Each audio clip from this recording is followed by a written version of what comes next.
What's them? You know it's real in the field. Real, really real. It's real in the hood. All the way. It's just real in the ghetto. From my block to your block. From my set to your set. It be the same old shit nationwide. Love. Every day seem like it's the same old shit. 8 years waking up to the same old bitch. Only thing, hang with the same old clique. Chopper City, bet we ride this train to the end. Slim got killed, they doing the same in the bricks. Nigga got it, jack him, leave his brains in the ditch. Every morning, those fiends looking for a fix. They sick, fuck it, they'll use their dog fit. Everywhere, nigga breaking the same old laws. All ending up behind the same old balls. It's their third time getting caught for the same charge. It's their second time getting popped by Sarge. Me and my niggas making the same old wish to be like Pac and fuck Will Smith, bitch. Nigga mouth always be the reason the feds hit. Them soft niggas always be the first one to snitch. Everywhere a nigga go, they do the same old shit. Everybody a nigga know, they do the same old shit. Every time I open my eyes, same old shit. What's gon' happen when nigga die? The same old shit. Everywhere a nigga go, they do the same old shit. Everybody a nigga know, they do the same old shit. Every time I open my eyes, the same old shit. What's gon' happen when nigga die? Look, the same old that, same old this. Everywhere in America, the same old shit. Brains get bust, corpse get left in the ditch. Them laws roll up, but nigga don't know shit. In my neck of the woods, I was told to never snitch. I swore to the Lord, I'd never stand on a bench. You want that work? I know who got a cheap price. When them killers move, it be under the street lights. My little dog got shot, I done been in tight spots. Situations where I ain't know if I'ma die or not. So you ain't gotta ask me why I act like I act. But if you hating on me, I be forced to react. I done shot Glock 9s, been through hard times, did enough shit in my life to make the headlines. Niggas my age in the unemployment line, dog. Only way you can stop me if you press pause. Everywhere a nigga go, they do the same old shit. Everybody a nigga know, they do the same old shit. Every time I open my eyes, the same old shit. What's gon' happen when nigga die? The same old shit. Everywhere a nigga go, they do the same old shit. Everybody a nigga know, they do the same old shit. Every time I open my eyes, the same old shit. What's gon' happen when nigga die? The same old shit. It's the same old shit. Ounces of girl go for 6, but in the drop I'm on some 15 grams for 500 tech shit. Make a stack off a zip quick. Miss me with that jack shit. You bout going to war for yours, I'm about the same old shit. You take one of mine, we doing the same old shit. Eye for eye, and it's ride or die, and that's real as it's gon' get. The dope game and the rap game is the same old shit. Your closest dog a cutthroat, you tryna hit him a lick. Jail ain't gon' stop a nigga from doing the same old shit. We get probation, come home, and it's back to the same shit. Get a strap and we'll bang it. Get a package and slang it. When it's gone, you replace it and do the same old shit. No disrespect to the West, but we ain't on that gang shit. It'll be one nigga, one kid, and broad day to come bang shit. It'll be the same old, yeah. The same nigga that sent when they try to get you before for killing his brother. He ain't forget. Lot of niggas be bitches talking the same old shit. How they reelin' when they go down in a brain get split. Rapping, grinding, and dragging, it be the same old lit. Trying to get rich, flip the chips, but they done change so quick. Lot of hoes I be dicking, kicking the same old shit. They only sucking and fucking me, but they name on the strip. Saying they pregnant after I hit, but the condom didn't rip. Swear to God, I'm the father, get it in order. Come harder. When I was born, mama taught me about the same old shit. Don't let nobody step on your toes, cause you ain't no bitch. Hoes getting niggas caught up for the same old shit. Thinking with your dick be smarter and you ain't gon' slip. Every nigga that's working doing the same old shit. Buying whips and fits just to impress the same old bitch. Respect the code till I go, I'ma do the same old shit. Smoke, we get hot till I die and it ain't gon' quit. Everywhere a nigga go, they do the same old shit. Everybody a nigga know, they do the same old shit. Every time I open my eyes, same old shit. What's gon' happen when nigga die? The same old shit. Everywhere a nigga go, they do the same old shit. Everybody a nigga know, they do the same old shit. Every time I open my eyes, the same old shit. What's gon' happen when nigga die? The same old shit. My niggas holler, but it's the same old shit. VL, look out for me, nigga, front me a brick. That's why I'm still riding with the same old clip. That's why I ain't never left with the same old click. Now nigga, get out of line, make me hang your bitch. The only nigga get ignorant and bring this shit. Since 95, I've been rocking like this. Black bandanas and taking them hits. Dog, get at me, still the same old nigga. My rap sheet just done got a little bigger. And NOPD still harassing a nigga. And them Haitians still taxing a nigga. Them Chopper City boys running this shit. Which one of you clowns will come in this shit? Every time I look around, it's the same old Vic. Ain't nothing changing the hood, it's the same old shit, nigga. Everywhere a nigga go, they do the same old shit. Everybody a nigga know, they do the same old old shit. Every time I open my eyes, see the same old shit. What's gonna happen when nigga dies? Same old shit. Everywhere a nigga go, they do the same old shit. Everybody a nigga know, they do the same old shit. Every time I open my eyes, see the same old shit. What's gonna happen when nigga dies? Same old shit.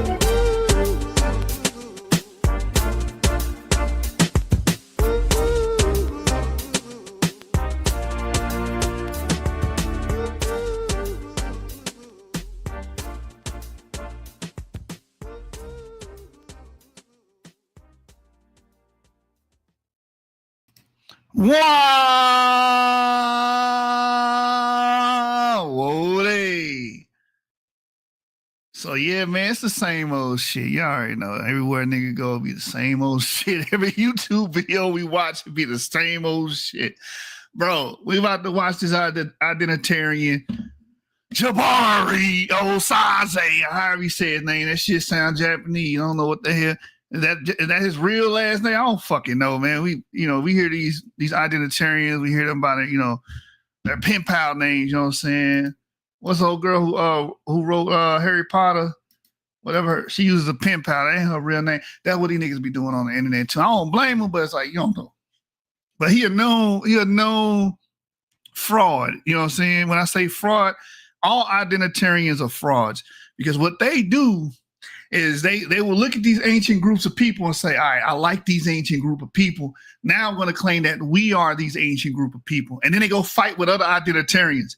Like he had a debate with Top Cats. I was watching it and he tried to tell Top Cats, which is another identitarian. He just believes that Black Americans are primarily indigenous to America, which doesn't make any sense. DNA kills all these arguments, by the way.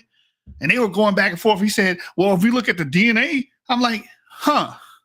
Now you niggas want to look at DNA when you go against another identitarian, but you don't want to examine DNA when it comes to your own claims. When it comes to you claiming that you come from this place called Egypt or Kemet or whatever you want to call it, Tamari, whatever the fuck you want to call it, right? When it comes to your identitarian claims, when it comes to you claiming that you went back to that land, we were the ones. Now, you don't want to examine DNA. You want to talk about DNA.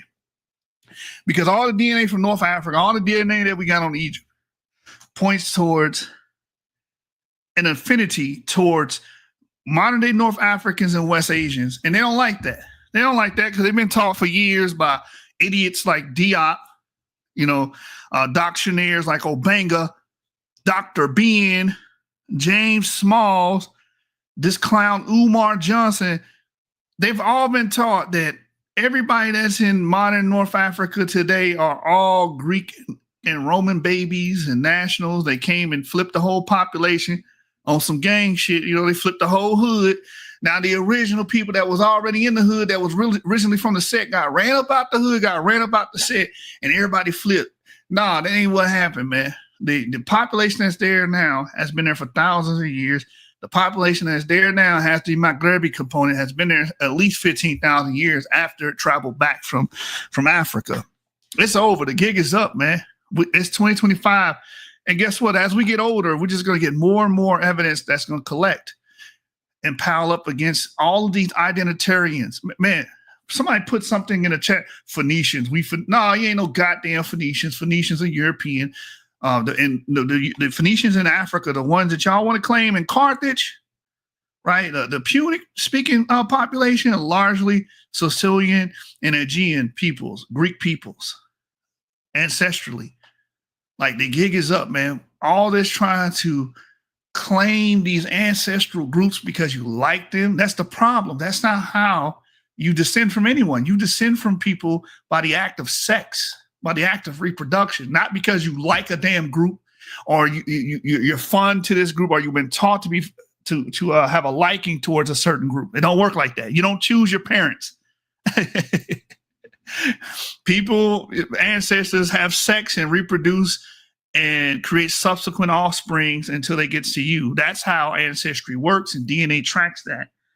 You don't have, most African Americans do not have the DNA of a Northeast African, let alone a North African. They don't have the Maghrebi component at a huge clip. Majority of us have Western Central African DNA and Western Northern European DNA and a little bit of Native American. And I have to keep repeating that because recapitulation is good. It is good. Why? Because if I harp on it enough, it'll stick.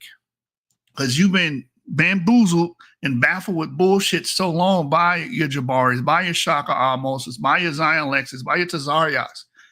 And they're not on here properly educating you guys. So, you know, I try to at least give you a clean glass of water here as far as when in regards to the information, because these guys are just trying to sell you a damn dream. They're just trying to sell you some bullshit. They really got y'all believing that you guys are Egyptian. They really got y'all and bamboozling y'all to believe that your ancestors were the pyramid builders, that Imhotep is your cousin, your great cousin or some shit, or great uncle. Like, they got y'all believing that, man, that you related to the Scorpion King and that the Bantu languages derived from the Egyptian. It's like, yo, it's basic, simple shit that can easily break these axioms. But that's what axioms are. They can't be broken. That's why I compare these people. They always want to talk about religious groups. You do the same thing. You have axioms that cannot be broken, ideas that have little wiggle room. You will not shake or move from it. Won't allow it to bend and won't flex or anything. You're going to stand on that position until you're fucking 96 years old in your damn deathbed. This is how bad it is, right? And you got people actually believing all these crazy things. It's very simple to refute. Ancient Egyptian and Afro-Asiatic, Bantu derives from Niger Congo. End of discussion. There should not be a discussion. If anything happens after that, there's any argument after that, you are a doctrinaire. And you're only here to push an ideology. You're not here to educate anyone. You're here to misinform and disinform. And it's done on purpose because you want to push your doctrine. That's it. Your ideology. That's all that matters to an ideologue. It doesn't matter if it's right, wrong, or indifferent. It's all about just pushing that doctrine. That's why identitarians usually clash with other identitarians. It's like, no. All the black people got to be Egyptians. And they be like, no, all the black people got to be Native Americans. No. All the black people got to be FBA or African this or like, y'all fighting over identity so goddamn much. And you always going to clash with the people that you are more, I guess your ideology is so similar. You're gonna clash because you have this all or nothing idea, and they have this all or nothing idea. We're all this. We're all Israelites, and you're confused. And the Most High God not with you. No, we're all Egyptians, and you hate yourself because the white man tricked you. Like all these little crazy ass jailhouse tactics. They try to run and play mind games with you instead of just sitting down and saying, okay, here's the information, here's the source, here's the valid source. I used the crap method on it. I know that this is a verifiable source. I can show you nature. I can show you Springer sources. They will reject that and pick up Rudolph Windsor's book and say, oh, here's my source. Rudolph Windsor or Zachariah Stitchin. Crazy, non-credible sources. And they'll go to these old 1800 writings and say, see, here's my proof. And it's 2025. Crazy as hell. Now we got DNA evidence, more archaeological evidence that we had. Paleontological evidence has grown. Our understanding of ancient people have grown. And what we're trying to hold on to things in the 1800s. Why? Because you're an ideologue. You don't want to let things go because you want those things to be true. And you need them to be true to push your ideology. That's it. With Jabari, his whole idea is that we're actually ancient Egyptians and the Tamahu, which he incorrectly, so here we go in another category error, categorized the Tamahu as Europeans and say, see, this represents the Europeans, the Egyptians are Europeans. He also incorrectly categorizes ancient Egypt as a matriarch. Same thing Cyrus student said he did, and it's patriarchal as hell, meaning the men are in power, majority of the positions of power, aristocracy, priesthood, the kings or the pharaohs, majority of these people that are over the affairs of people are men. So that's a patriarch. But again, it doesn't matter what reality and the empirical evidence shows. It's all about pushing the doctrine. That's it. Pushing the doctrine. So what makes you different than a damn Jehovah's Witness that goes to door passing out their little magazines? What makes you different? You're doing the same shit, but then want to talk shit about those people. That's the crazy part. And they want to feign yourself on the internet as, oh, we're the intellectuals, we're academia. You're far from academia. They act as if they're the academic standard. So I think I ranted enough about this fraud, Jabari. He's a fraud, not because he's doing anything like, I don't know his personal or businesses, or I'm not saying he's snaking anybody. Maybe he is snaking somebody. I don't know. What I'm saying is he's a fraud because he's perpetrating fraud. He's claiming to be Egyptian. He's claiming black people aren't Egyptian. He's basically mangled our understanding of how ancestry works, and pretty much driving large swaths of people into this nonsense of claiming these ancestral groups with no evidence, no foundation at all, just doing it just for the hell of it because it feels good and you like the people. You're doing it for the vibes. You're doing it for the vibes. And that's why it's best to approach studying and researching with no damn ideology in mind, nothing at all. You need a clean piece of paper. I ain't got no type. Knowledge and understanding is the only things that I like. That's how you got to approach it. That's it. All this trying to have, and that's what y'all try to read into the information, your own ideas and your own preconceived notions and biases, and that's what be getting y'all in trouble. Instead of just reading the paper for what it says or the information for what it says. Shaka almost did that. He read a paper about the Nile flooding and the people moving away from the Nile, and he interpreted that paper as saying that they left Egypt and went to West Africa, when it just said they went westward or they went west. That's the cardinal direction. They're going west where? From the damn Nile. They're still in Egypt. They're just going in the direction west. They're going westward. That's it.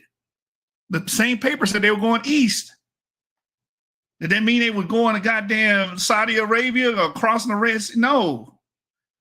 But he read into the paper his own ideas and painted the paper with his own bias and his preconceived notions.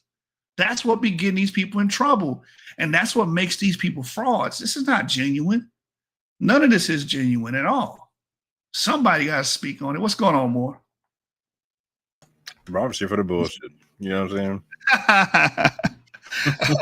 Man, I got a treat, man. I got an old video from this dude, man. I wanted to just, cover it and listen to the lingo and how they're saying, oh, this is our customs and our people. The whole sales pitch, the whole sales pitch, man. So I hope you got your little snacks or whatever, man. And I literally do right here, bro. I just pulled up with a sandwich and some chips. Like, let's get it. Let's go. All right. We are covered under the Fair Use Copyright Act 107. It allows us, it gives us the right to, give our critiques and commentary of the following footage. So without no further ado, let's get into it. Now, this is old because it's got the old DVD music in the beginning. Let me go back. Kemetic Legacy Today, the weekly journal of the practice of ancient Egyptian spirituality. And that, real quick before we dive into this video, that's the audacity of these people.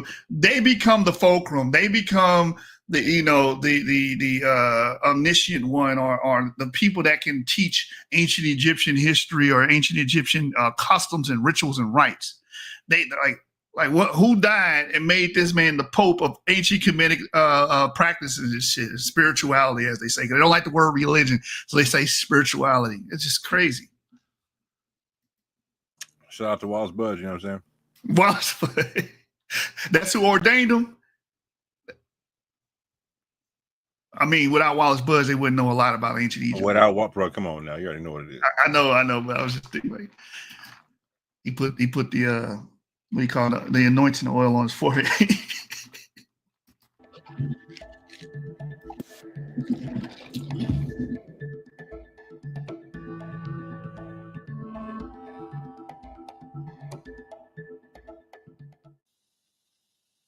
Hetepu, blessings. I greet you with our new series, The Kemetic Legacy Today. My name is Jabari Osaze, also known as Heru Jedi Ma'at Admirah. And my name is Anika Daniels Osaze, also known as Unfut Khan Ma'at, and we are the co-founders of the Center for the Restoration of Ma'at. The center in itself is a reiteration in current day of the legacy of ancient Egypt, which we know as Kemet.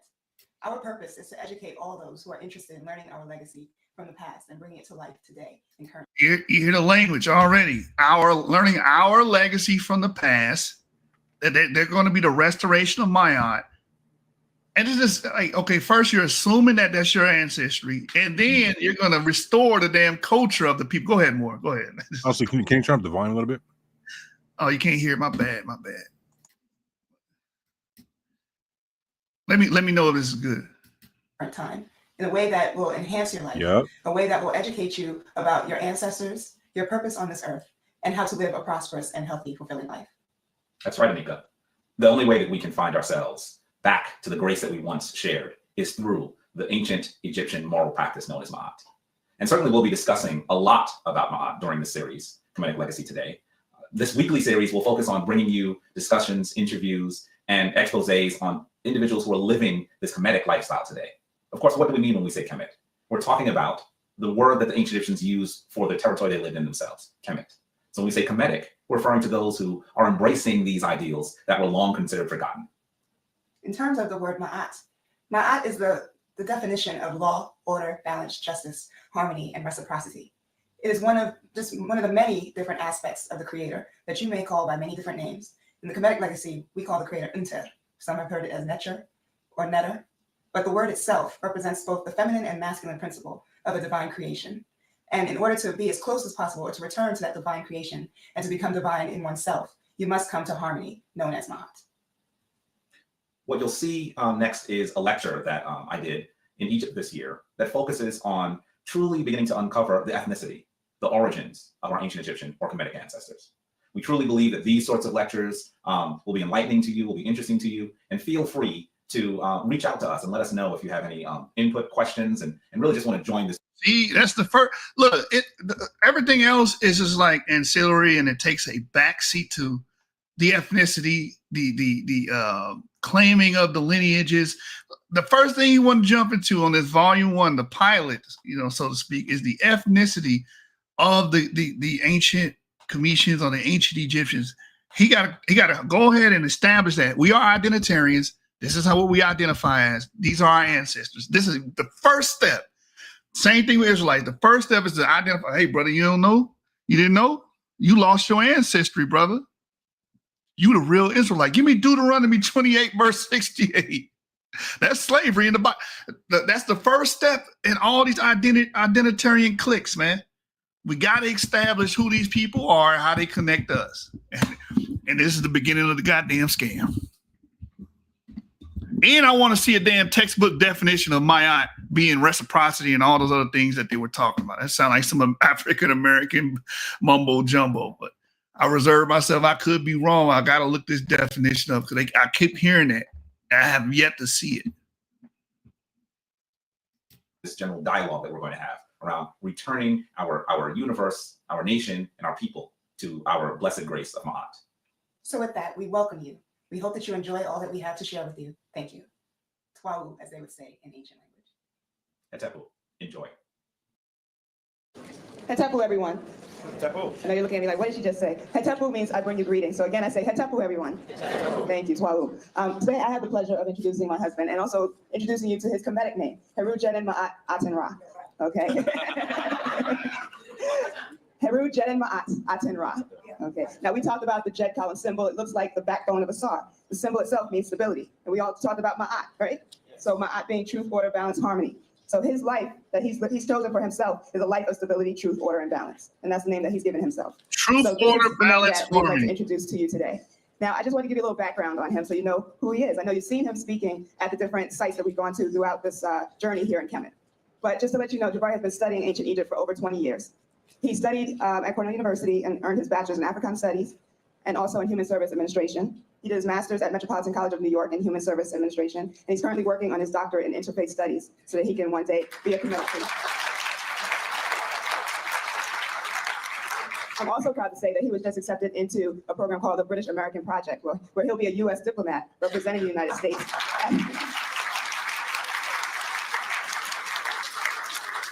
And in November, he'll be traveling to Edinburgh, Scotland to represent us and to work with another group of about 29 people to discuss issues that affect the United States and Britain. So that's one thing I wanted to make sure that you're aware of. But also in 1998, he was initiated into a Kemetic order through our priest, Baba Heru Anfra Samaj Se Ptah, into the shrine of Ptah. So hopefully one day he will be a priest in that shrine. So at this point, it is my pleasure to introduce to you Heru Chedin Ma'at Atenra. Hold on, Baba Heru. That's your OG. He put you on game. He put you on the set, my nigga. Baba Heru, and while she was speaking that justice order stuff, yeah, she was right about that. But I'm always skeptical hearing them say stuff like that because it sounds like a little buzz phrase to me. But here's the world of ancient Egypt, and it said the fundamental principle of law and justice under the pharaohs was Ma'at, which represented truth, the divine order and balance. Under it, all men were equal under the law. Every individual had the right to acquire any property, et cetera, et cetera, et cetera. So, yeah, they're right about that. But they always say that little phrase, you got to catch them buzz phrases real quick, man. I always hear them say it.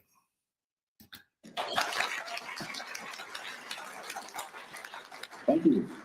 I was standing there going, who is she talking about? That doesn't sound bad. That's not me with all my flaws. You know what I mean? Thank you, Anika, for the wonderful introduction. And thank you, Chica, for your words as well. Can you all hear me with this microphone, by the way? Wonderful, wonderful. This morning, let me start here. This entire trip, I've been meditating on what presentation I should do. Because I have several that are formatted, and I think they're all powerful. But based on some of the questions that I've received, particularly when we're going to the Cairo Museum, looking at some of the individuals that are presented, some folks say, I know we've been talking about these individuals, our ancient Kemetic, our ancient Egyptian ancestors, as if they are actually African people. But I'm seeing some images that might be confusing.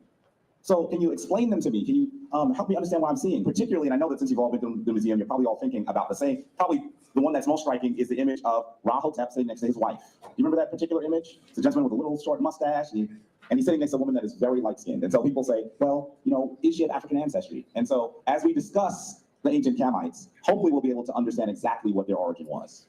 And through this presentation, we'll prove to you that they're actually of African descent. And we'll also explain, well, why is it important that we try to focus on who they were at all? Because sometimes we can get focused on the battle and not even recognize why we need to fight, or exactly why they've been misrepresented. Because it's critically important for us to recognize their contributions to civilization and why people are so invested in telling you lies about who our ancestors are. So we're going to do those two things today, and hopefully if we have some time left, we'll be able to take some questions. I know that, thankfully, we're doing this particular presentation several days into our sojourn here in Kemet. And so you probably even have questions on this particular issue itself that perhaps we can try to address. Make sense? Let's get into it. So as I described, this particular lecture is called Ancient Ancestry Revealed. Who were the Egyptians? How many of you have seen this particular statue? There are two images of ancient Egypt that are the most recognized. This is number two. The first one is what? Can anybody tell me what they think it is? Exactly, the bust, the golden bust of Tutankhamun. And so this is number two, however.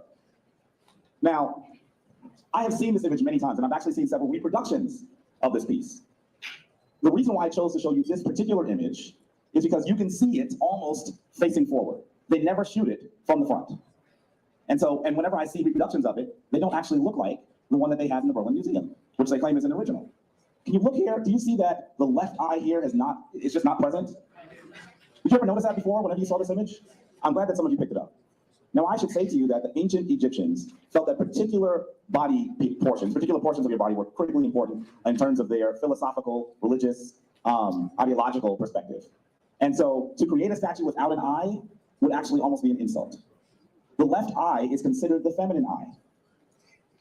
And so let's even recognize that because this is an image of a woman, they probably would have worked on the left eye before they worked on the right eye. So right off the bat, we're seeing something a little fishy about this particular bust. As we look a little further and go into the history of this bust, I know that some of you are not familiar with actually how it was found, but a man named Borchardt actually found this piece, or at least this is what he's told us. He was doing some digging and he found it, and he didn't report it. Now, some people say that he didn't report it simply because he wanted to make sure he was able to take it home. And if he reported it to the Egyptian government at the time when it was found, they probably would have said, that's wonderful. Keep your records of your find and come and visit the statue in Egypt as many times as you like. And so there is a reason that he might have not mentioned it. However, he gets home, and he doesn't mention it for another 2.5 years. Now remember, this is the second most notable image of ancient Egypt. If I found this, I'd be jumping up and down and yelling and screaming. It is a major find. Yeah, because you're a vegetarian. For 2.5 years after returning home. Real quick, I'm gonna let it play, but we already, in the beginning of the damn presentation, we're already in conspiracy realm. We're already talking about the white man is hiding information, altering and doctoring things to make it look a certain way. So we can't find our real ancestors. We're already starting off there. So let's hear the case that he makes. He brought up Rahotep, and they say the same thing about Rahotep's statue. Oh, it's fake. That little bitty mustache. Oh, it looks Mexican. It's not real. They don't look like a Nigerian. They do the same thing with Rahotep. It's from the old kingdom. His wife is pale as hell. And as we read before in the prior episode, it's probably because the women did not work outside. So a lot of these women are depicted to be paler than the males. Not to say there were not any dark brown women or darker people. We know they were there. But that's probably why we're seeing that contrast of a lot of the men being reddish brown and a lot of the women being pale in a lot of these depictions, because the women tend to not work outside. So if they're light skinned or pale, then they wouldn't have that tan look. That's probably what's going on. And what's crazy about it is your whole cult of Amun that comes from Thebes, nigga, was all about doing shit inside, indoors, in dark, where nobody could see that shit. That's why Akhenaten was like, nah, y'all niggas better bring that shit outdoors so everyone can see that shit. Let's go. That's your whole school, bruh. Anyway, let me chill out. I'll be here waiting for the genetic test, talking about y'all niggas got a whole bunch of sub-Saharan, not a lot of DNA amongst these niggas right quick. You know what I'm saying? I'll wait. Oh yeah, he'll never do that, man. Everything got to be lookership. He about to say that this bus is fake and that the real one is Afrocentric, is African. The real one. So that's what we about to get. There's a new book that was just released this year that actually questions, and it's actually released by another German, that says that he's found some historical documents that prove that this is a forgery. Now, there have been many people who have questioned whether it was a forgery for many years. In fact, when we see other images of Nefertiti, who this is supposed to be, that none of them look like this. None of them look like this. And so people always had lots of questions about it. This particular piece, as this gentleman who's written this new book has said, was created so that they would be able to actually showcase some of the pieces of jewelry that they found. So they created this piece. The person that was sponsoring their trip here to Egypt came in when the piece was being held with the jewelry pieces, and he said, "This is a wonderful find. It is incredible. We have to take it back to Germany." And so it said that the guy that actually said he found it didn't want to upset the people who were funding him. So he never mentioned that it was created. And several other art historians have also said that the way that the shoulders are sloping has never been seen in ancient Egyptian art, before or after. And that shoulders are usually done, and we'll notice as we go to more museums today, on a horizontal fashion. So we have tons of questions about this. Why would someone go to such a great length to represent this woman, this grand ancestor, and our entire civilization in this manner? We're going to explore these issues a little bit further, but I want you to also see, as we talk about this particular image, the reproduction. We did find her mummy, by the way. Her mummy has been found. And a team of archaeologists and historians and also forensic scientists worked together with the Discovery Channel to give us what they believe is an accurate portrayal of how she looked based on her mummy. This is the recreation that was aired on the Discovery Channel and caused a big stir. So they started with the skull. They slowly began to place skin and muscle and tissue that was underneath her skin into the image. You notice that they have several points of reference. That's what those red pieces are. You see the points of reference? So this is their recreation based on the mummy.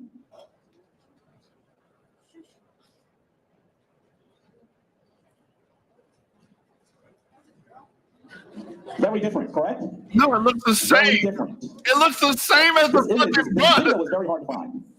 In fact, wait, what? That looked the same as the bus. I don't get. Yeah, run that back right quick. Yeah, maybe I'm tripping, bro. Am I tripping, bro? Did that not look like that bus, bro? This is the recreation that was aired on the Discovery Channel and caused a big stir. So they started with the skull. They slowly began to place skin and muscle and tissue that was underneath her skin into the image. You notice that they have several points of reference. That's what those red pieces are. You see the points of reference? So this is their yeah, it looked like the bus, bro. Bro, yeah. It looked like the goddamn bus. Nigga made a conspiracy, bro. This is paranoia right here. This made a conspiracy for no fucking reason. Say, oh yeah, here's the accurate depiction that they recreated on whatever network it was, but it looked just like it. I don't understand. What's the big deal? Where's the issue? Nah, you lying. I look like Patty LaBelle, fam. What is you saying? She got that aquiline nose.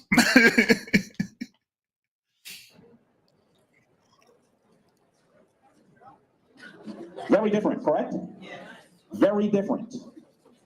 This video was very hard to find. In fact, I found an obscure website that was playing it, and I used a recorder to record the image from the website so you'd be able to have it. I contacted the Discovery Channel trying to get a copy of it. They said, it's been on back order. I said, well, for how long? He said, well, it's been on back order for about 6 years. I've never heard of anything being on back order that long. And so there's some real, there's many questions that have to be asked in reference to this image versus the one that we've seen before. So now we're going to get into some of the major myths, because essentially what I think we are here to do is we are here, and I've said this, as you follow me, you've heard this, we are here to reclaim our parents' names.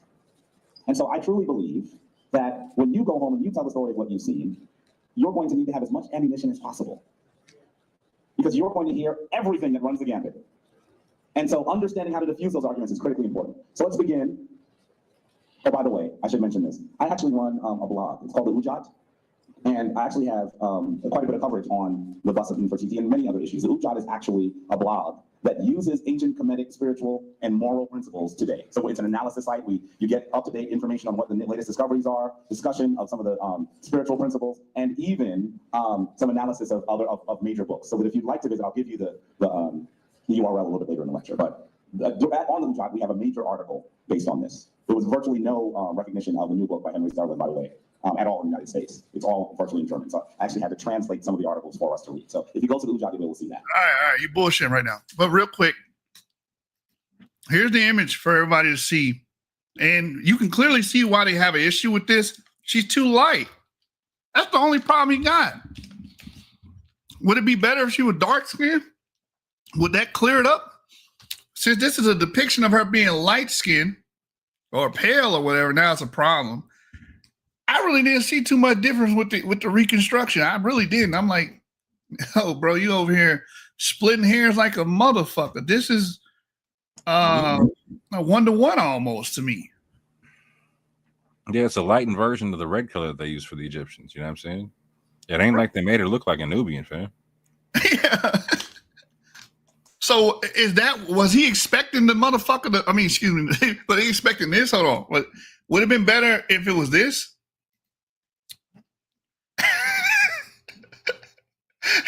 If it was made out of onyx, maybe that would make you feel better. I don't understand what the gripe is here.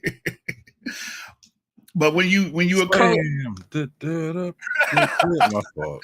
Let the boys be boys. My fault. You get slim. Oh man, yeah.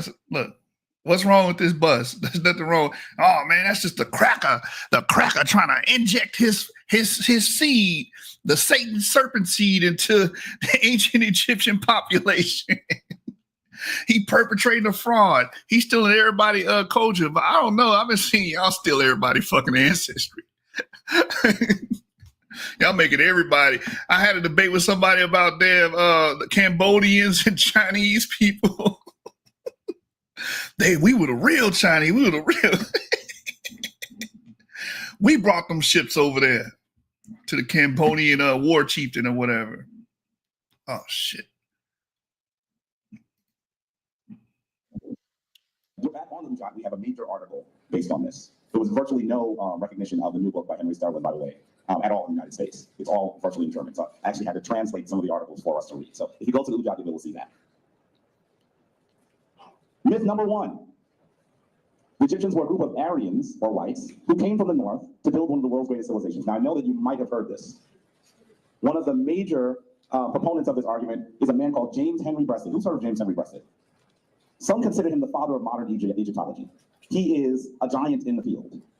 And so I just want you, I'm going to read this to you, I'm not sure if you can see it in the back. You have to just listen to the amount of venom that is in this quote that he placed in his book, The Conquest of Civilization. It says, the population of the great Northwest Quadrant from the Stone Age onward had been a race of white men of varying physical type. The evolution of civilization has been the achievement of this great white race.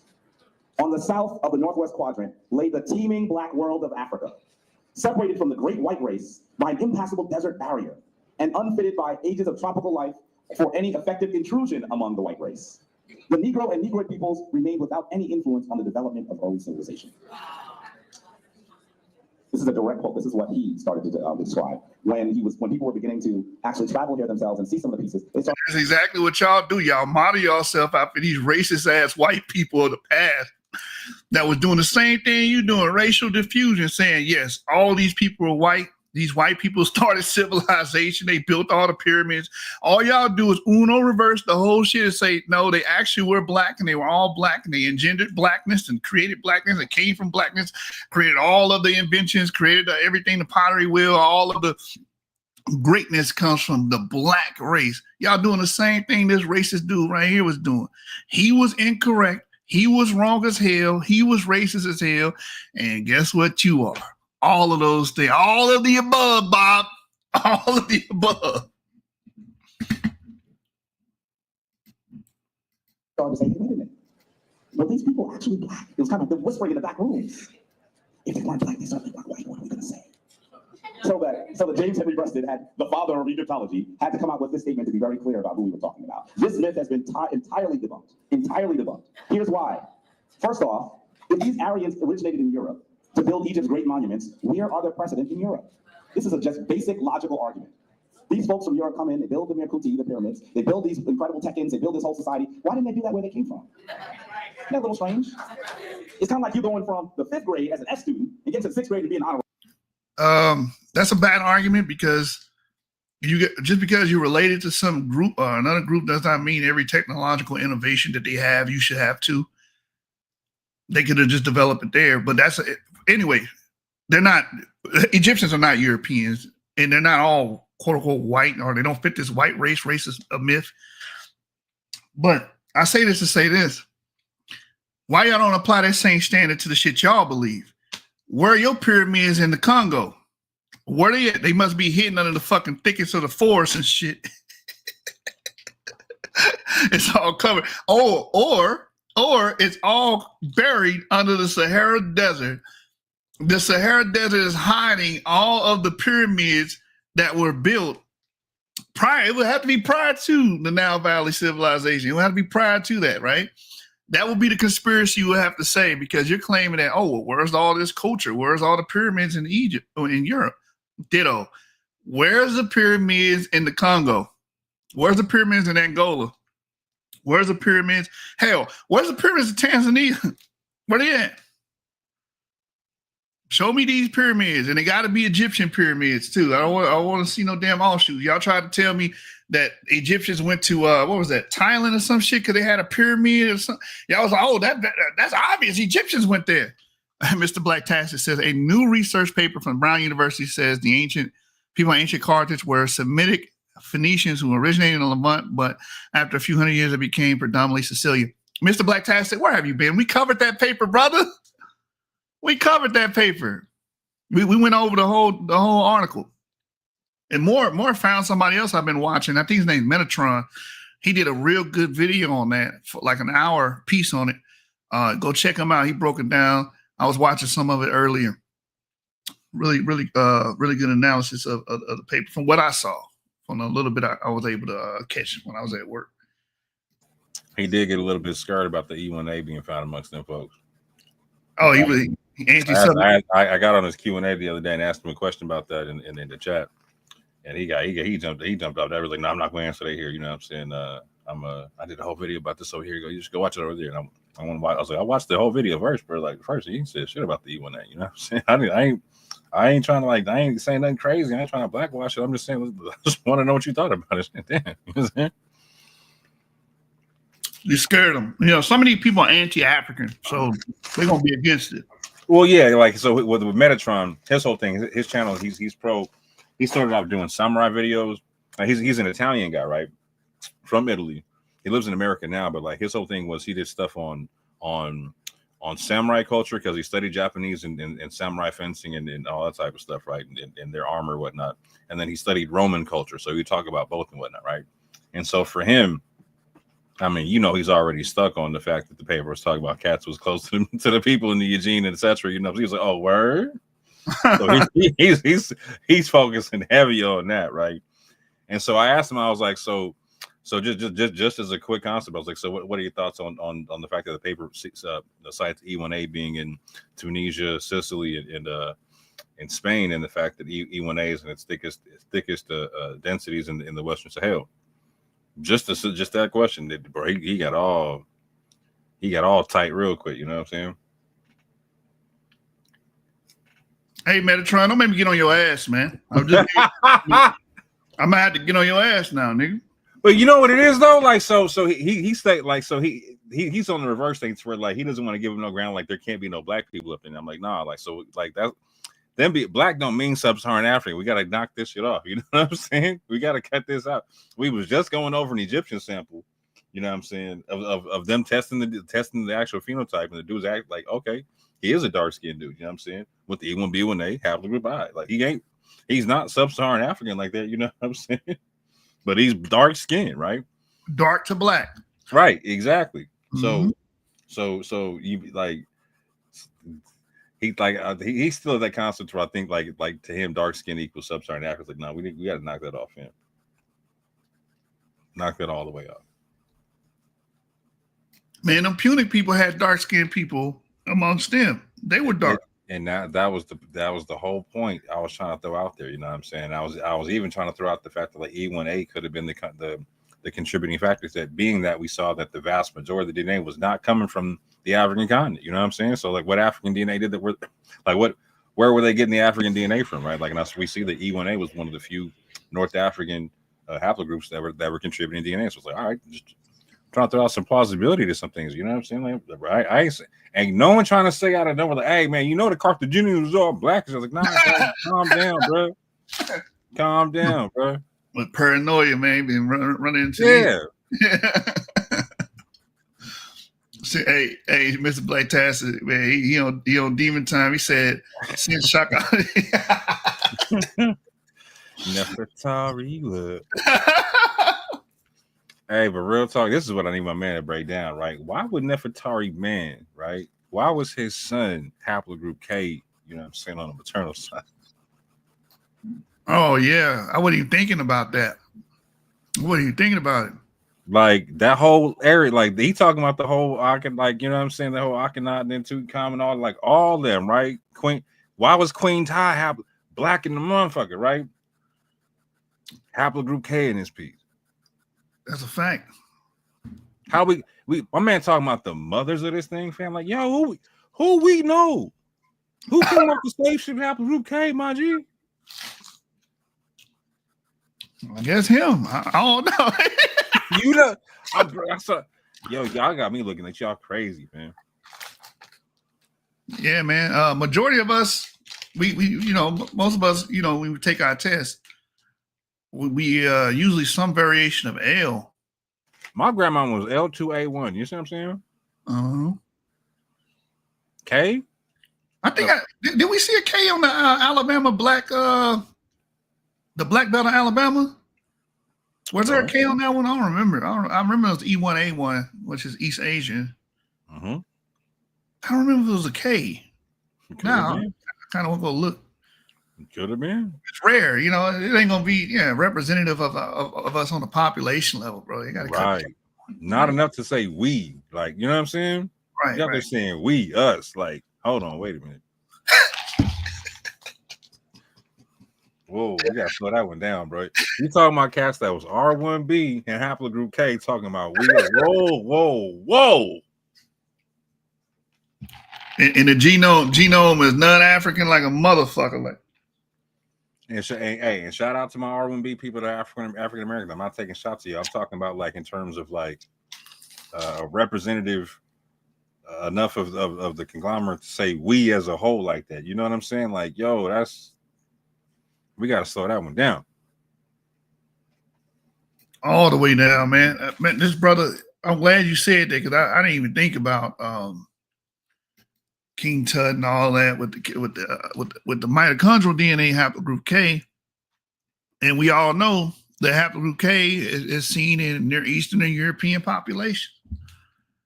We all know that. That's a fact, bro. Well, we don't see it in high frequency in south of the damn Sahara, where y'all keep saying these people came from. How they are Sub-Saharan population. And that's what I'm saying. You just showed it yesterday, right? Old boy was E1B1B, dark and blacker than hell. Haplogroup I in his piece, haplogroup N in his piece, something like that, right? Facts. Again, and right around the corner from old girl right here, we got Queen Ty, blocking the motherfucker, rough and tough with the Afro puffs.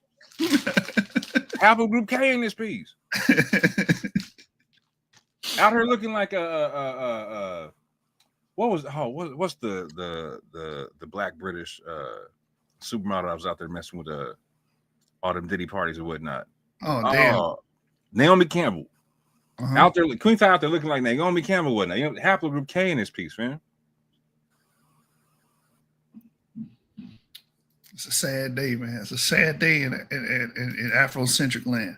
Boy, I told y'all, it turned y'all to necromancers for real because this junk dead, bro. They trying to Frankenstein the joint, man. They trying to Frankenstein the joint. Y'all out there looking like all set, you know what I'm saying, with the wings hovering over, you know what I'm saying, the saw, just flapping away, you know what I'm saying? We on the way to the doo-wop, man. Let me go to migration maps on just to illustrate what you were talking about with the haplogroup K. Come on, don't do this shit to me. That damn mouse clicking all over the damn place. All right, migration maps. And then we want all migration maps. We still waiting on Globetrotter, man. Waiting on Globetrotter. So that's mitochondrial DNA haplogroup K. Just like my brother just said, man. The ancient Egyptians have a haplogroup K, and this is usually a Eurasian group that we see arise in ancient Europe, excuse me. And we find it in the Pharaoh, the Pharaonic lineage. You know, King Tut's mother having haplogroup K. We see it here. So, like you said, these people, we clearly know what people group these people relate to. Like, it's not a mystery no more. You know, it's not a mystery. And their genome is non-African as hell. Like, so y'all gotta cut this shit out, bro. Meanwhile, Jabari is saying this the mother of our civilization, man. Our ancestors, our people, our culture. Do y'all not see K over here? That's motherfucking Romania right there. And Nefertari was black because that's the way that Riot made her. It says haplogroup K is found through Europe and contains multiple closely related lineages, indicating a recent population expansion. The origin of haplogroup K dates to approximately 16,000 years ago.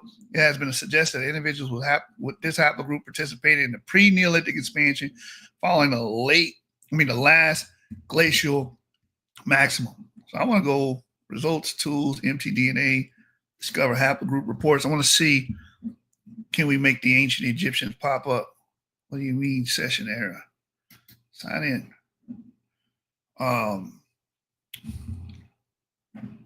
Says sign in. What are you doing? And then we want to see, look, Globe Trekker is still loading. We wait on Globe Trekker. Hopefully sometime this year we get it. But if you go to Ancient Connections, let's see if we can get an ancient Egyptian sample loaded on here. Nope, I don't see one. Oh, it's using my goddamn haplogroup. No wonder. Let's type in K. I'm like, why is it showing the Catacomb furnaces? Right. Of course, the Levantine sample having K. I can't get the Egyptian ones to load up. Where's the notable connection? See. Nope, I can't get it to load up. I thought I could do it real quick. But anyway, let's get back to the video. I'll pull it up here in a second. At least somebody's gonna say, well, what happened between the 5th and 6th grade? Right? Something must have, was it the teacher? But you have to give me a rationale. They haven't even posed any rationale. So that's one of the major things that it poses many questions about this rationale. Number two, we're going to go to the Valley of the Kings and Queens today, and I'll tell you, you will not be able to get into the tomb of Ramses III or Seti I. We won't be able to get into them. They've been closed for over a decade. I think I know why. On the inside of the tomb, you will see the painting that comes from the Book of Gates. And in the Book of Gates, our ancient ancestors described the people that they had interaction with, primarily in their world. They describe the Nubian. Do you see the Nubian here? They describe the Syrian. They describe themselves, and they describe the Libyans. Now wait, let me do that again. They describe the Nubians, the Syrians, themselves, and the Libyans. Wait a minute, aren't those two pictures the same? You tell me that's the way that they view themselves? You're not going to get into this tomb. You will not be able to see the Book of Gates up close. Now, thankfully, there are several people who have actually recorded what they were seeing in the early 80s, but there's no way that they're going to allow anyone to see this themselves. And I actually think that there's a reason that is actually based in logic. Anika and I last year had the opportunity to go to Ethiopia. And as we went to Ethiopia, we saw some of the world's greatest antiquities. And I remember having been to Egypt 5 times before, how we would walk down and there was security and tons of people, and you had to step to the side because people walking by. And if there was a dig, there were armed guards in front of the dig. And I remember once I saw a dig over at Luxor Temple, and I went over and I said, "So what are you looking for?" And they said, "None of your concern." And went back in and started digging, and then the guards kind of like shuffled their weapons, trying to tell them like, "Move on." I was like, what is going on here? When we went to Ethiopia, the digs were open. There wasn't even a fence. There wasn't even an armed guard. There wasn't even a guard with a baton. We went to the site of the largest Tekken ever to be erected. It's not even erected here in Egypt. It was erected by the Ethiopians, the largest Tekken. And there were 30 people there, including Anika and myself, in the middle of the day. If it was clear to everyone in the world that ancient Egypt was a black civilization, a lot of the tourist dollars might actually dry up. And so you're not going to get into the tomb of Ramses III or Seti II. That's really the reason why I believe it's closed. Conspiracy! Number 3, our ancient Egyptian ancestors were always oriented towards the interior of Africa.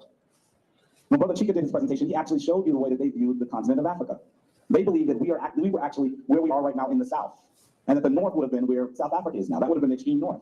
Why were they oriented in an opposite way than European cartographers were? Because they viewed the area around Ethiopia, stretching all the way down into Kenya, as what they considered Tannet, or the land of the divine, or the land of their creators. So they believed in their thinking that they were above them. They believe that Ethiopia was the land of they. This is Afrocentric garbage, and notice he's not citing anything. And I'm so sorry that the damn video quality is so bad. This is an old video. I think it's like 14, 15 years old, and it's like DVD format. This is lo-fi right here, bro. But low quality.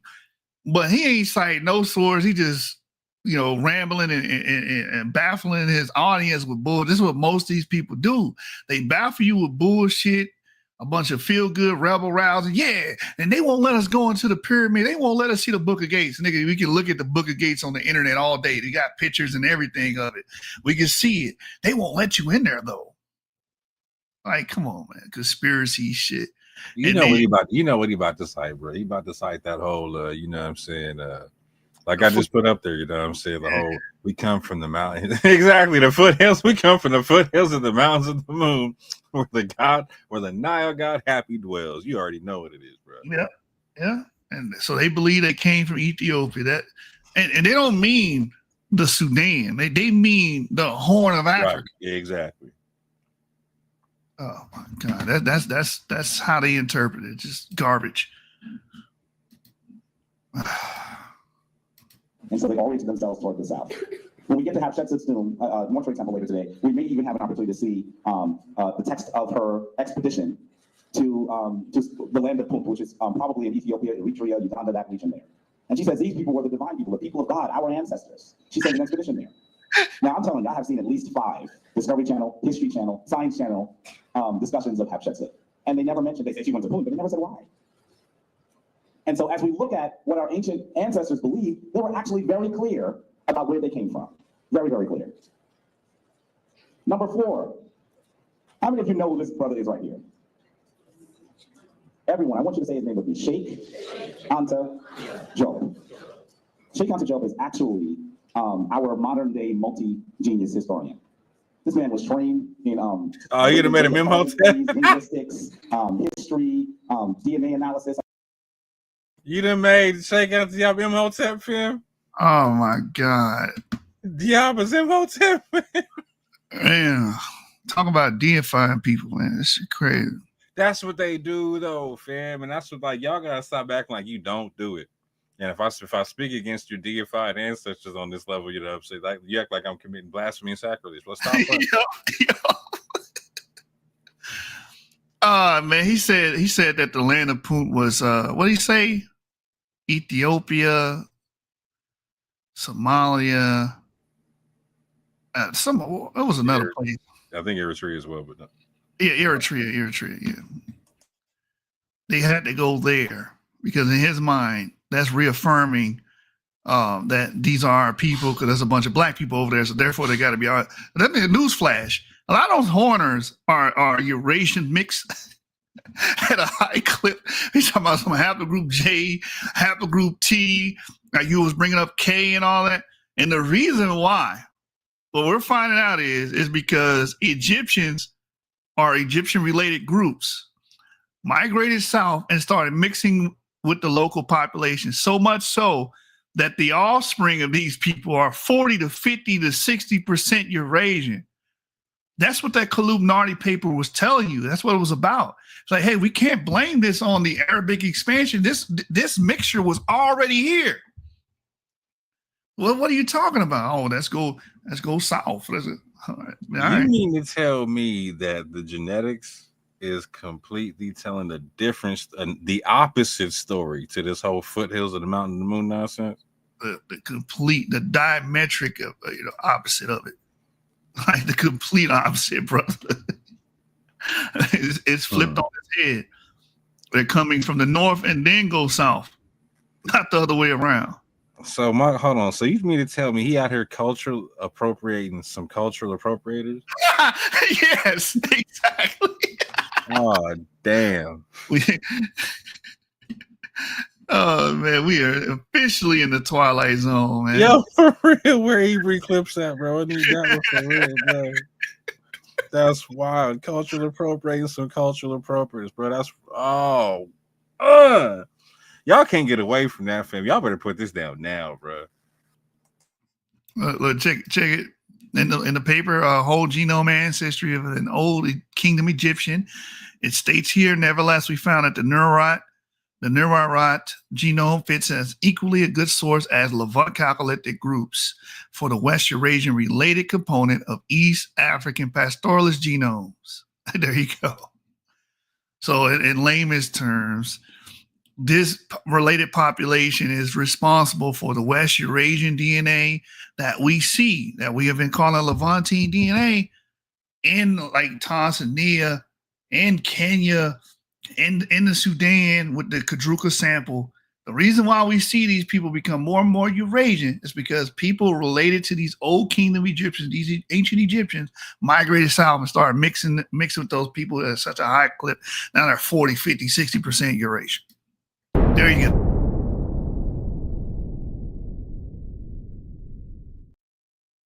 And for all the people watching, in order for Jabari's statements to be somewhat true, you need the opposite to happen. You need to show as you go into Egypt, the sub-Saharan African DNA increases, right? We don't see that at all.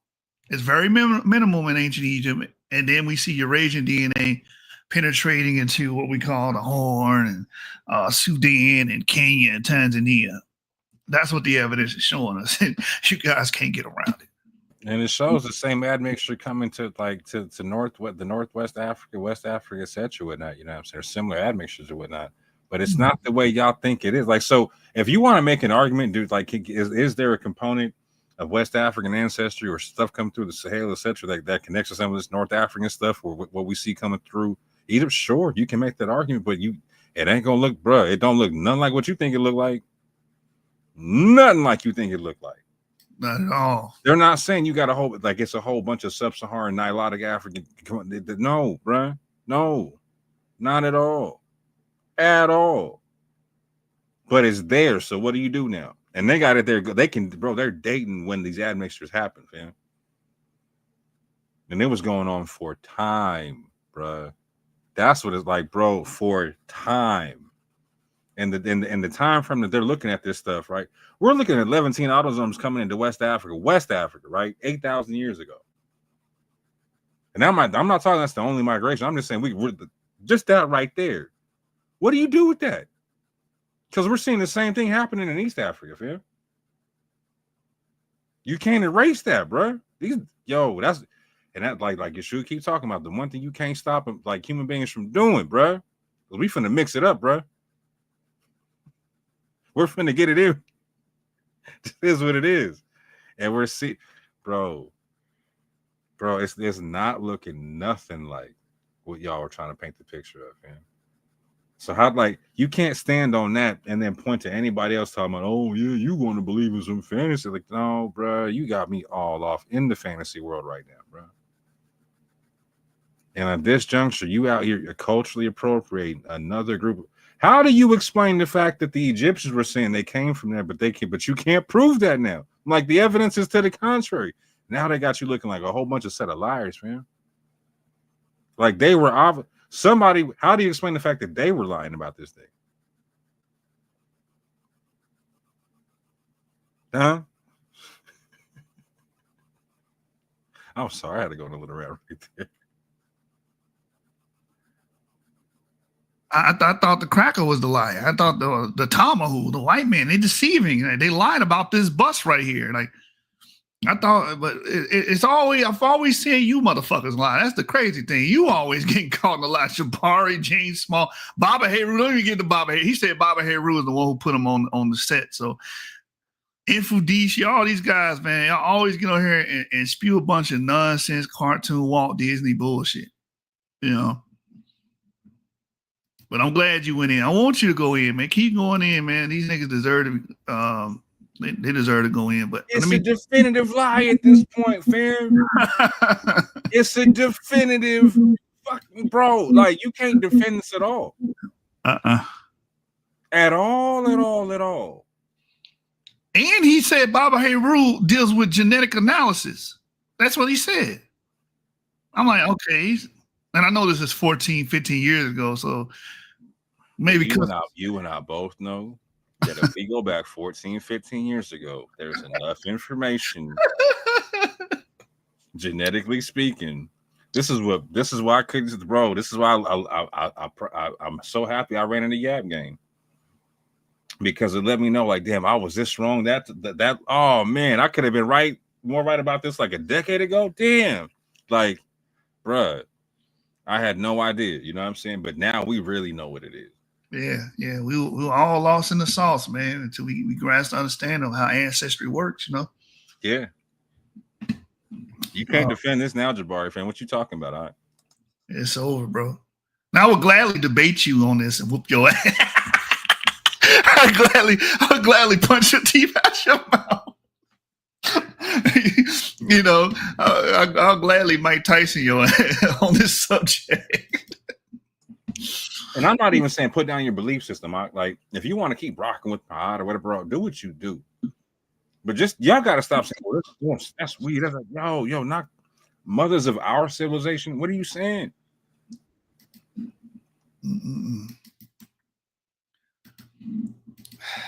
Let's see who the mother of this civilization, because he said the land of Punt or Punta, however you say it, is Somalia, the Horn of Africa, I think he said. All right, so let's talk about these populations real quick. It says here, we find that the only fitting model is one using this paper, the social stratification without genetic differentiation at the site of Clubnardi in the Christian period Nubia. And it says here, we find that the only fitting model is one using the Levant, Bronze Age, Iron Age as its source. And we estimate that the Clubnardi Nubians had 57.5 plus or minus 0.3% West Eurasian related ancestry. Ultimately, most like that found in the Bronze Age or Iron Age people from the Levant.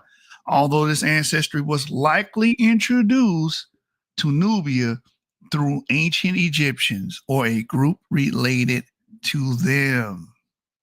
There you go. So you're trying to go to these places because they're dark skin. Oh, see, they're dark. They're all dark.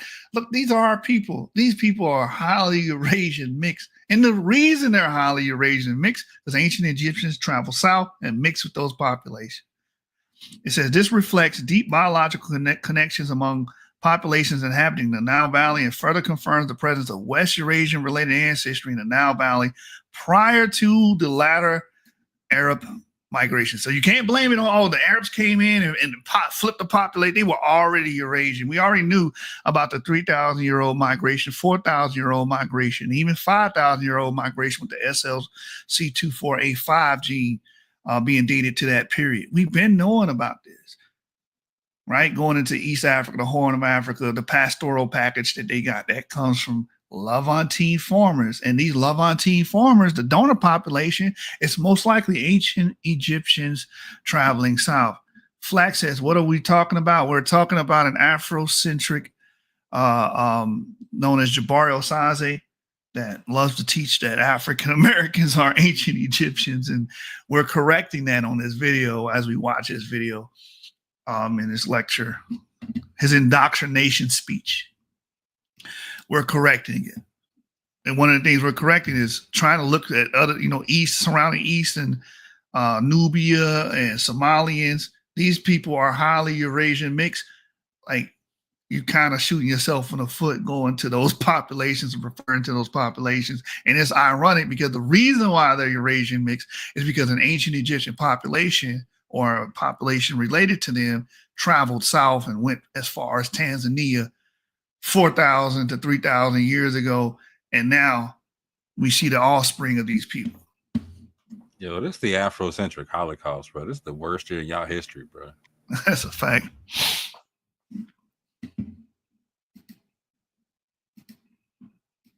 I mean, he brought together a variety of fields in a way that we almost never see anyone be able to do because of his genius stature. And he actually came with something called the melanin dosage test. How many of you have heard this before? That's wonderful. This is a stupid group. I'm telling you that much. The melanin dosage test actually looks at the melanin underneath the skin of mummies. So they're actually able to tell what percentage of melanin was present in their skin. We came up with the exam. He actually asked for access to mummies for a very long period of time. My understanding is that a young Zaki Hawass, who is now the director of antiquities here in Egypt, routinely said no. And his rationale was that scraping even a centimeter, which is what he needed, a centimeter of skin to do the exam would have been sacrilege to the ancient people. And so he continued, he persisted. Eventually he got access to some of the mummies. Guess what he found? Before he even found what he was looking for in terms of melanin, he realized that virtually all of the skin had already been scraped off. You know what he said? He said, I'm not an innovator. This exam is common sense for someone who does this sort of study. I believe they already did the exam already. And so all he needed was a centimeter. And so he proved without a shadow of a doubt what these individuals would have looked like with his melanin dosage test. And so this man here, reading any of his work, this is a quote from the African Origin of Civilization book. It says, ancient Egypt was a Negro civilization. The history of Black Africa will remain suspended in air and cannot be written correctly until African historians dare to connect it with the history of Egypt. The African historian who evades the problem of Egypt is neither modest nor objective, nor unruffled. He is ignorant, cowardly, and neurotic. Imagine, if you can, the uncomfortable position of a Western historian who was to write the history of Europe without referring to great Greco-Latin antiquity and try to pass that off as a scientific approach. You would never hear that. But that's the kind of thing that we've heard because Egypt is such an uncomfortable topic for many. And he's actually challenging African historians to here. Shikanta Gio, please, if you haven't read this stuff, try to pick it up as much as you can. Some of his books aren't even in English yet. And he passed away in 1986, over 20 years ago.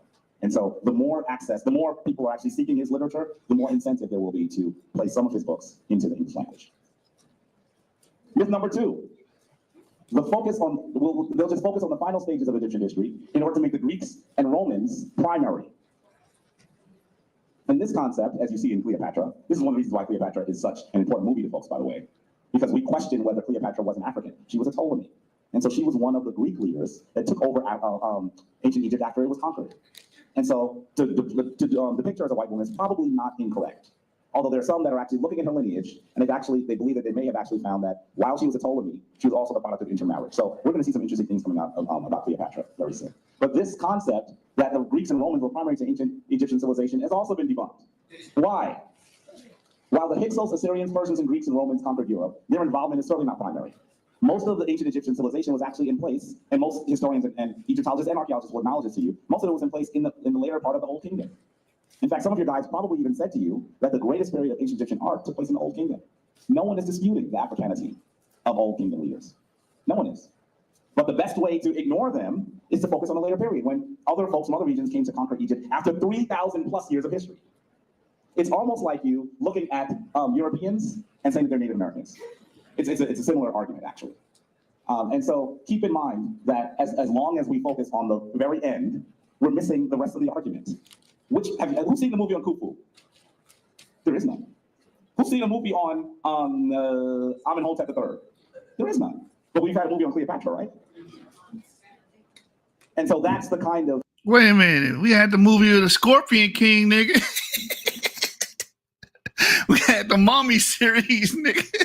Maybe not right then. I think because he's talking about like he said that Diop died in 86 and that this was roughly 10 years from now, so that would put him in 96 in this video. No, this is 96. It's so 2011 when it got uploaded. He just said that Diop died in 86 and that was roughly 10 years ago in the video. Oh, I had no clue. What? Nigga, you had an Egyptian movie. It's called The Ten Commandments. Charleston White, nigga, stop playing. Yo, oh man.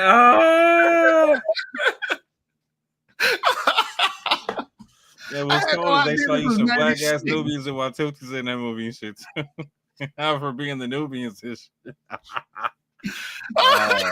No. Yeah, it's a feat. It's a cookout. We cooking this nigga, man. This is crazy. And you can't even use this Native American thing no more because like it would be like okay, you could make that same argument if somehow the Europeans the start of the United States came over the Bering Straits with the Native, like it's the same. It's the same folk just keep coming and like they keep coming. It's not. This is what makes it bad for y'all, bro. Like it's the continuity that just keeps running through, and you're like, no, man, it's just an invasion. Like, yo, it's been an invasion, yo. How many thousands of years it got to be these guys coming in for? It's no longer an invasion, bro. How many thousands of years it got to be, bro? I know, man. And didn't the Cushites invade Egypt too? They never talk about that. Why they want to call them invaders and shit? That's so crazy. Yeah, Safiq. So, family tree DNA is a good one to use. Yeah, if you want my DNA, yeah. Y'all burning dude up like a bad chef. No, we burn him up like a goddamn burnt offering, nigga. Sacrifice his ass right now. So, let me just address a few things about skin color. He was like, it was a black land. No, it wasn't. No, it wasn't. In totality, dark skinned people everywhere are black people, or it was a mixture. I keep bringing this up, man. I'm gonna have to harp on this shit. So this is from Red Land, Black Land, Daily Life in Ancient Egypt, page 36 to 37. And it talks about the height of these people here, but also their skin color. It says their skin color range from pale to dark to darker. As we just read a paper, the Old Kingdom Egyptian had a phenotypic analysis on it. He would have more than likely been dark skinned.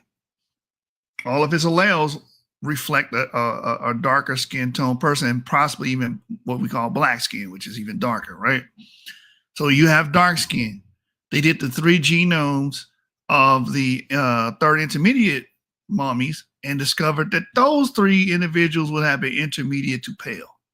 So that reflects on what we just read, right? Their skin color range from pale to dark to darker, unless it has turned white with age. The hair of mummies is usually black or brown. It may be straight or it may wave. It said the features are regular with narrow noses, although some mummies, including Yuya, exhibit what I call the Thutmose nose. It's like George Washington's. At one time, anthropologists thought they could distinguish 2 main physical strains in Egypt. And then it goes on. So I just wanted to bring that. Go ahead. No, it wasn't Yuya haplogroup G too? Oh, yeah. Of course. Boy. Haplogroup G, man. Non-African haplogroup. Y'all got these royal lines in this whole blackity black civilization, y'all. That's the mother of our joint, y'all. So y'all keep having these whole Eurasian royal lines in this piece. All right. Yep. Y'all got to explain that. King Tut was a black man. Egypt was a black land. Because that's the way that Ryan made him. Oh, man. So before we go back to the video, let's get those facial reconstructions. Those are Greeks. Third intermediate period is not Greek. Facial reconstruction. Mummies right here. Boom. Whoop, that is. There we go. The 3 Egyptian mummy faces revealed, studying reconstruction. There you have it. There goes some ancient Egyptians right there. They look like the North Africans that are there now. You know, the ones y'all call Habibi had, I don't follow Habibi. Well, there you go. Habibi's right there. Those are the ancient Egyptians. And from the recent paper that we just read, we also got a reconstruction of what an old kingdom Egyptian would look like. And it's here in the additional information. And this is what he would have looked like. As you can see, dark-skinned Egyptian. So just as we just read, the skin tone will have range from pale to dark. And the funny thing about it is you see it in the goddamn art. That bust had lighter skin, right? Then you got people that look dark or black as Nubians. Then you have people that reddish brown or brown in these Egyptian depictions. Y'all seeing that and they be like, nah, man, the white, they inserted the pale ones and they're not letting us see the real images. We know they all actually black as night. No, man, that's not how it happened. It's indicative of a mixed population as far as complexion goes. Anyway. Approach that they'll take so that they can misdirect your attention. Now, keep this in mind. This man, Herodotus, or Herodotus as they usually call him, is actually considered the father of history. He's probably the first person to write a book that is actually was called The History. And he's the first person to try to write this passionate, empirical, non-biased approach to history of the world. And so when he gets to a group of people called the Colchians from Colchis, he says, now remember, he visits Egypt in 450 BC. This is after 200 years of foreign rule here in Egypt. 200 years, as long as the United States has been in existence. After 200 years of foreign rule, he comes to Egypt, and what does he say? He says that the Colchians must have been Egyptian because they, first of all, had a remembrance of being Egyptian, even though the Egyptians didn't remember who they were. But he also says that he believes that it's true that they were ancient Egyptian because they are dark-skinned and have curly hair. So follow the logic here. Here's a guy that comes from Greece, 200 years after foreign rule, looks at the ancient Egyptians himself with his own eyes, and says that he believes another group of people must be from ancient Egypt because they're black. So the argument must mean that he thinks ancient Egyptians were black as well. Dark skin with curly hair? What? That's a lot of people, man. I don't get that. I don't get that. As important as he is, this quote is not one that you'll hear very often. Myth number 3. Actually, we hear that quote a lot. Or citizens from a lost civilization, possibly Atlantis, must have been founders of ancient Egyptian society. This is a popular culture myth. Now, I know that you've heard this one before. You've seen it in movies like Stargate. Who saw Stargate? And look at some of the images in Stargate. They had this great moving spaceship that looked like the Great Mirkut. They had this guy that actually played a transvestite prostitute. This is true. This is what he played in the Crying Game. It's the same character. The next movie he did after the Crying Game was Stargate, where he played Ra. Look at his outfit here. He has the horns of Heru here, and the sun is behind him. Yeah, they have some great clothing, but this theory doesn't make any sense. Now, I'm telling you, Stargate was a few years ago, but we've seen other depictions of it. If you look at even the recent Battlestar Galactica, you'll note it. If you look at Transformers, which I've actually evaluated and analyzed for the UJAT, if you look at the new Transformers movie that came out this summer, the greatest blockbuster that we've seen thus far this year, probably at least in the top 15 in terms of grossing movies, the argument was actually that aliens, the Transformers, created ancient Egyptian society. The opening scene, you see these guys that look as primitive as can be. They have these face paint on, they barely clothed, they have these really rudimentary spears, and they're walking around, and you see the Transformers building what looks to be the beginnings of the Great Mirkut. That's the first scene. I was in one theater doing this. I was in Magic Johnson Theater in Harlem. So I kind of stood up and looked around. People were like, sit down in front. And I was like, what the fuck are you looking around? It's a movie. It's fantasy. It's a damn fantasy. Transformers don't exist. Why are you getting all upset and shit? All in arms. Oh my God, why would they put this in a movie? Are y'all seeing this? I paid $12.50 for this. How was that? My friends were like, please sit down. This is in Harlem. Please don't play. This is in the hood. But we're going to continue to see this because the people that are the major proponents of a non-African origin of Egypt understand that very few of us have actually heard from some of the greatest historians and scholars on this point. We're just not going to have access to them. It's much more powerful to actually place this in popular culture because more people saw the Transformers this year than graduated with PhDs or master's degrees in history for at least the last 30 years. One movie. So think about how powerful the popular image of ancient Egyptians as aliens actually is. And so one of the major reasons why we know that this is obviously, other than the fact that it's actually ludicrous, and they don't do that with any other part of the world. The Greeks are the center of Western society. We don't hear them say, we think they got their understanding of philosophy from people from Venus. We never hear that. But why do we know that that's untrue? We actually saw the development of the structure of the Great Merkut, remember? It started out with what is usually called a mastaba. And actually, you could go even further back and say that there were sand cut tombs, rock cut tombs, the mastaba. And then it went to the Great Step Merkut, designed by Imhotep, where he puts a mastaba on top of mastaba on top of mastaba, expands it until it ends up looking like this. Remember? So we're seeing development.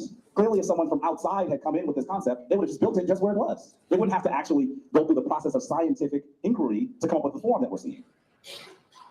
And then, of course, we saw something. I'm not going through all the stages, but remember the bed Merkut? This was the only one you could see from the plateau. The rest of the ones that I wanted to actually show you, it was too foggy during the day for you to be able to see it. But this bed Merkut, to quickly recap what happened, the father of Khufu, the father of the creator of the Great Merkut, tried to develop a Merkut that was going to be the perfect Merkut with the flat sides, just like the Great Merkut is. But he hadn't realized yet that he couldn't build on sand, that he would have had to excavate all the way down to bedrock and then level the bedrock. He didn't learn that yet. And sand does what? It shifts. So if you build a building on something that shifts, you're gonna be in trouble, right? The sides of the Merkut started to lose their cohesion to the surface because they were moving, and the interior of it started to crack. So they brought in these huge logs to stabilize the interior. And at that point, they realized that they were not going to be able to use it for what they wanted to, because he was trying to build the first real, true Merkut. So what they did was they got to here and they said, well, let's finish it. Let's not just leave it unfinished, but we don't want to use as much stone because we're going to use it for another building. So then they changed the angle so they wouldn't have to use as much stone. And that's the reason why we have the bent Merkut. It actually is a failure. And you can learn so much more in failure than you can in success, correct? And so that's what Seneferu did. And so next he builds the red Merkut. And then his son builds the great Merkut. So we're seeing years of innovation and trial and error. Oh, you bringing up Seneferu? Seneferu was killing the Hessis like a month, because Seneferu was he said he hacked the land in the Hess, right? He destroyed it. So and he put them in slavery. So and it's fun. We got to bring this up because they kind of tiptoe around the Egyptian and Nubian relationship they have with each other, or the Nahess, or the Nahessi, whatever. They tiptoe around it because they don't want to talk about it because, oh no, the Egyptians are doing this black nation bad, so we can't speak on that. And it's like, are you here to educate people on this or indoctrinate? We all already know the answer, but if you're here to educate, that wouldn't be a problem because we're just talking about historical events. But if you're here to push a doctrine, then it's a problem. I don't want to talk about how black people were going to war with other black people. You know how those dudes think. Hey, why you bring the bullshit? Can't y'all just get along, fam? Fun fact, the Egyptians' borders were pushed lower because they took over what is known as Nubian land and pushed them further.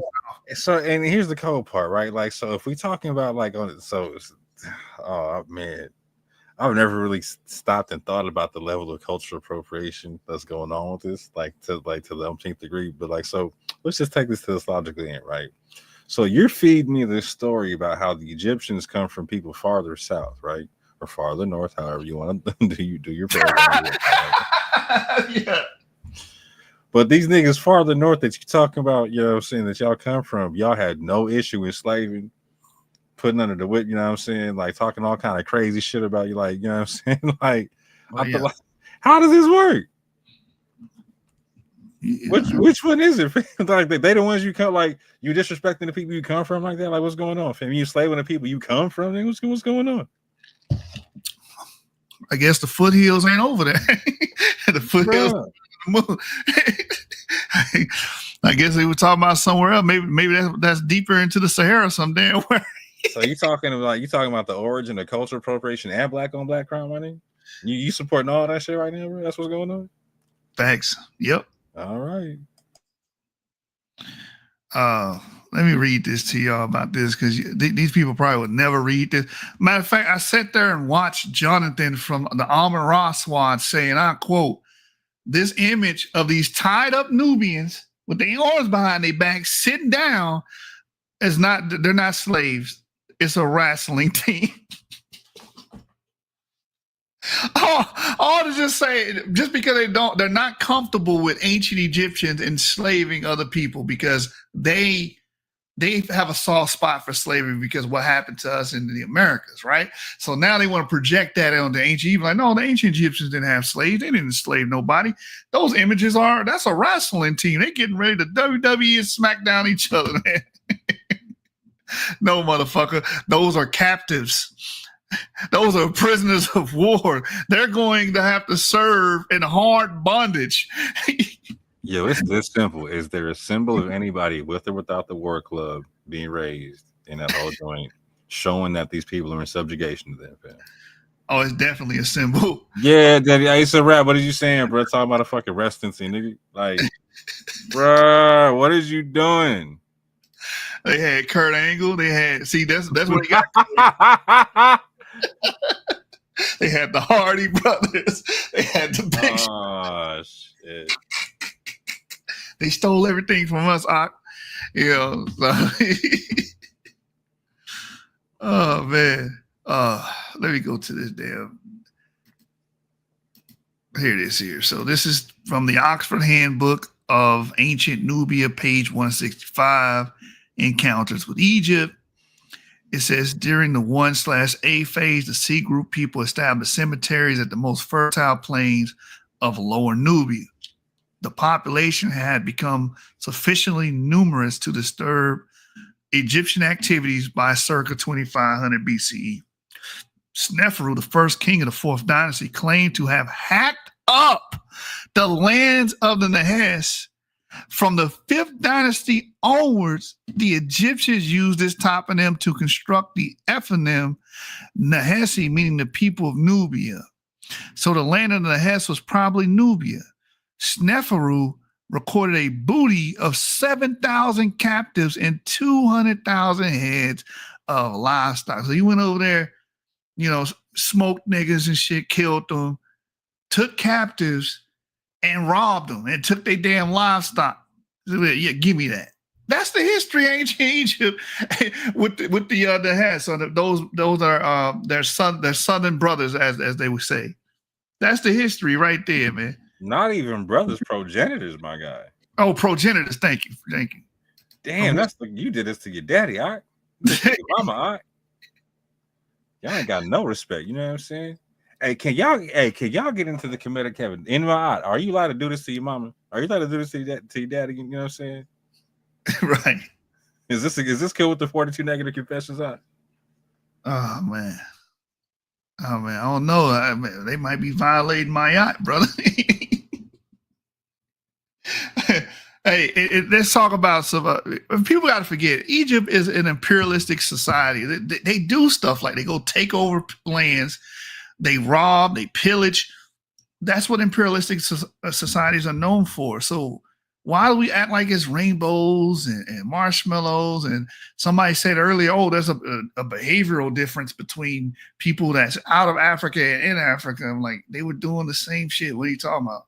They pillaged, they destroyed, and they exploited people. They were exploiting the damn the Hess and the Nubians. They were exploiting them. I'm about to read it. It's right here. It says the proportions of animals to people, about 29-1, support the suggestion that these people were pastoralists. The incentive of the campaign was probably to pacify the local population in order to access the mineral resources in the region. Yeah, we want some of those minerals, nigga. We want some of them precious gems. That's what we want, the precious metals, nigga. So if y'all want this motherfucking pain to stop, give us access to that. You know what I'm saying? And, you know, I'll call the hounds off. I'll call the wolves off. We already took 7,000 of you niggas. It took 200,000 of your livestock. You know what I'm saying? It would be a damn shame if something else will happen to you, you know? So y'all went and slave mama, you know what I'm saying? Slave daddy went and took all their jewelry from the room, nigga. God, dog. It says Khufu, Sneferu's successor, sent an expedition to the quarries at Gebel El Asar in the desert to the west of Lower Nubia. Inscriptions by representatives of the kings of the 4th and 5th dynasty suggest that they sporadically sent royal expeditions to these quarries until the reign of Djedid Kara. A walled Egyptian settlement was established at Buhan below the second cataract and used between the reigns of Khafra and Inu Sarah, and a key activity appears to have been the processing of gold and copper ore, as well as wood resources. So basically, they keeping a military presence down there. They making sure shit on lock because we want the gold, copper, and the goddamn wood. That's what we here for. So we gonna make sure we got this. And they pushed the border down. They pushed it and put forts in Wuhan. So modern Egypt, where the border is today, was not how it was at the onset. And there's a great map in here. I'm gonna find it for you. Nubia actually extended further north than it does today, or Sudan, the top, what we call the top border of Sudan today. It says descendants of slaves taken in Egyptian raids. Descendants of slaves taken in Egyptian raids to Nubia have left traces in Egypt. 3 individuals described by the ethnic epithet Nahesi were depicted in the 5th dynasty burial chapels at Giza, and their modest titles indicate that they were employed in the household of the deceased. Statues of bound and humiliated foreign captives among the Nahesi have been found in the pyramid complexes of several kings of the 5th and 6th dynasties. So not only kicked your ass and enslaved you, they made statues of the shit. To remind you niggas, this is what we did to you niggas. We came here and fucked y'all up, stole all your shit, fucked your women, exploited you for your fucking minerals.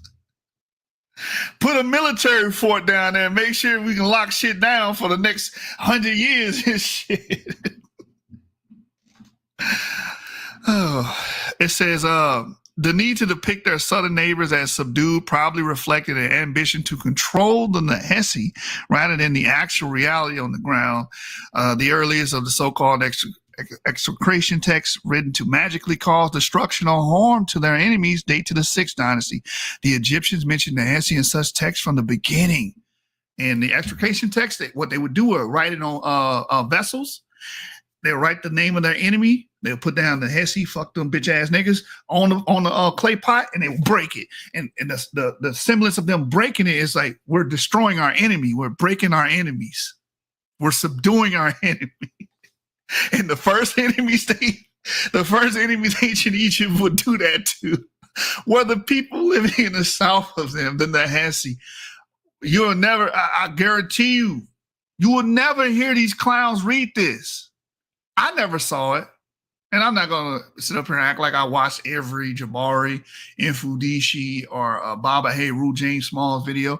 I'm not the one to say that, but I'm pretty sure that this is a conversation that they will more than likely avoid rather than, educate or teach anyone about. Oh, they got a stack of propaganda videos that go in the opposite direction with this. Like, no, it's not what you really think it was, and it wasn't really the same story. Blah blah blah blah. No, they've been doing that for years, bro. Sarah Soon City, all them, bro. Right. They only talk about what the next part of the book talks about is, they used them as the Magi and the archers. They don't discuss this part of the history at all. Let's go back to the video. Yeah, they definitely got their propaganda pieces ready, locked and loaded, huh? No, actually, that's not what you don't speak it. They love it. You don't speak the metal netter, brother. That's not what it says on the glyphs. That's not what it says on the walls, brother. You misrepresenting it. Damn, the Oxford Handbook of fucking Nubia is misrepresenting it. These are collegiate scholars that are putting these books together. They misrepresented it. Yeah, the worst one I ever heard was like, nah, bro, this is just the artistic depiction of propaganda, brother. They weren't actually enslaving nobody, bro. They were just making threats about. Man, I heard that like a decade ago. I was like, if y'all don't shut that, man. But we literally see the damn fort. We literally see them pushing southwards. Mm-hmm. Literally see them doing that. The real expansion, yeah, for real. But they just playing. They pretended. All right. Hey, what he say on Friday? What Craig tell Smokey on Friday? Who you know in the hood that play like that? That play like that, bro. Who you know that play like that? No, Big Worm, he playing. Hey, Worm. Hey, Worm. What'd he say? What'd he What'd say? he say?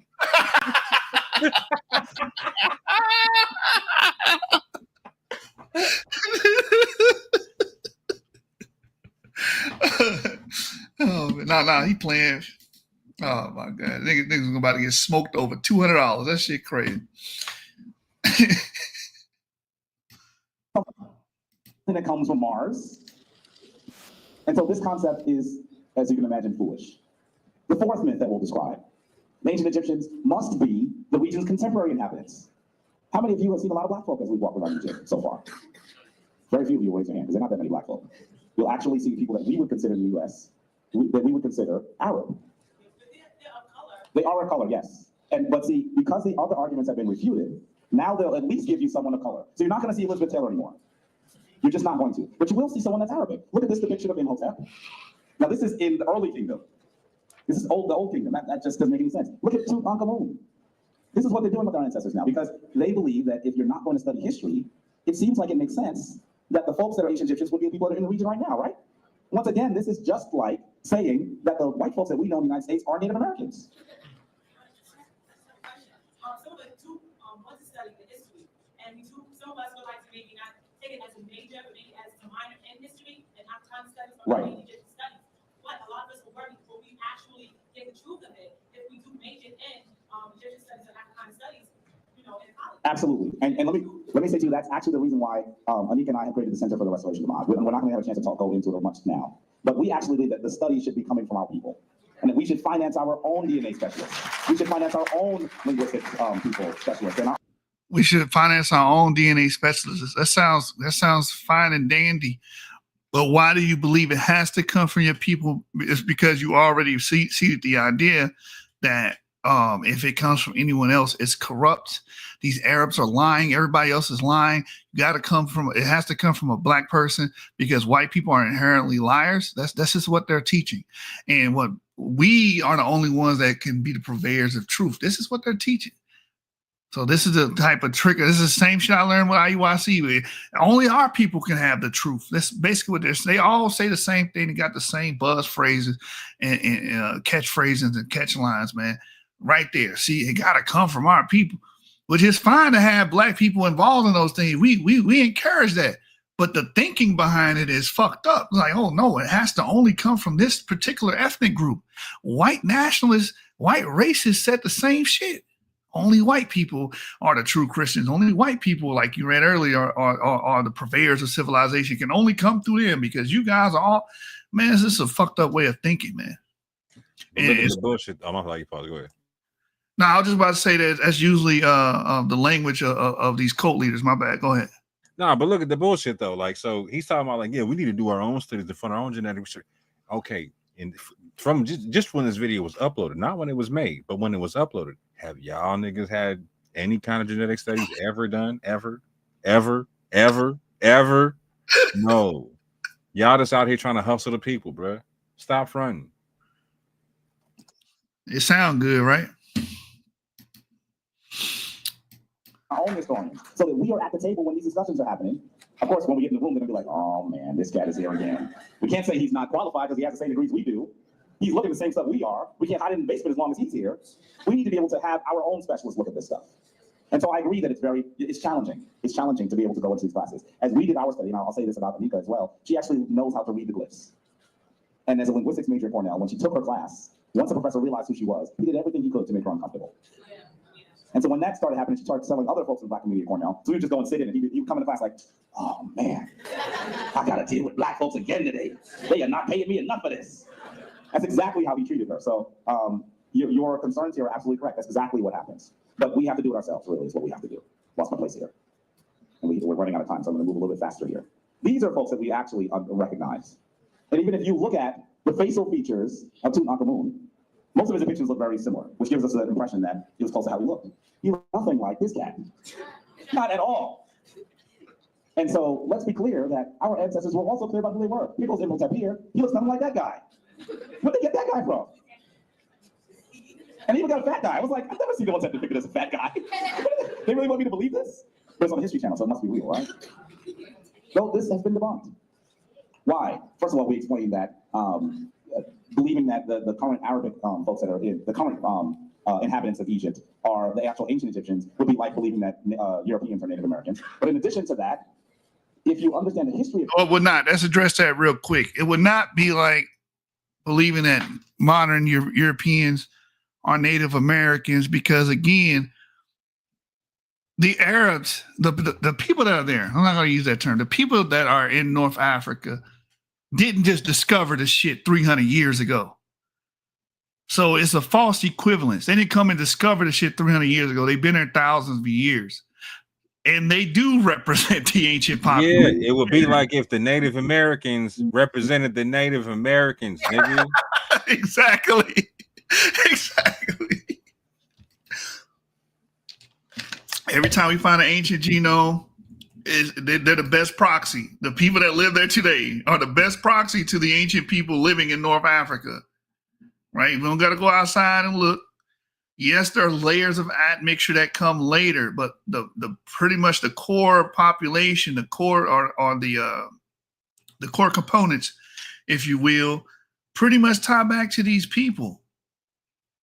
We look at the ancient Egyptians; they're Levantine adjacent, and then we look at the modern Egyptians; they're Levantine adjacent. Same shit, right? You know, John, you just went over last night was so cold because you got the genome of a black Egyptian, and they got when I was looking at the triangulation on that PCHR, I was like, yo, y'all are done. You can't do nothing with that's the best. That's the best you could hope for, is they gave you hey, we know this is a nigga right here. He's black. He black. And then you look at it, then you look at his makeup, you're like, damn, but that don't look nothing like, oh, damn, okay. Like, bro, it's so bad for y'all right now. There's literally nothing that y'all been selling that's been true. That's a fact. In terms of origins, connections, none of it. It couldn't be worse. It couldn't be more of a flop, man. They lying. Yeah. They lying no, I'm saying that's what they're gonna say. They lying, they covering everything up. They don't want to tell the truth. You know, they're not showing the Negroid DNA, brother. They're not showing it. Let's go to that paper real quick. Just real quick. I want to go to a portion where it says the most similar. That PC is cold, blood. Like, it's a fact. They got two triangulated between the wrong three groups of people, fam. You mean the invaders, the Greeks and the Romans? Oh, and then the time periods around this. It was that one. I swear to God, they were like, "Well, we're finna do right here with this one paper is just take all kind of niggas' heads off." So the paper reads: the Neurite individual is genetically most similar to present-day people in North Africa and West Asia. Yeah, those people represent the ancient ones, Jabari. They represent the ancient ones. Shout out to Elkheim in the building. They represent the ancient ones, man. It's over. It's a done deal. It says, which is consistent with the results from admixture clustering. The mitochondrial DNA is haplogroup I/N1A1B2 and chromosome Y haplogroup E1B1B1B2B. Haplogroups of the Neurite individual are most common in present-day North African and West Asian groups, consistent with the whole genome affinities. What's the affinity? With present-day people in North Africa and West Asia, as we can see with the PCA. The Neurite individual is clustering with West Asian populations. On the PCA-B, we can clearly see that that red dot there, that's the Neurite Old Kingdom Egyptian genome, and it clusters right between these purple dots, which are Northeast Africans, and Arabian population. And to the left, you see the Levantine Klein, and to the bottom, you see the Moroccan, Paleolithic, West Asian Klein. These are the groups these people are related to. So those people in modern Egypt are clearly the proxies to these ancient Egyptians. They are clearly related to these people. No ifs, ands, or buts about it. And you trying to line it up with, oh, it's just like the American. No, they didn't travel over there 300-400 years ago and colonize it. That's not what happened. They've been there thousands of years. That these components, these ancestry, the mothers and fathers of these people, layman's terms, were there. That's it. I mean, we can discuss this further, but at this point, man, you really pushing against a brick wall. And like Paul said, you kicking against the pricks. The more you kick, the deeper the damn knife dig into your damn side, man. Y'all about to bleed the fuck out. That's what's gonna happen. Anyway, should I go to the population estimates? Let me go down here real quick to the modern Egyptians. How much DNA they have? Ancestry in later Egypt. Here we go. Down. And it should be here. Here it is here. We tested how present-day Egyptian ancestry could be traced to the Bronze Age population living in North Africa, including the Neuron individual, West Asia, Europe, and Sub-Saharan Africa using QP-Atom. Despite substantial heterogeneity, most present-day Egyptian genomes can be modeled as deriving their ancestry from 5 sources related to, number 1, the Neuron individual, the old Egyptian, right? At a 32 to 74% clip. These people, they represent these ancient people. Then they got the Middle Neolithic Moroccan sample at 28 to 72.7%. Bronze Age Levant at 11.6 to 57%. The 4,500-year-old individual from Ethiopian Malta component at 7.4 to 56%. And the 5th source is approximate 230-year-old individuals from Congo at 4.8 to 52%. Thus, if tracing ancestry of many present-day Egyptians in our study to the Bronze Age, much of it would have been found. Look, here it is, tracing ancestry of present-day Egyptians. Much of it would be found in groups related to the Neurot, or alternatively to sources best represented by the Middle Neolithic Morocco, from which approximately 80% of the Neurot's ancestry derives. These people connect to the ancient Egyptians. They connect to ancient North Africans. They literally do. It's in their DNA. It's in their genes. No more myth making and storytelling that you Afrocentrics love to do. They trace back to the ancient people. It's over. There's nothing else to talk about. But we're gonna continue to talk about it because we making content out of your dumb ass. Y'all the same for the man. The Israelites just don't want to be African, man. Y'all just don't want to be African, man. Meanwhile, y'all done hopped all the way over West Africa, all the way over Central Africa, went straight to Northeast Africa. Like, all right. And what's the difference? You know, both groups are claiming Levantine related people. That's the part that's killing me, bro. Which one is you? You fighting over the Levant, bro. That's what it is. That's a fact, bro. Crazy. The pot calling the kettle black. Canaanites versus Egyptians, bro. Let's get it. It's the Hyksos invasion all over again. Egypt. There was a major Arabic invasion, in fact, called the Arabic invasion, in 639 AD. This is long after the ancient Kemetic Empire. And so that's when a lot of the region's current inhabitants come into the region. That's how they got here. And this is after, by the way, 1,200 years of foreign rule. 1,200 years. And in addition to that, many scholars believe that ancient Egyptians fought with the ancestors of the current Arabic inhabitants of ancient Egypt. And they called them the Hyksos, or as they called them themselves, the Hekshasui. And so they had major battles with them. And so these are their actual ancestors. And then finally, if they actually were the ancient people and they've been here all this time. Wait a minute. See, they killed themselves with that. So you're saying that the people there today are actually descendants of the Hyksos. When did the Hyksos go there? The 17th dynasty, right? The 17th dynasty, or the 17th dynasty, that's 1700 BCE or something like that. That means the ancient Egyptians 12th dynasty. 12th dynasty, excuse me. The 12th dynasty, around 1800 BCE. That means these ancient Egyptians would have been there since 1800 BCE. That's what you're admitted to. So the Hyksos are there for way before 1800. Because I'm just shooting from the hip. No. I'm just saying that makes the argument even worse for them. It's like, because it's like, yo, y'all got this all messed up. You know what I'm saying? Like, y'all got this so convoluted. It's not even funny. Yeah, so you're admitting that ancient Egypt would have been Eurasian because you're admitting that the Hyksos came and took over. And see, that's where their ancestry go back. Okay, so they're ancient Egyptians. You're admitting that they're ancient Egyptians. They've been there for a long time. And everything after the 12th dynasty, they've been there. But y'all love talking about King Tut and Ramesside, the Ramesside dynasty and everything after that. That would mean their genetic footprint or fingerprint will be all over that, right? So what do you really say? First you say, no, they're invaders. They don't belong there. That would be like Europeans claiming to be Native Americans. Then you say that you basically admit that they've been there for goddamn 4,000 years at the least. That's what I was saying. How many thousand years they got to be there to stop being invaders, bro? Like it don't make no.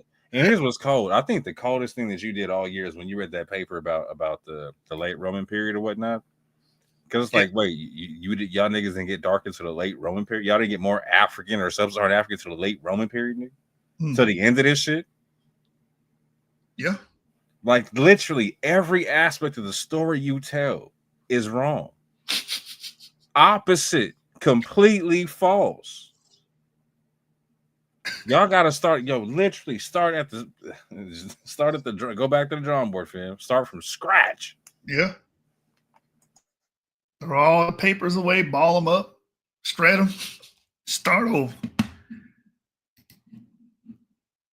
Why is it that they have to learn their own history from Europeans? Why is it we go to the Cairo Museum, the Egyptian Museum in Cairo, and we see a building that's in Greco-Roman form? If it was something that they actually own themselves, don't you think they would take some more ownership of it? I think that this argument is one that, on itself, has to be refuted. Why don't they want you to know who you are?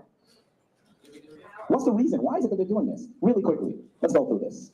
At the period when people were most interested in ancient Egypt, when the Rosetta Stone was finally deciphered, was at the height of the transatlantic slave trade. And so when most people were actually focusing on ancient Egypt, they actually already had African slaves. And so what were they going to believe? That they actually enslaved the creators of history? Who started the term cognitive dissonance? It's actually a scientific theory that says that if you have something that shakes all the things that you believe, you do one of two things. You'll change your beliefs or you'll go crazy. So they simply changed their beliefs. And so they can't possibly believe that they are actually enslaving them. Oh, that's what you did. You went crazy. You went crazy with this ancient Egyptian shit, teaching all the damn Diop fallacies and Baba Heru fallacies, man. Listen, fathers, that'd be a problem, wouldn't it? Most rational thinking, moral people would have a problem with that. And so they have to change this during this period. In fact, Napoleon, who came here with French troops, is reputed to have fired on the face of Herod also known as the Sphinx. And after, I'm not sure if this actually happened, but this is a rumor that has existed for hundreds of years. And he is reputed, now this I believe is true. He actually said that history is a lie agreed upon. Napoleon hated black folks. He came to Egypt after virtually being defeated by the Haitians. Are you telling me, can you imagine how he felt? He wants to come to Egypt all his life, he gets here, and he sees the face of Toussaint Louverture? I'd be upset if I was him. And so that's one of the reasons why we're seeing this. This is Toussaint Louverture here. If they actually believe this, they would have to rework everything about who they believe they are. And that's a very difficult thing for anyone to do. Now, why is it important? Let's go through this quickly. We know that Kemet is the beginning of writing. The oldest book, we've been into Tomb of Ptahhotep. The oldest writing, the oldest book in history comes from here. The world's first paper, at least 1,000 years before the Chinese came up with bulk-based paper. Religion and spirituality. Ancient Kemetic spirituality actually serves as the archetype for the world's major religions today. So we see the first sacred trinity in Heru, Asar, and Ast. In fact, there are many similarities between Asar and Heru and Jesus and many other major characters in the Bible. That would be a really challenging thing to say, that their understanding of their own religion comes from black folks. It'd be very difficult to say that. In fact, even the people that we know are black, and they don't even refute we're black in the Bible, when they usually depict them, they usually make them look like Europeans anyway. Just for good measure. In addition to that, relational mathematics. Our ancient Kemetic ancestors used math in ways that we still don't understand today. We still can't build a Great Mirkut. I think I said on our bus that in the late 1970s, a group of Japanese scientists and archaeologists and engineers and architects decided they were going to build the Great Mirkut. And so they started working with the tools that they believed that were in use during ancient Egyptian time. And so they started working on it, and they said, okay, these copper tools and these wooden rounds ain't working. And they got the titanium stuff. That didn't really work. So then they started etching things with lasers, with Bill. I know we talked about lasers. They started etching things with lasers, the Japanese. And so finally they thought that they were making some headway. And they started reporting that they were building the Great Mirkut, and it was a great day for Japan. And by the time they got about halfway, guess what happened? It imploded. That was the last semi-successful opportunity to build the Great Myth. And so they still don't understand how it's done. We have the Moscow, the Rhine, and the Berlin papyrus that all describe mathematics and ancient Kemet. And in addition to that, one thing I think you'll find very interesting, I didn't do it in this lecture, but hopefully we'll work on it at another date. The ancient Egyptians did mathematics. Students, you really should pay attention to this part. They did multiplication and division without the use of a multiplication table because they had an understanding of the relationships between numbers. In fact, many of our older folks in the room, including myself, remember that there was a major transition in mathematics in the United States where they started calling this new math the new mathematics because we didn't understand the relationships between the numbers. You could ask a student what 4 times 4 was, and they'd give you an answer. But then you would ask them, what's 2 times 2 times 4? And they would say, because many folks didn't understand the relationships between the numbers. They just were giving you what they memorized. The ancient Egyptians did not even memorize the mathematics table, which is really big to me. Short story. I couldn't remember the four times table. And I was a great student, but I just couldn't do it. I wasn't focusing on it. I remember my mother came to pick me up from school one day, and the teacher looked at her and said, you got to get him to get this straight because I don't know what he's doing. And she struck me a look, and I said, oh, it's going to be a long night. And when I got home, she took out the belt, and she said, you're going to learn this in about 10 minutes. You're going to read it, and you're going to give it back to me. When you get it wrong, you're going to deal with the belt. It wasn't 10 minutes. It was a very long night and a very painful night. I did learn the 4 times table, I must say. But they didn't, our ancient Kemetic ancestors thought that was irrelevant. Why should you memorize something for no purpose at all? I actually have a DVD here that goes into how they did it, by the way. And so I think that it's something that we need to learn to do. So that. Wait, hold on. What? How do you speak for the ancient? He said, I think the ancestors thought that was irrelevant. How do you know that? What? I'm kind of lost. Like, but here goes the other aspect of it. He probably think he can speak to them. I have caught him saying that he can speak to his ancestors. Now, was he being metaphorical? I don't fucking know, but he was caught on 4K claiming that. So maybe he think he having direct conversations with these people because we know he's not at the digs. He's not involved with any anthropological study of these people. So what does he mean by I know that this is how they thought about memorizing things? Like he got insight. Like he worked for TMC with a time machine. He went back there and spoke to Sneferu. Was like, hey man, how you feel about timetables? You know what I'm saying? This nigga a beat writer for a fucking instead of the Time magazine, Time Traveler magazine. The hell wrong with this nigga speaking to the ancestors and shit? That our students can truly understand how this works. And then finally, medicine and science. I'm not going to go through all of this, but as he wants in the Imhotep Museum, I know that you're aware that the beginnings of medicine and science come from ancient Kemet as well. That Imhotep is known to come up for cures for 200 diseases, practicing surgery and dentistry, and so we are at center in the beginnings of medicine and science. And so it should be clear why it's very difficult for us to admit that ancient Egyptians are African. But after your trip this year, you should be able to return home and make these arguments so that our people can be edified by our history of excellence. And so what do we have to do? We have to do exactly what we're doing here. We have to teach our young people what the truth is. Here's some pictures from some of our trips, actually. We have to teach them the truth. Because the work that particularly Brother Helen and Mama, I said Brother Helen, Brother Ali and Sister Helen have done is critically important. We have to tell our students what the truth is so that they can actually stand on the shoulders of our ancestors.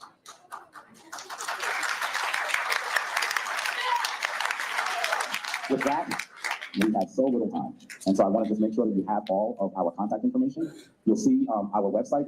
A feel-good speech at the end. And, you got to show the kids the truth. Y'all lying to the kids. Y'all giving them misinformation and disinformation. You tell these kids something that ain't true. They not Egyptians. No, you don't represent the ancient people. And like you said earlier, more, why not just say I like the practices and I like the culture? That ain't good enough for identitarian. They don't want to just embrace the culture, embrace the rites and rituals. And that's the funny thing. That's what would have made you an Egyptian back then. You embracing the rites and rituals, the religion, their belief system, and culturally identifying with them. Then they would be like, all right, you an Egyptian. You are coming with this. No, actually, we literally come from there. Like we literally come from the loins of Egyptians.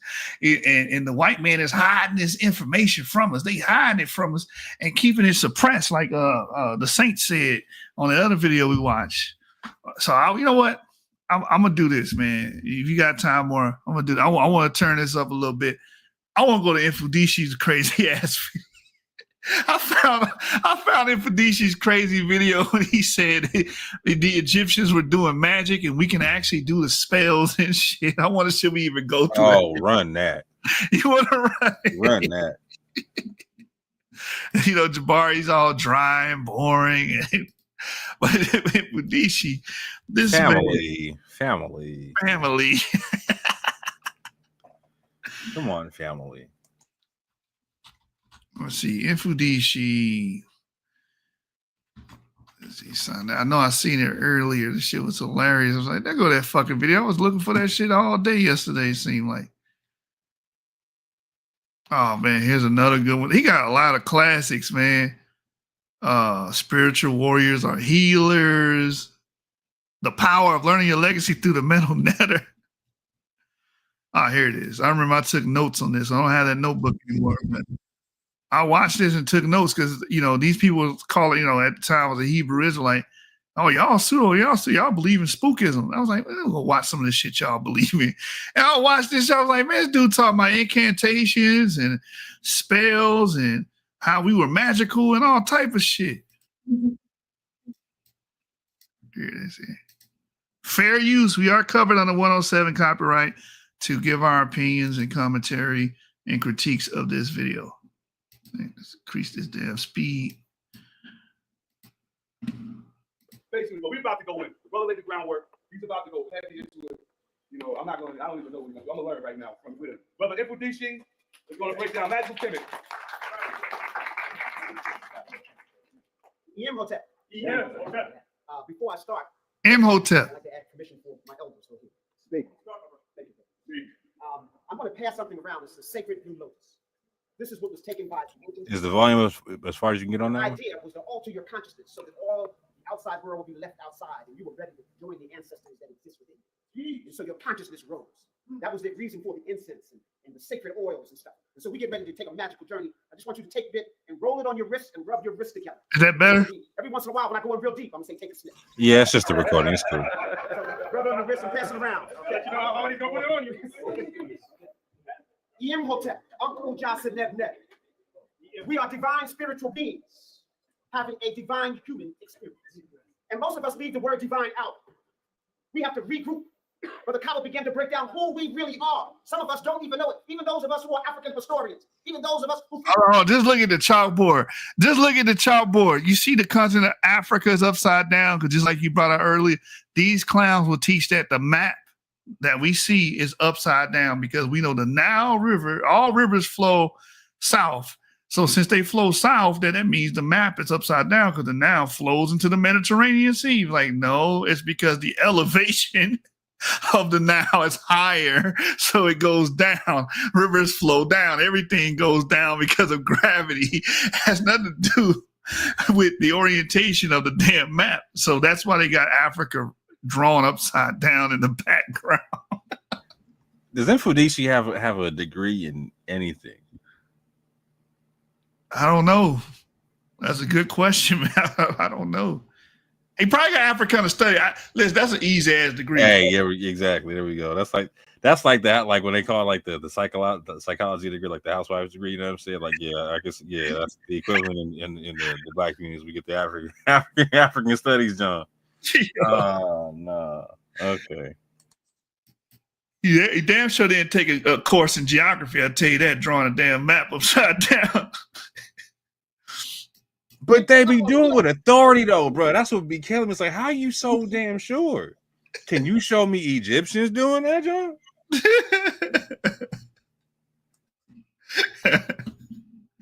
The Egyptians would probably slap their ass in the face or something. It flows that way because of the elevation. They understand the shit. You know. They put y'all in the subjugation and whatnot. You know what I'm saying? Y'all be saying, we resting and no. Like, nah, y'all niggas in the subjugation. You know, these are not fucking fetters of iron. This is not ropes tied and bonding my arms behind me. This is wrestling equipment. Training equipment, brother.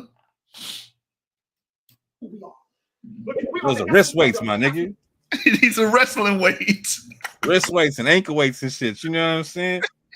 What are you talking about? We was the first innovators of this exercise equipment, son. What you talking about? Gave it to the world, nigga. They get everything. Top flight security of the world, Craig. The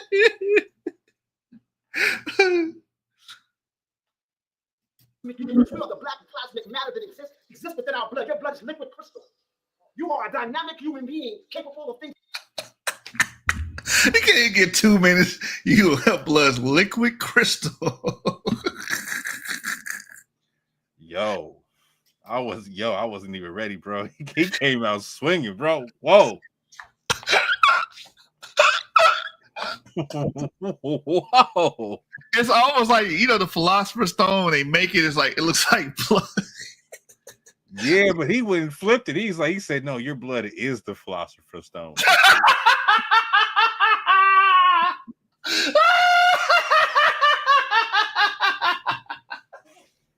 Motherfucker doing transmutations and shit. He gonna clap his hands together like fucking elders and shit. And they put it on the ground.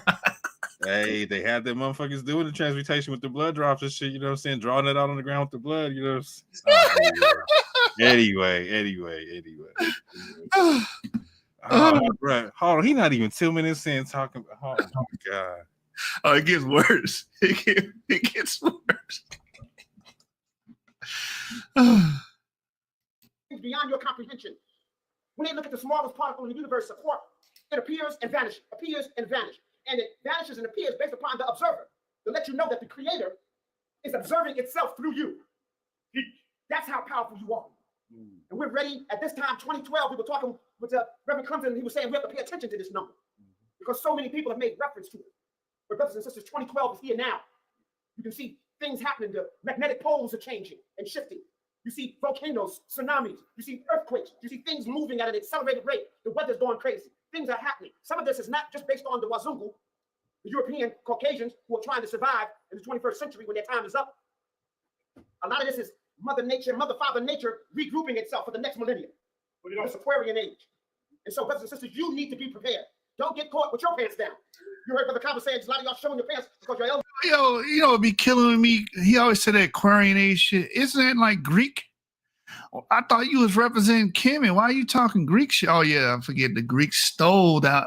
I got it. That Black Athena shit. He read the Black Athena. The Greeks stole all these concepts. They really Egyptian concepts. Okay, got it. I answered my own goddamn question. Conspiracy head ass. So they pull your pants up because if your pants is down, you ain't gonna be able to get away. Be prepared for the worst. If it doesn't happen, then you will just set free. But if it does, you are prepared. Get to a place where you can go at least 90 feet above sea level. Make sure you can get there with your family and have supplies of water and food. Because things are ready. Start preparing yourself with silver and gold and copper. Because you're going to have to barter for things. Food. Remember, we built the pyramids with no money. The greatest human resource, economic resource you have is your spirit, your human energy. And collectively, we represent an infinite reservoir of richness. And so we have to begin to harness that energy so that you can be able to use it when time is necessary. Magical Kemet. You noticed me and Professor Small were talking one day, and he was saying, as we travel all around the world, everybody's fascinated with ancient Kemet, as we call Egypt today. But nobody's more fascinated with it than Africans in America. Come on. Africans on the continent are not that fascinated about Kemet. They've almost been programmed that this is somebody else. But Africans in America, we know this is us. Or maybe they know something you don't, bro. And I said, or maybe they know something you don't, bro. That could be it. And he lied talking about some we. First of all, exactly. I can't, bro. I was about to say, so I can't. Can y'all please stop saying we built the pyramids, fast?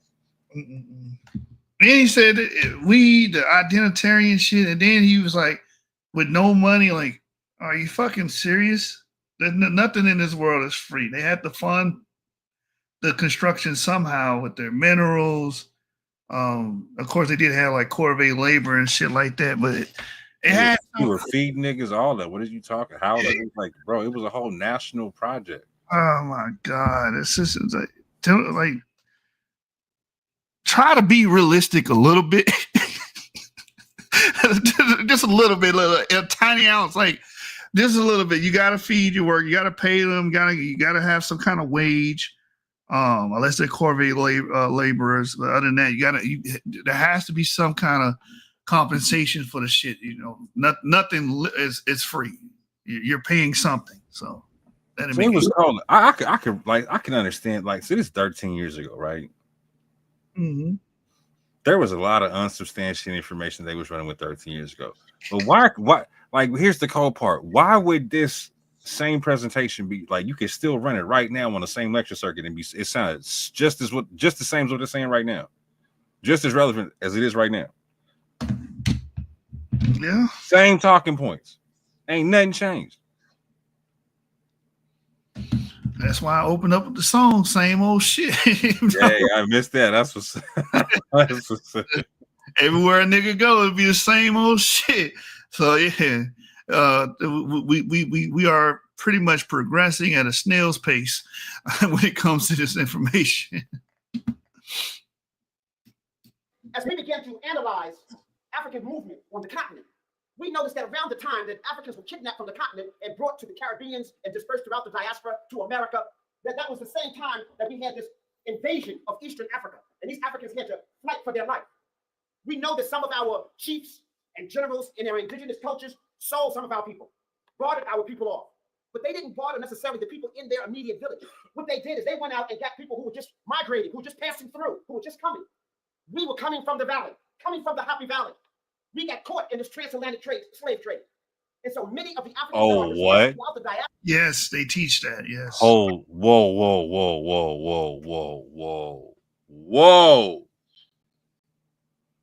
I literally ain't never heard him say that before. Yo, we came from the Nile Valley, we was just getting to West Africa and got sold as soon as we got there. Yeah, the invaders came in, pushed us out the Nile Valley, and then we go west, and then we get caught, and then boom, that's how we got to America. That's how they teach. When the hell do we lead the Nile Valley? Is he saying?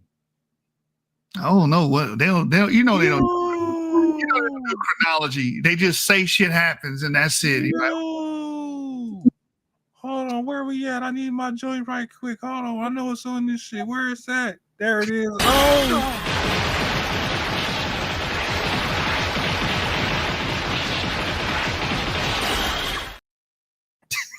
This time skip game is immaculate, bro. I guess the Ottoman Turks. I guess if you try to make sense of it from a time frame, let's say the Ottoman Turks come in, push these people out of East Africa, push them out the Nile Valley. They flee, and as they were fleeing, they get caught. I don't know how they gonna get caught by anybody if ain't nobody there yet. I don't get it. Who was the people doing the catching? Because he said it was how they survived how they survived the slave trade, like in East Africa, like you know what I'm saying, going all the way up to Baghdad or whatnot. How'd that work? That's a great question. Yo, bro, y'all niggas is wild. They said they came in, pushed us out. Yo. Yeah, none of this shit is logically thought out. It's just it's good. At least he prefaced it off like, you know what, all the the niggas in Africa don't really care about Egypt like that, you know what I'm saying? For some reason, they just don't. I don't know what it is. They're just not that curious about Egypt like that, you know what I'm saying? If I ever go to New York and I see where these people at, I'm gonna go to the class, I'm gonna listen, I'm gonna be quiet, and then I'm gonna get up and erase that shit off the fucking chalkboard and draw the fucking map correctly. And then walk the fuck out. Yeah, use a damn lie. You ain't gonna be quiet about shit. You gonna do that shit right at the outset. Be loud as fuck while you doing it, and then run the fuck out looking at the niggas. What the fuck is y'all talking about? You be talking emotion under your breath, bro. Making sure everybody can hear what you say. I would probably get up and address the whole classroom, like, so y'all gonna sit here and act like this fucking continent of Africa is not upside down. You just gonna ignore this shit, you know?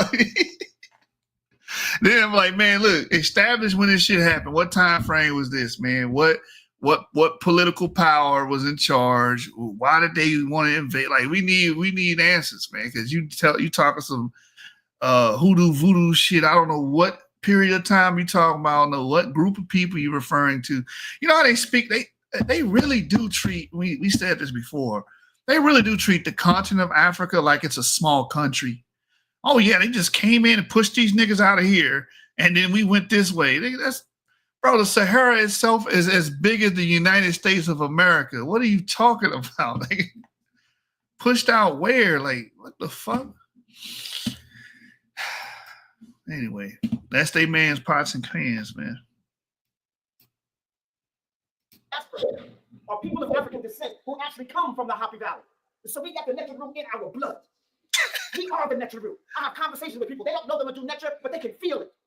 They identify with the Netra root. They have dreams that they want these fine beings in their lifetime. That was you off the chain. He said they can feel the better Netra. They can feel it in their blood. The Netra root's in their blood. And they not only the blood. See, this is layered. This is layered like a damn onion, bro. Not only the bloods are damn philosopher's stones, it is also the Netra root. The essence of it is the Netra root. It's and the meta Netra. And the meta Netra, bro. Yeah. Oh, yeah. They can't understand the meta, but they can feel it. They can feel it, bro. Yo, I could have made a killing on Wakanda Forever t-shirts for these niggas. You know what I'm saying? Oh, yeah, definitely. Definitely. Amen. I get to testify witness. A lot of us feel that. And we have young brothers, hip hoppers and stuff. They got all these symbols tattooed on their body. They don't even know what it means. But they got the arms and rings of Ma'at all tattooed all over because they feel this energy.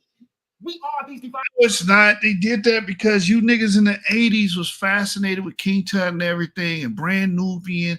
They introduced all that, man. That's why. Exactly. Wake up one morning like, yeah, let me get that shaped object right there. That, you know, with the circle and the cross. Like, yeah, let me get that. That's not how that worked. The Aunt Canes and all that shit. Mm-hmm. Being the greatest civilization in the modern world. And I say the modern world is anything after 10,000 years ago, the last ice age. The last ice age put an end to several golden ages that existed on the planet Earth. Planet Earth goes through these cycles. Brother Kaba broke down, for example, in the pyramid text, they talk about how they have been plotting 3 sun years. So sun years approximately 26,000 years, the whole precession of the equinox. And so if we plotted 3 sun years, more than 75,000 years, we had to be into the science long before that to create the math to plot it. We created the first star charts. We created star. He just made ancient Egypt 70,000 years old. 26,000 times 3, what's that? 25, 50, 75. So yeah, about 80,000 years. He just made ancient Egypt 80,000. We've been had our civilization. We had math, but the Ice Age came and destroyed all that shit. There's always these niggas, man. Look, all you gotta do is do a conspiracy and wipe away. Well, we can't expect to find any evidence. The Ice Age destroyed all the evidence, so you're just gonna have to take my word for it. Either nature of the white man is the reason why we have no evidence of what I'm talking about. But don't worry about that. You focusing on the wrong shit. Just stay with me. Tracks of the heavens before most people were born on any other planets, on any other continents. So I need to be real clear. We were doing agriculture. We were smelting iron. See, one of the things you don't know about ancient Kush, that it was the first world smelting of iron industry in the world. And so those people who smelted iron were called Shamsu Haru, followers of Haru. And they were the blacksmiths. And we don't get a chance to talk about this. In Dr. Van Sertiver's books, Blacks in Science, he talks about an iron smelting machine approximately in the area of Kenya, Tanzania, that was smelting iron at temperatures where you can create steel, which wasn't created for Europeans until about 150, 200 years ago. We were doing it before or parallel to ancient chemistry. I'm going to show you some slides and some pictures of some stones that are almost as hard as diamond, diorite. It's perfectly carved. And they told you that the ancient Egyptians only had copper and 10 tools. You need diamond cutters to cut this. So I'm trying to tell you, ancient chemists started out almost at a height. They started out where America won't reach until another 500 to 1,000 years. That's how dynamic we are. And ancient chemists began to decline each generation. One of my former teachers, Dr. Asa Hilliard, broke down that we have to redefine our story. And so he broke it down to the first golden age, the second golden age, the third golden age, and the fourth golden age. And so dynasties were created by our European Caucasians during the Greek era, when Manetho was explaining our story to the Greeks. They broke everything up into family groups. So a dynasty is just a family group, okay? And so it's not 10 years, like a decade or a century. Like, it's just, it could be 8. A dynasty could be 8 years. A dynasty could be 100 years. A dynasty could be 200 years. It's that family rule, okay? So those are fictitious. They have nothing to do with ancient chemistry. So I need to make that clear. They have nothing to do. Akhenaten didn't know he was the 15th Nasut of the 18th dynasty. Okay, I need to make that clear, all right? So it's clear. What we have is the reunification of ancient chemistry approximately the date around 4240 ST, which is equal to the year 1. No, 4240 BCE. 4240 BCE is equal to the year 1 ST, Senatau. That's the beginning if you are charting things from the civilization of ancient Kemet. But year 1 is the reunification of Kemet, because that's the first golden age in the modern era. But we can see heirlooms of other golden ages that came before. I'm going to show you a picture of Taneta Anu, who was an African ruler that ruled about 7500 BCE. And this is still 3,000 years before Kemet, to let you know we were still ruling these golden ages, but they don't have the records. They still unearth things. They're going deeper and deeper down this rabbit hole, to see exactly just how old we are, just how old our civilization. So they can't tell you all of this. The great question comes up is where were they? Okay. Right? So they have to begin to talk about, well, were the Germans here? Were the French here? Were the British? No, not even on the planet. And so, therefore, they're not going to put a lot of that information out. The German and French people were not on the planet during this. See, he went the Ron Dog route. He was like, listen, we're not going to. And what's that nigga that used to come on here, man? Daryl or something. He'd be like, to be honest, I don't even know where white people come from. They popped up in the Yeah, that was Daryl, bro. He get one out. Where white folk come from? Where white folk come from? He said the French and the German was not even on the planet at the time. This nigga was made up an African king. Hell, he ruled in 7,500 BCE. Oh, man. Meanwhile, we was just talking about Yahya, who was a whole haplogroup G, right? Mm-hmm. Of which we can see them same haplogroup G niggas running around France and Europe. Anyway. Facts. Anyway. But they don't exist. Yeah, all right. They might just say it's dynastic. Like some of these bowls that were carved out of diorite, there's a 9.0 on the hardness scale. Go back to a golden age that preceded the last great flood. And I need to tell people, you need to study topography and geography if you want to even. Did it say preceded the last great flood? Yeah. I know today they don't even teach geography anymore. How do you do that? And that's to keep the I don't know. Maybe it's in that Stargate underneath the Sphinx. You got to go there. So this is the part, like, if you listen closely, he was just talking about, like, they don't have evidence of this shit that he's talking about. I was like, well, why are you talking about? Like, what are you saying? Because the Ice Age destroyed it. The Ice Age destroyed all those civilizations and everything. All right. Like, this is cold because, like, y'all, like, they require less proof than, like, Christian preachers, like when they give the, like, their lectures / sermons and whatnot. You know what I'm saying? Like, you can just get up there and just talk and say whatever, and it's cool. Pretty much. Whatever, and everyone's just, they got to rock with it, bro. That's crazy. You got to feel it. See, you ain't a part of the people, bro. You don't have the net to the rule in your spirit, bro. Your blood have to be crystals, because the blood being crystals, it can pick up a certain frequency, and the message can, be interpreted that way. But if you're not from the net, I must have too much Tamahu in my system. You know what I'm saying? We must not have had any philosopher's stones in our blood. Right. So, if you don't have the stones, see, the stones also emit a frequency that protect your pineal gland from being from calcification. Oh shit. Oh, you gotta get into it, brother. I need to see that whole room take a DNA test, bro.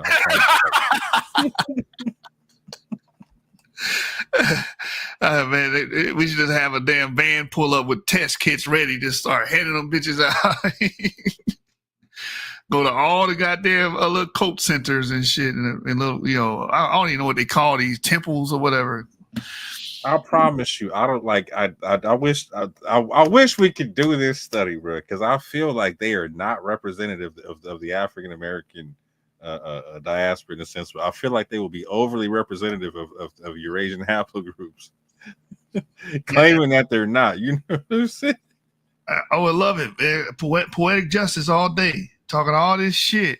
Come to find out you R, you haplogroup I, you G, you know what I'm saying? You got fucking Germany and shit. Like, bro, let's make it happen, man. I would love to see that, because I'm going to be the first one to put you niggas on blast.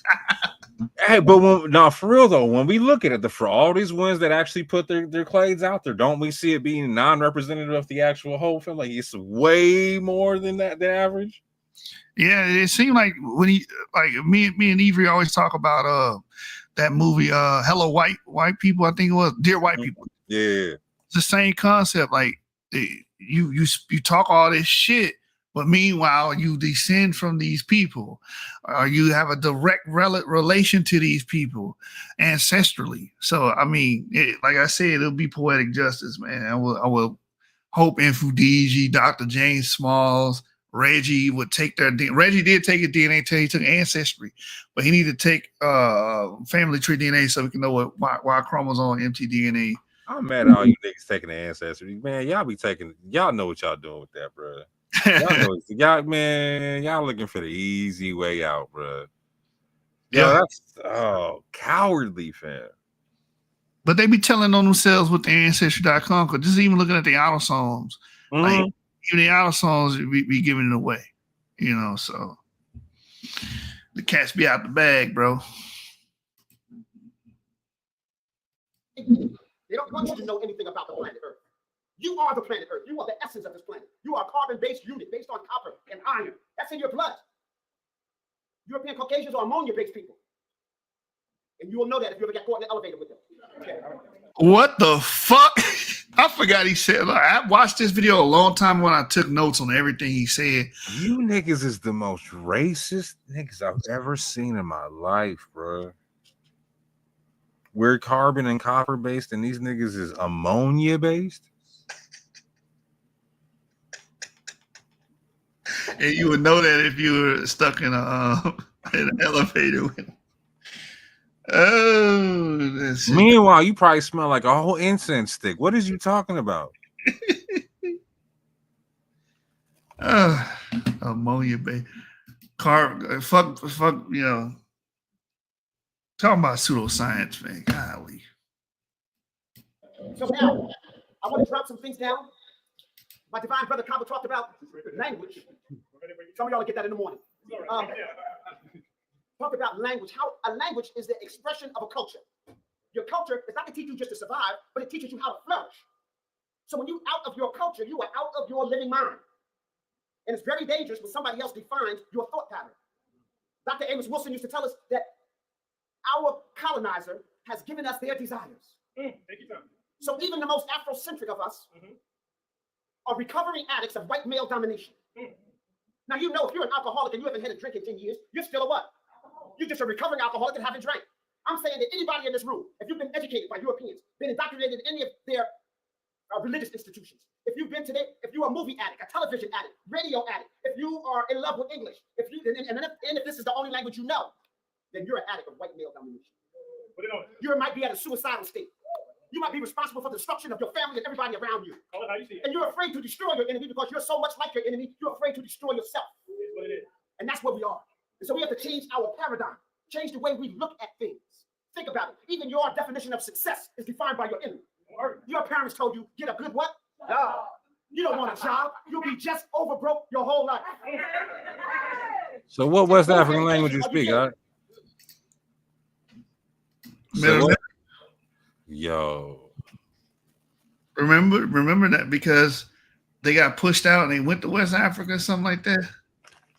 Oh, that's right. I forgot. They got that recent I got to wrap my mind around that recent migration from the Nile Valley to where they just got there in time to get sold on the slave ship. So it was all a ploy, man, to cover up our ancestry. So how? Hold on, wait. How are we there just long enough to get sold? But those are the majority of our autosomes. I'm trying to figure out who do we get sold by, because he said our own people, but if our own people are the people that came from the Hopi Valley, like he said. And so we ran over there and then started selling each other? And he said other black people sold us. Oh, he just said other black people sold us. He just, okay, all right. So it was niggas waiting on us to get there. But we weren't, they knew here's the cold part. He said they knew we weren't the same. We was coming in, we was migrating in, so that we gonna sell them because they're not us, right? Oh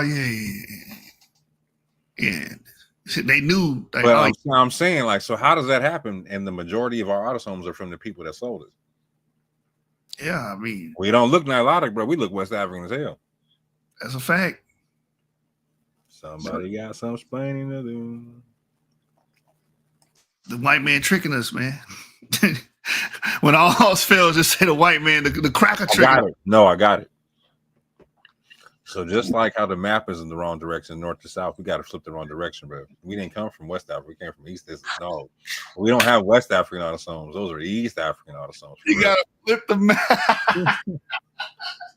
You got to make the East on the Atlantic side.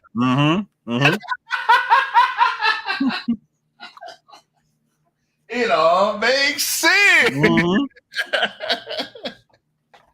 Might as well. We already flipped the damn map. What would it hurt to flip it again? God damn it! Shit. Hey, one more turn deserves another. You understand?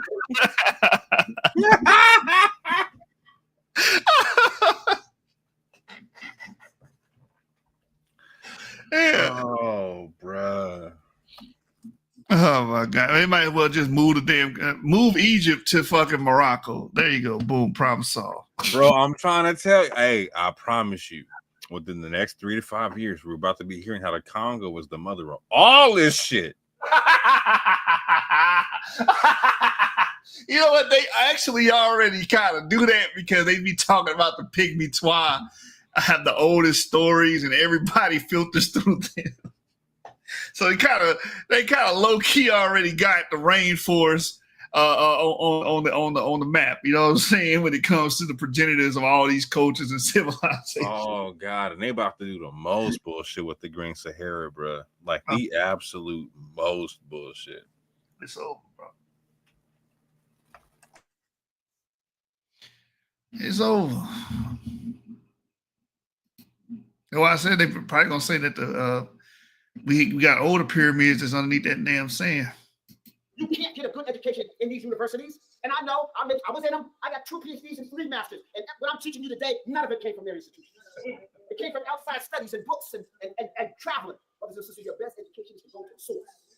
Go to the source. So hopefully some of y'all will come with us on May 1st to Boston to look at some of our heirlooms that are locked up in lockdown. All right? Some of y'all can travel to Make sure you do like Sarah Sunsetti. Make sure you sell a crack and cocaine to your people to make sure you get enough money to get the Kemet, bro.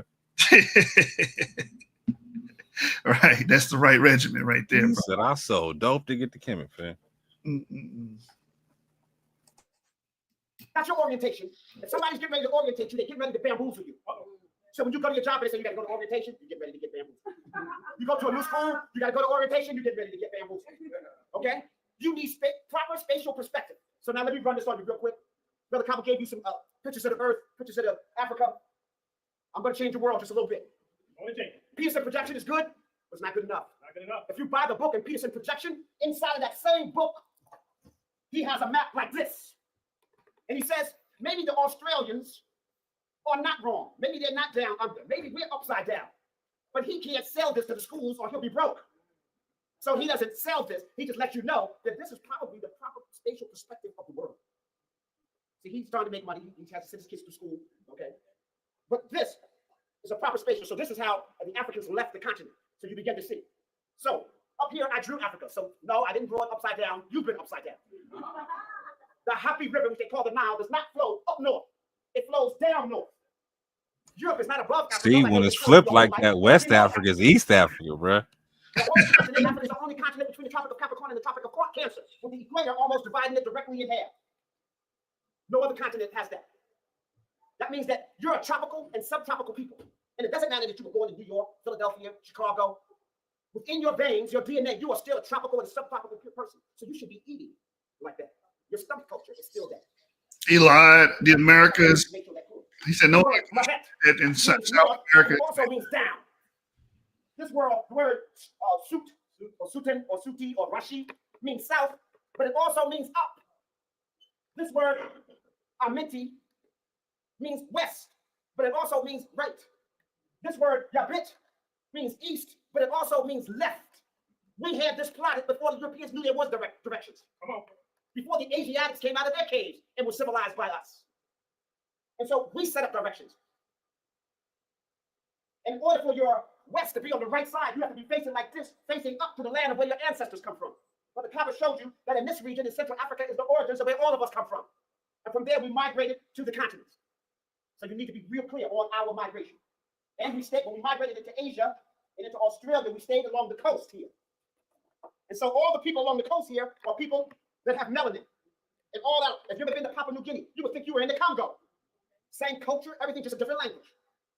Go to Australia, you would still think you're in East Africa or Madagascar. Same people. In Madagascar, there are also people with black skin, with sandy blonde red hair. Just like that. But look where Australia is, and look where Madagascar. They're on the same parallel. Same meridian. Y'all understand what's going on? There's a science here that our ancestors laid down. So not only did they plot the stars, they plotted the earth, the grids ran right through where the pyramids are. Sacred grids.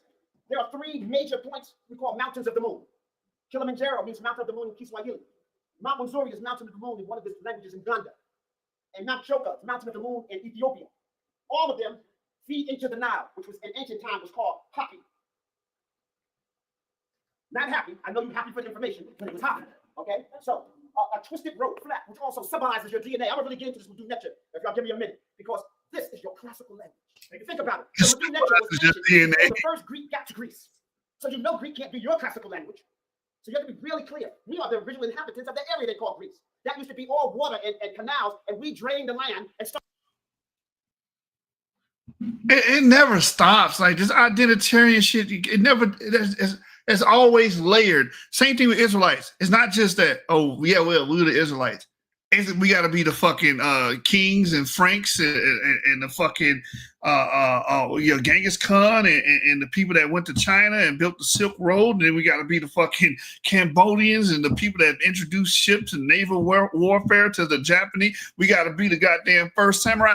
It never stops at one group. It expands with all these identitarians. They got to be the Egyptians, then they got to be the Cambodians, they got to be the Australians, they got to be the Papua New Guineans. Like, goddamn. Is there anybody else on the fucking planet but just one goddamn group? It gotta be every we really the real Greeks. We went over there, it was swampy, we drained it and shit. We installed a fucking plumbing system and water treatment, reverse osmosis. This nigga was clearly lying.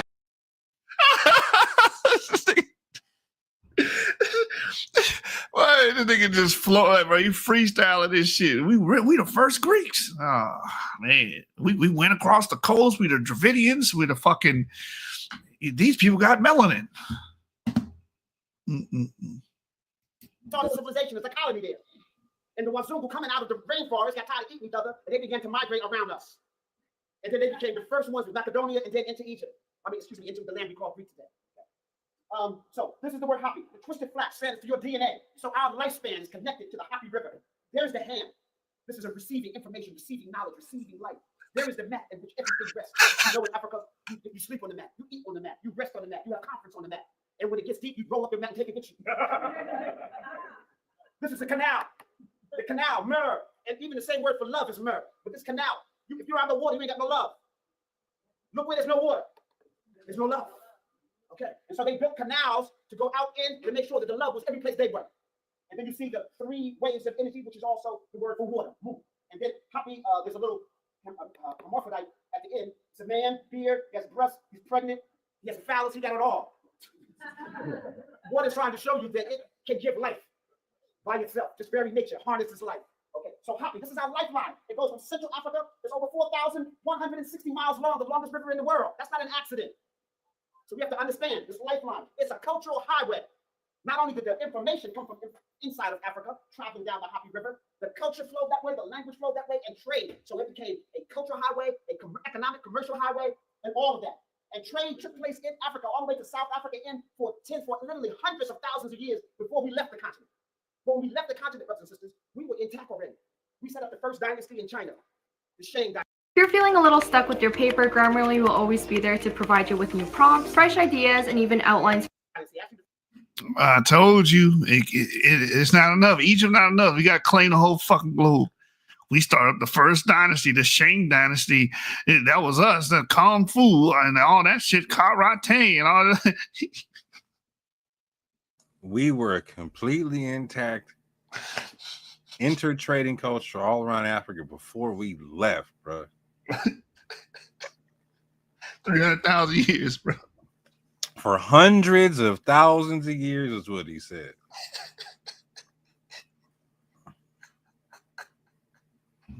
We were the first Chinese. Why do you think they like fried chicken? Why they said and then jump to China? Like, do you understand? Like how? Like, yo, again, I got to just because yo, your game on this is crazy, bro.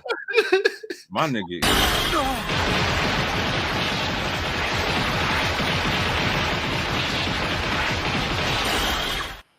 Absolutely immaculate with the time skip, bro. You jump from out of Africa to the first Chinese dot, bro. Bro. Anyway, oh, they taught them the Mandarin is actually hieroglyphics from the Middle Net. And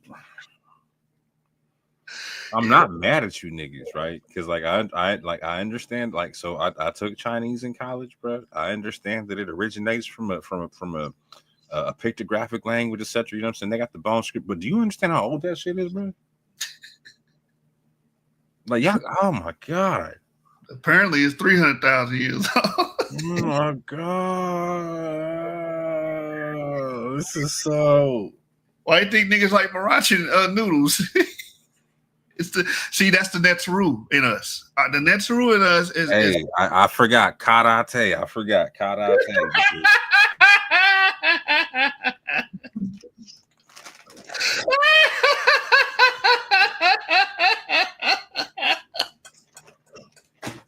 I knew what it was once I knew like the Koreans and the Chinese nigga have fried chicken wings. This shit, I was like, all right, y'all know what it is. Oh, my fault. I see that's the proof right there. So we started them dynasties, niggas, them chicken wings. You understand?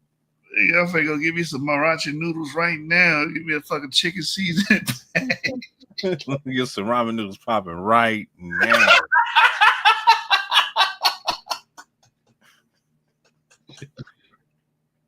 And I already know what he gonna do. Same shit JJT with that Renuko Rashid shit. You see? These black motherfuckers. They go probing art and frescoes for all the dark motherfuckers. Do you see these niggas right here? You see those niggas? These are the niggas that introduced chopsticks.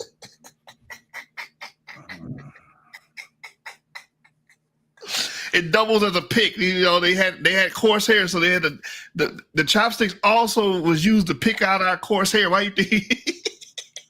So if I marry a Chinese girl, am I dating outside my race? How's this work? Technically, you're not. That's just a very, very light-skinned black woman.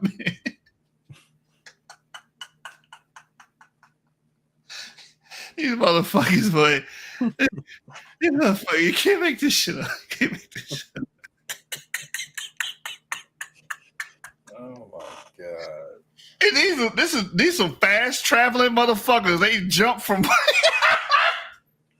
No, that's real. And they don't, hey, bro, and they don't need no transportation, but they be just gone. They be striking, bro, huffing it everywhere. Like, no, I'm out, bro. Yeah, they had public transit back then. Was a train system that you can get a bullet train from? Bro, we be walking to West Africa from the Nile Valley like it ain't nothing. You understand what I'm saying? We walk to China like it ain't nothing. What y'all talking about? International trade routes, nigga. Got there in 48 hours like a motherfucker. Like he took a jumbo jet. How the fuck you? I thought migrations took time. You know, it happened in pulses and waves and shit. These niggas just instantly get in the fucking China. Hey, nah, y'all fucked up. Y'all ain't seen the tanks and the spaceships that we had on the hieroglyphs, nigga. You know what I'm saying? We was moving. All right, what you said?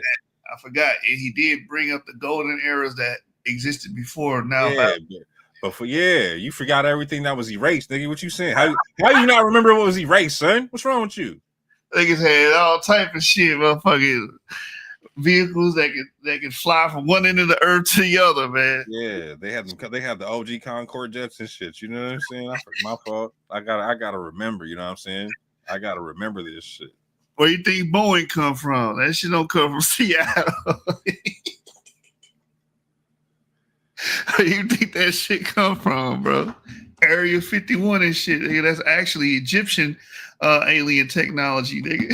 I forget, you know what I'm saying? Just like they got the as above, so below, they got like as it was in the future, so as it was in the past, you know what I'm saying? Super advanced society, motherfuckers. They damn sure ain't getting there walking like that. God damn, they talking like they got there yesterday and shit. What the fuck? Damn. In China, we taught them the language of reading. That's why their writing is down like ours, goes from right to left and top down, just like ours. But like Brother Cabo talked about, they got words in there that's not indicative to their culture. And so somebody came in and helped them set this up, took their language and stuff. Every word that makes reference to astrology, astronomy, or the sky is an African word. Come on. You need to be clear about that. Hold on. Where is he saying that? Hold on. Did he say he's saying in Egypt all the words that are referred to the stars don't come from Egypt, or what was he saying there? He said every word that refers to astronomy and astrology, I heard those two come from African words. Okay, run that back just a little. I want to make sure I got that understood. And so somebody came in and helped them set this up, took their language and stuff. Every word that makes reference to astrology, astronomy, or the sky is an African word. Wow. Astronomy, astrology, or the sky is an African word. Yeah. So you're literally making the recognition that the majority of the Egyptian language is not African. No, he said every word is every word that refers to those three things are African words. But he's saying like, okay, so go back 45 more seconds because if I hear him correctly, he's saying like there's something happening to where like all that stuff like it came from people who came from outside. Oh, I did hear that. I didn't understand that at all. So if that's the case, then he's he's stepping on his own. He killing himself right now. Yeah. Oh man. Economic, commercial highway, and all of that. And trade took place in Africa, all the way to South Africa, for literally hundreds of thousands of years before we left the continent. When we left the continent, brothers and sisters, we were intact already. We set up the first dynasty in China, the Shang dynasty, actually the first two dynasties in China. We taught them the language of reading. That's why their writing is down like ours, goes from right to left and top down, just like ours. But like Brother Cabo talked about, they got words in there that's not indicative to their culture. And so somebody came in and helped them in China. Took their language and stuff. Every word that makes reference to astrology, astronomy. He's saying the Chinese. Wow, bro, that's a cold ass claim. Wow. Y'all be crossing languages up like a mud. Whoa. Last time I checked, the Chinese language, the Mandarin and all that comes from the Sino-Tibetan family. Yeah. Pretty sure that's a completely different, has nothing to do with Afro-Asiatic, which Egypt derives from. Damn sure ain't got nothing to do with Niger Congo. Like, come on, bro. Gross misrepresentation of language, families, and groups. So my thing is, what's the point of this? The point of this is to indoctrinate you because you ain't educating nobody on this shit. And you said, we need to learn geology and geography. If they went and learned standard textbook linguistics, you would cuss their ass. You would not allow them in that classroom if they came in there and read from that damn book to you. Right.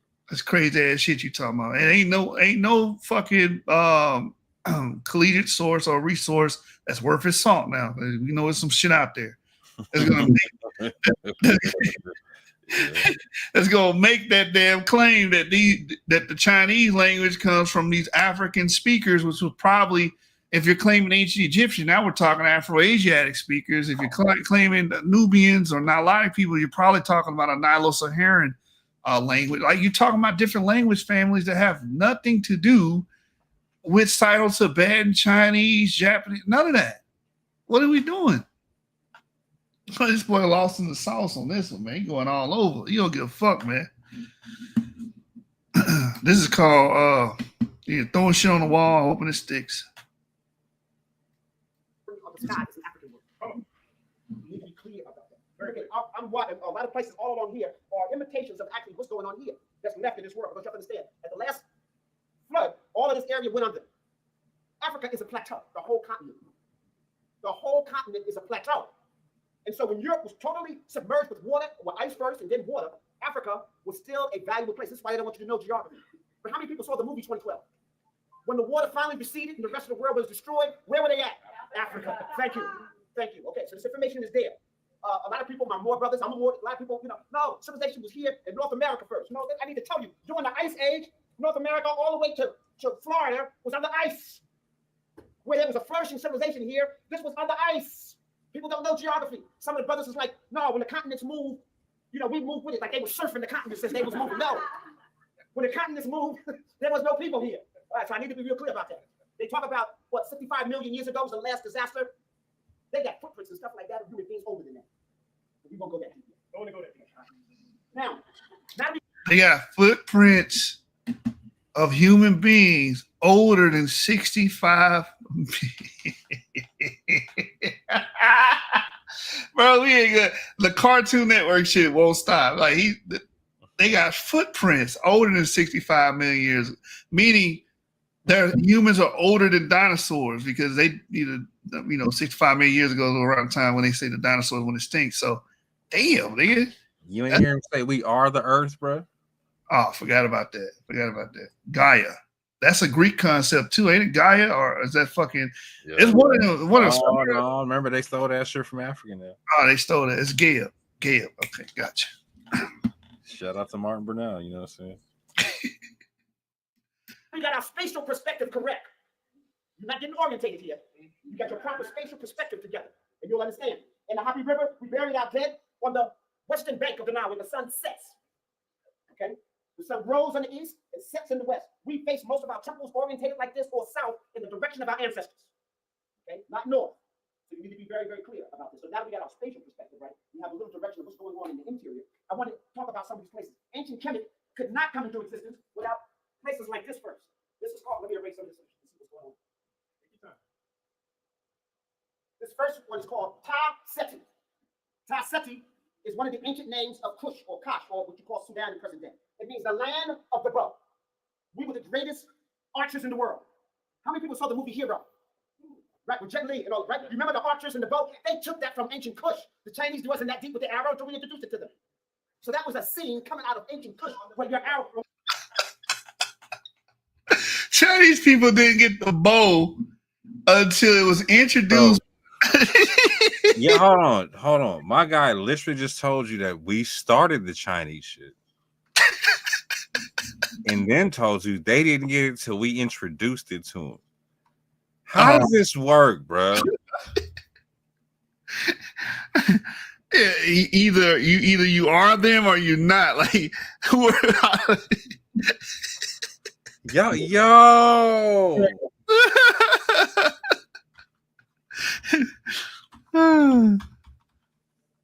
How old is the bow and arrow in China? Let's see.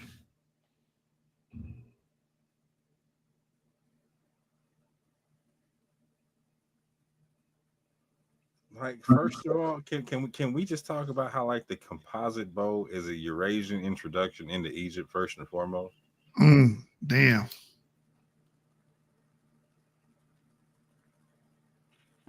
Archery, the bow and arrow. Okay, so the history of archery right here is saying that during the Chinese history, archery was an important aspect of life.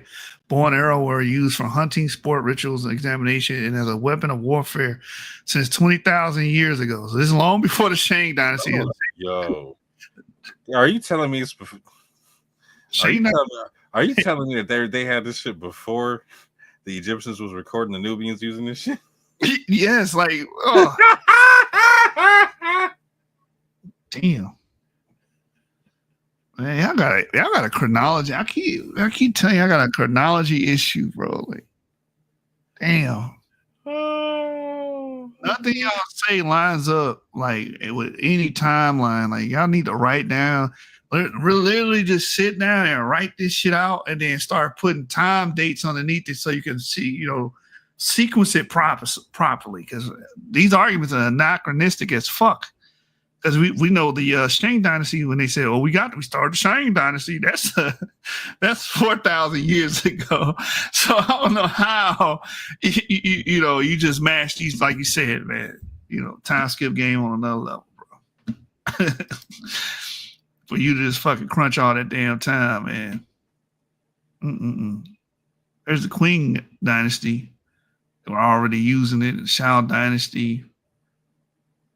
Of course, 20,000 years ago, there's evidence of them using it. So well, there you have it, folks. We attacked our opponent, and there were so many archers that the sky turned black. Okay, so I need you to clearly understand. Taseti, another name for ancient Kush. We also call that area Kash. I know today we use Kush. That's just a European rendition. If you learn it through Netja, it's Kash. And that's why you'll see Kashite, Kashata, Kushata, all those are renditions of Kash. So Kush is a modern rendition of the ancient name Kash. Okay. When you see mountains at the end, it just meant that this was a foreign land outside of ancient Kemet. So I'm writing it the way the ancient countries wrote the name of these countries. When they wrote their name, they probably wouldn't have had foreign mountains there. But if you understand the Happy Valley, everything outside of Kemet, you got to go to the mountains. And so that's why when they talk about foreign countries, this is a determinative. It means this is outside of the borders of Kemet. So Kaseti, also they call it Ta-Nehesi. Ta-Nehesi, the land of the Hesi bird, guinea fowl. Where the Netchanit is, who's the archer. Okay, I'm going to go into some of the Netchanit. This is one of the most affectionate names of Kemet. It's written like this: Kemet, the black community. This is the determinative for community, city, or town, not the black land. Like the European Egypt. See, the European Egyptologists didn't even want you to know it meant black anything. But then we start reading the Netchanit, they say, oh, okay, it's not black. It's not box. Okay, all right, y'all got the black part down. But it's black land. It's the Nile overflow, leave everything black. So I had never went to Egypt at the time, so I said, okay, that sounds pretty good, fertile land, black land. But then I'm start doing my reading, and the people were called the Kemetu, the black people. I said, did the Nile overflow on them too? No, this black means something else. It's talking about melanin. All right. Dr. Ben like to use this. This is one of their most affectionate names, Ta-Meri. It means the beloved land. That's the affection they have for the land. No, that's not what Ta-Meri. That nigga lying. That's not what Ta-Meri mean. Ta-Meri, however you say it. Ta-Meri means the land of the hoe, because these people were fucking agrarian. Hold on, let me look that shit up. Nigga said it meant, what did he say? The loving land? Yeah, Ta-Meri, yeah.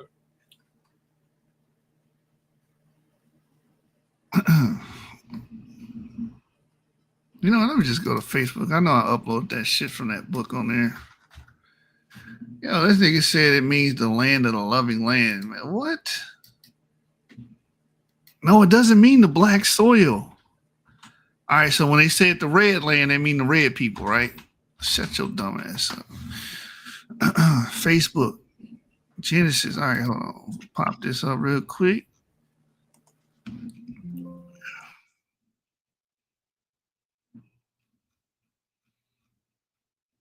There it is there. So I think it's here. Yep, right here. Here it is here. This is from this book here, The Souls of Egypt. And it says here that the word Ta-Meri or Ta-Meri is the land cultivated by the hoe, which again makes sense because these people were crop cultivators and were agrarians. So these names make sense. Whatever you just made, it was a romanticized version, I guess. What did he say? Love? Some shit, some crazy shit, man. Also, we go back to the book, The Red Land and the Black Land. The reason why this book is entitled this is because that's what they the Nile was literally called Kemet because of the black soil, and the desert was called the Red Land. Had nothing to do with skin color. They literally was doing this off of toponyms, or it's basically a toponym to describe the features of the land. And that's it. The red land, oh, that's the red land. That's the desert. Talking about the sand. And then the black land, oh, that's the soil. That's where the soil is at. That's how they got their names. Had nothing to do with your racial damn construct that didn't fucking exist during that time. But we talk about that enough. So the community was treated up all year round. Okay, all right. And this is the third name of ancient Kemet. So Kemet had three major names now. The other one is Sima Tawi, the united two lands. This is the heart, the ventricular veins of the oxygen can get in there. Because if there's no oxygen going to the heart, that's all, folks. All right? So that's unity. Shows unity here. So Sima Tawi, the united two lands. So That's what ancient, this is the mother, the parents of ancient Kemet. And now this is Kemet. So this is why it's so important for you. This land, this is 3 dots there represent the mineral carbon. This land. When the ancient Kemet talk about eternity, they do something like this. Watch this.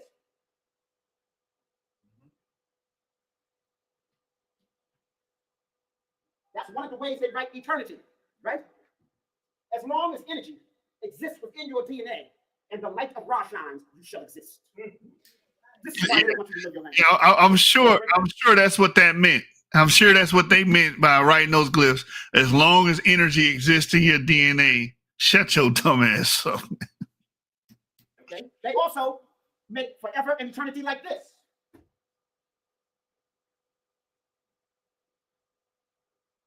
The cobra, symbolizing the spine of your kundalini. As long as there's energy in your mind, you should be able to nourish yourself on the land.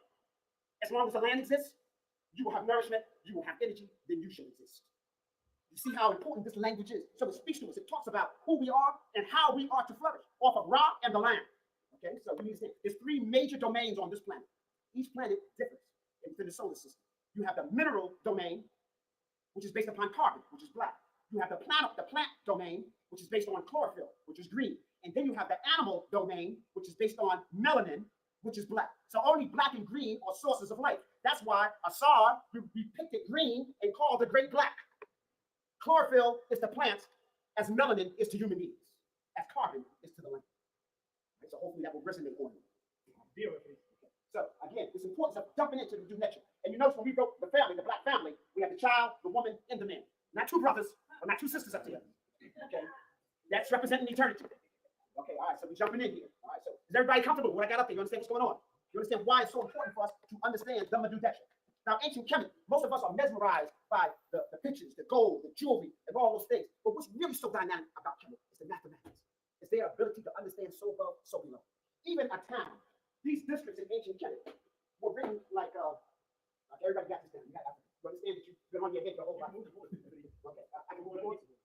Oh, okay. They moved into the modern era. Okay. I want people to know that, for example,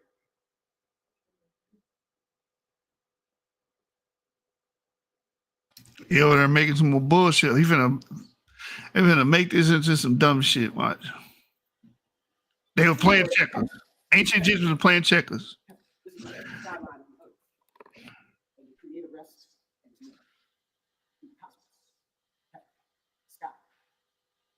The districts in ancient Kemet, there were 42, were called Saket. And this is Saket, or in the plural, Saket, or Sa. This means to cause to be like that. So every district was trying to imitate a cosmological phenomenon that existed in the sky, which means that you already, before you had Kemet, before you broke before the 2 districts down, you already had to plot the sky. You already understood the zoomorphic energy in the sky, not the same energy. Shut the fuck up. Every Shut your ass up. Like your school had to have a mascot. Every state has to have a flag. So every septet and flag had a zoomorphic energy. It had a bird, a stone, a crystal, an oil. And so today, each state in the United States, because you had 53 of the 56 people who signed the Declaration of Independence were all Freemasons, they were studying this. So every state had a flag. No, they were not. No, they were not. All that you getting that shit from Zachariah Stitchin and Gerald Massey and shit talking about some the history of masonry goes back to ancient Egypt, and that all these people that are here are actually secret Masons that trace back to the dynastic Egyptians, and all their secrets go back to the Meta-Net. Shut up. They didn't even know what the Egyptian language was at that time. They were just making shit up. In the 18th century, the Europeans that, they didn't even have a working understanding of the Meta-Net. They didn't have a working understanding of ancient Egyptian language at that time. They did not decipher it yet. Rosetta Stone ain't came yet. So what they did was they was up there making shit up like you doing right now about, this ancient mystery cult, Masonic mystery cult and shit. Get the fuck out of here. Well, this is where America get their states from, and where they get their state birds and stuff from. They emulate Egypt. Shut up. I need you to understand where that phenomenon comes from. We took this really serious. We plotted the heavens, and we took that information and duplicated it on Earth. Right? So, Medu. Why is this so divine. Why is it you got that? It's divine words of the Creator. Madu. Represent words. But what kind of words? This is a walking stick of an elder. So it's just not any words. It's wise words of an elder. A wise words of an elder who's connected to divinity. And so that was the spoken language and the written language. I'm going to pass this around. This is so-called how they were supposed to break the code of how to read the Medu Neter. This is called the Rosetta Stone. This is of the Rosetta Stone. I know we talked about it, but like the Kaaba, I'm a teacher. I'm a touchy-feely guy. You know, I want you to touch it, feel it. Just don't sit on it. Okay, so you can see the three different types of languages that help. What they didn't tell you is that Rosetta, the Champollion best friend, had taught him Coptic. And Coptic is the last version of the Medu Neter. They didn't tell you that. My sister had a question over there.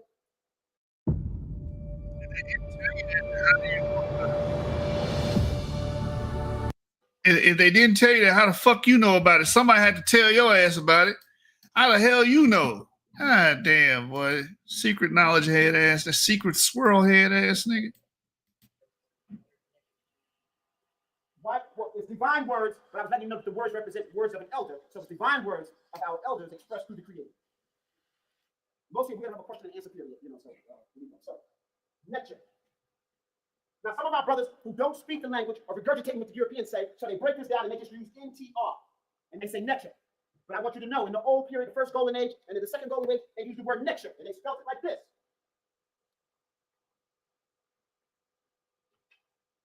So that's why we have to know the glyphs. This word is TCH, so this is N, TCH, R, the Neter. It's where the word nature comes from. If you put your vowels in, you get the word nature. What does nature mean to you? Huh? Come on, give me some definitions of nature. Life, air, energy. Okay, so that's the way we look at the Creator. It was divine, a divine nature. That's everything. Don't substitute this word for God. All the Egyptologists and even our own African scholars just substitute nature for God. God is a Gothic word, and it doesn't mean this. Because when I say the nature, I'm talking about the heartbeat, the beat in between the cosmos, that which cannot be seen, that which is still coming into being. My shoes. The nature is all that exists. There's nothing outside of the nature. I don't think when you're in church, I don't think they kind of say God's like that. You know, God ain't no bug. You know, they're not thinking that, but no, we're thinking, oh no, that God is expressed in it. And therefore, I don't need to be smashing it. Just pick it up and put it outside. It was probably there before you were. Okay, all right. Nature, everything is divine. So therefore, we look at nature differently. Everybody who came to ancient Kush or Kemet in Africa said, these are the most divine spiritual people we have ever seen. In fact, they're fanatical about it. We were only fanatical about it because they were absent of it. What's being fanatical about giving homage and life to all living beings? How many of y'all in your biology class something had organic and inorganic? And some things had life and some things didn't. That don't even make no sense. Everything has life. Energy cannot be destroyed, only transformed from one state to another. Only the Creator creates. All we do is reorganize the nature's creation. Break it down. Y'all understand that? Yeah. Don't let them bamboozle you there. You know, in a class called chemistry, Chem, the black science. How many people understood that when they got in their chemistry class that you were studying the black science? Nobody. Okay, that means you've been bamboozled. All right. So, are we clear on this word, this language, Medu Neter, what it means, and why we need to understand the language? Because it went from there to Neter. See, the Egyptologists will put a line under the T, and that means that's TCH, right? But after a while, the line just vanished. Then people just said Neter, and now people, and then people, and that's what you're talking about Neter. Now the word nature comes from the ancient Egyptian. Oh. I learned that chemist. Oh, that comes from the word chem from ancient Africa. Shut up. I learned that shit from GMS. I remember they said that same shit. Well, the word chemist means to burn, and that and the Hebrew it means that's why it was called Egypt, because it was hot. That was some other shit he was saying, man. I don't know. I'm going off memory, but just real quick. We got supercomputers now in our fucking pockets, phones and stuff like that. 12 terabytes, 12 gigabytes of RAM and shit. Shit move faster than your damn desktop. You know what I'm saying? A lot of memory. It can play it crunch a lot of polygons and shit. We don't have to keep doing this, bro. Just go to Edamon online to find the origin of the word nature. It's a noun, and it goes back to the late 13th century. That's where it comes from. It comes from the word natis, meaning born, past particle of nasi, to be born, from the Proto-Indo-European, not Afro-Asiatic, from Proto-Indo-European. They ain't had nothing to do with no goddamn meta nature, as he said. What? Just make shit up, bro. Throw shit at the wall. Fake it till you fucking make it, I guess. Now, here we go. The gods and goddesses of Egypt. No, brothers and sisters. No gods and goddesses of Egypt. The divine principles and laws of ancient kings. Each one of y'all, see, once you know, you got a responsibility. Before you go in, everybody take a sniff. Go in. Once you know, you have a responsibility. Somebody can't get the sniff, they listen to well. Okay, so let me just take a minute now and go through the next room since we're right there. The divine principles and laws. And people, everybody in this room, I don't care if you're Christian, Muslim, Buddhist, atheist, you haven't figured it out yet. The divine principles and laws don't care. Everybody here familiar with gravity?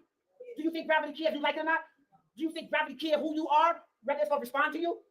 No, gravity gets us all. It's a principle. It's a law. It's set up by the divine creator.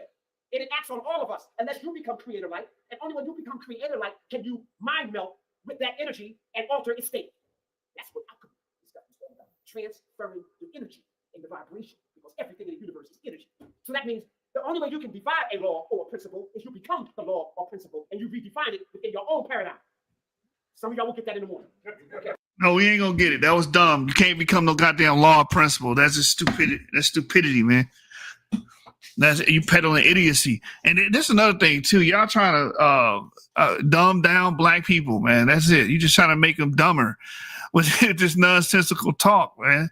Fast talking, snake oil salesman type shit. Oh, you know, the Egyptians didn't believe, and I'm possibly that's gonna be my next debate. Actually, did they actually believe in gods or did they believe in principles?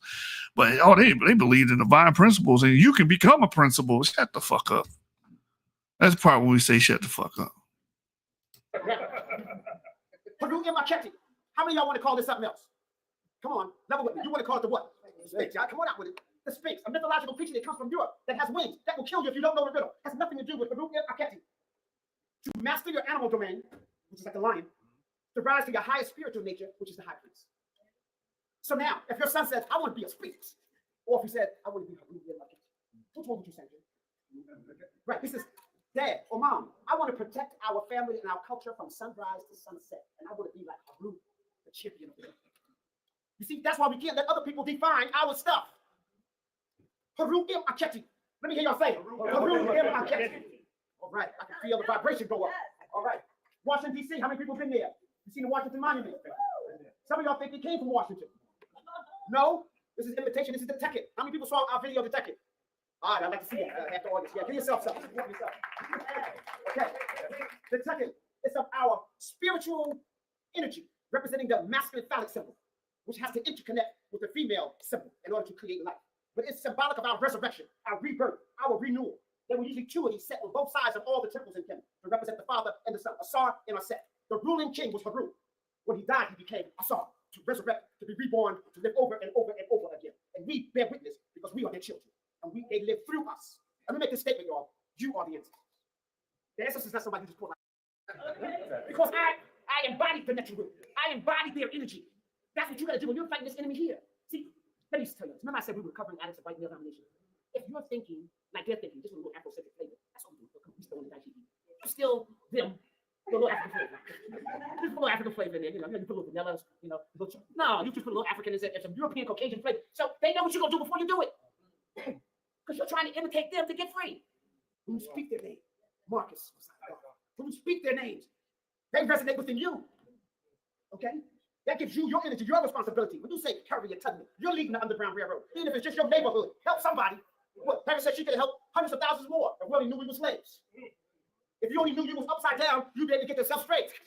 So it's your job to help to be like Harriet Tubman. So when you mention these names, so that's the first way. You speak their name. Number two, you deify their complete works. These are their complete works. They laid down the principles, the laws of the universe. They charted the stars. They set up the zodiac, the zoomorphic energy of the sky that exists within us. The combination of all the animals in the world exists within you. You ever seen a fetus going through its various stages? It goes through the water stage, the amphibian stage, to the mammal stage. You're a combination of all the animals that exist on Earth. They exist within you, but you're taking it to a higher conscious because you can act like the creator. You can take the thought and create it to anything you want. So we are nature-like. So when I open up and say we are divine spiritual beings, having a divine human experience, look at yourself as a divine being. How many people have seen this? You bump into something and go, oh, I'm so clumsy. No, that's called negative self-talk. That permeates in your water. Your body is 75% water. Water holds more memory than any molecule on the planet Earth. So when you speak to your water reflects that energy back. So that's why positive affirmation is so powerful, because when you speak to yourself, that resonates in your water, and your water says, yeah. So you don't get in the mirror talking about, what the fuck? You speaking? Your water is speaking to you? Man, this nigga is crazy as hell. I think more than went to sleep on this nigga. This nigga is retarded, bro. He said that's the water speaking to you, telling you, yeah. But what he said about the Sphinx meaning some weird metaphorical shit. I don't know where he got that from. But it's from the Oxford Handbook of Egyptology. And it's very clear that it's just a goddamn monument. It's just like having a monument of George Washington or some shit. That's all it is. It's nothing.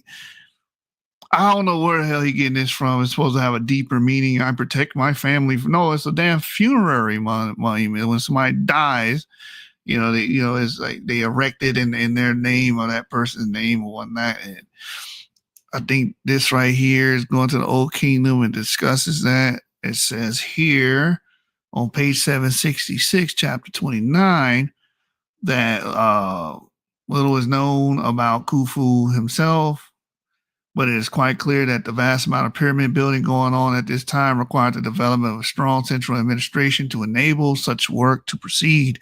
Khufu's son, Djedefra, however you say that, Djedefra built his pyramid at Abu Rawash to the north of Giza, but his successor, another of Khufu's sons called Khafra, returned to Giza to construct his funerary monument. Construction of the Great Sphinx at that site is usually attributed to him. So this is a monument, man. I don't. What the hell? This man just made it into some kind of symbolic. I protect my family every day and I rise and all this other crazy shit.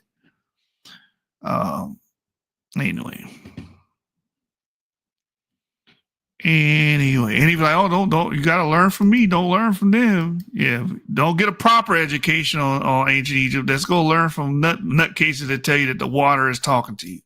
oh, it's a bad hair day. I can't get it together. No, if you think your hair bad, it's really don't get funky. Okay? No, speak what you want. Don't talk about how broke you are. Talk about how your funds is getting ready to come in. They're a little low now. You got that disease called my funds is low. Okay, but you get ready. It's coming. You can slow it. Can you feel it, brother? It's coming in. All right. That's what I'm talking about. Okay, it's coming. Speak what you want. That's why in all the sacred books it says, in the beginning was the what? Word. And the word was what? With God. And the word was God. Where do you think they got that from? Amen. Amen. Amen. Okay. All right. Let me go here. Sabek. They don't usually tell you about this. I want to break them down. Sabek is the Kemetic word for time. The Sabek has 60 teeth, 60 seconds in a minute, 60 vertebrae going down his back, 60 minutes in an hour.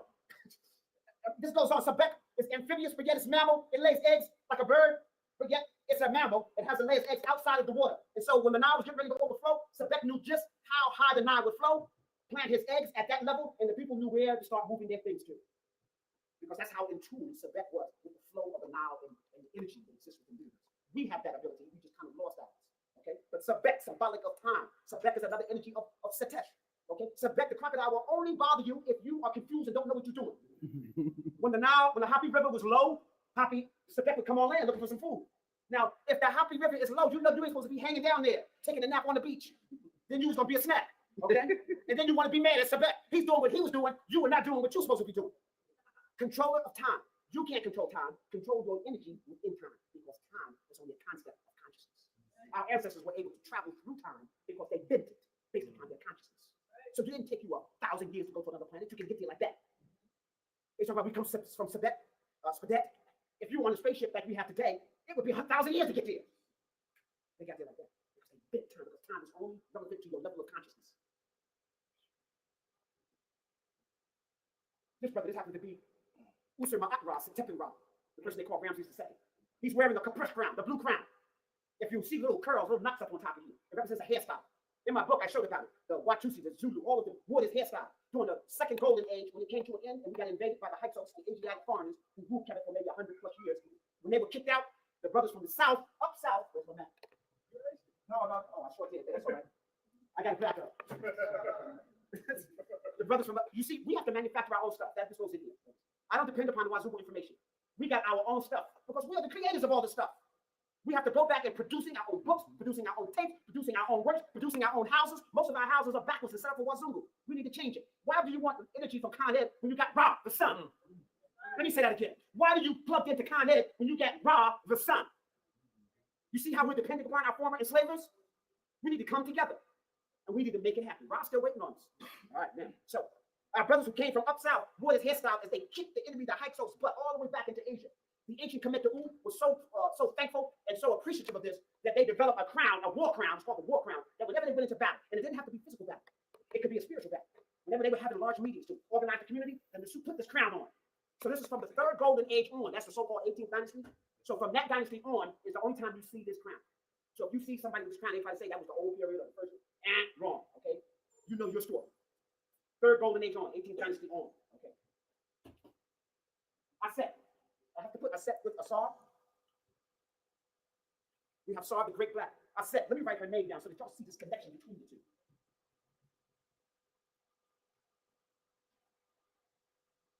This is the right angle that the Masons and everybody get all excited about. Okay. You stand on your square, brother, you know, okay. In here, there would be a Semitawi, and they would have a lotus plant and a papyrus plant tied with a knot showing the unification of upper and lower Kemet. Okay, and this on the square, this is the throne. This is how you write Aset's name. Aset, she is the throne maker. No ruler in Kemet can sit on the throne until they come through her, through the woman. And so, brothers, when you think you rule in the house, you rule through your woman. Okay, she is the throne. When they want to write Asar's name, you got the throne there, right? But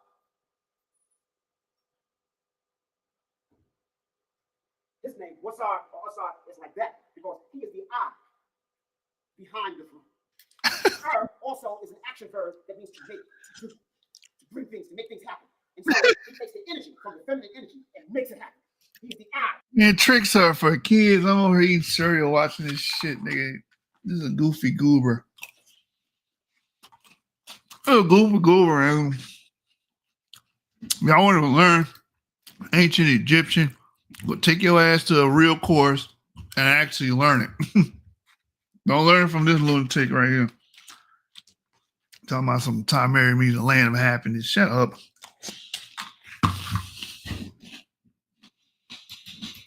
That's why he has the cobra and the Uraeus on top of his head. That represents upper and lower Kemet, the two ladies, the two women. That's called Neptune. So you have Neptune. You have on this side, you have the vulture. And on this side, you have the cobra. Wajet and Nekabet. Right? And so when the king has this two symbols on his crown, that represents that he is a protector of the two energies. And you'll see this on all of the Nasuts. Usually the woman only has the cobra on her head, but everybody is seeing this. You're seeing the bust on my table. I got a bust of, I guess you see the cobra. That represents the Neptune, the two ladies, women in ancient Kemet. They constantly showed you just how important you are, how powerful you are, that we exist through you. Our very nature is to protect you and to keep you because you are a divine essence of all life on this planet. So brothers, can y'all give these sisters a hand right now? So, how the hell are women? How are they? What, the protectors of all life? What the fuck did this nigga just say? It used to be we all come from a black woman. This nigga said all life, nigga, bacteria and shit, nigga, motherfucking plant life, nigga. Motherfucking life living in fucking thermal vents and shit, owe their fucking existence to women. Like, what the fuck are you talking about, bro? You just a bunch of gibberish right now. Stand up and get up with Danny. Stand up, brother.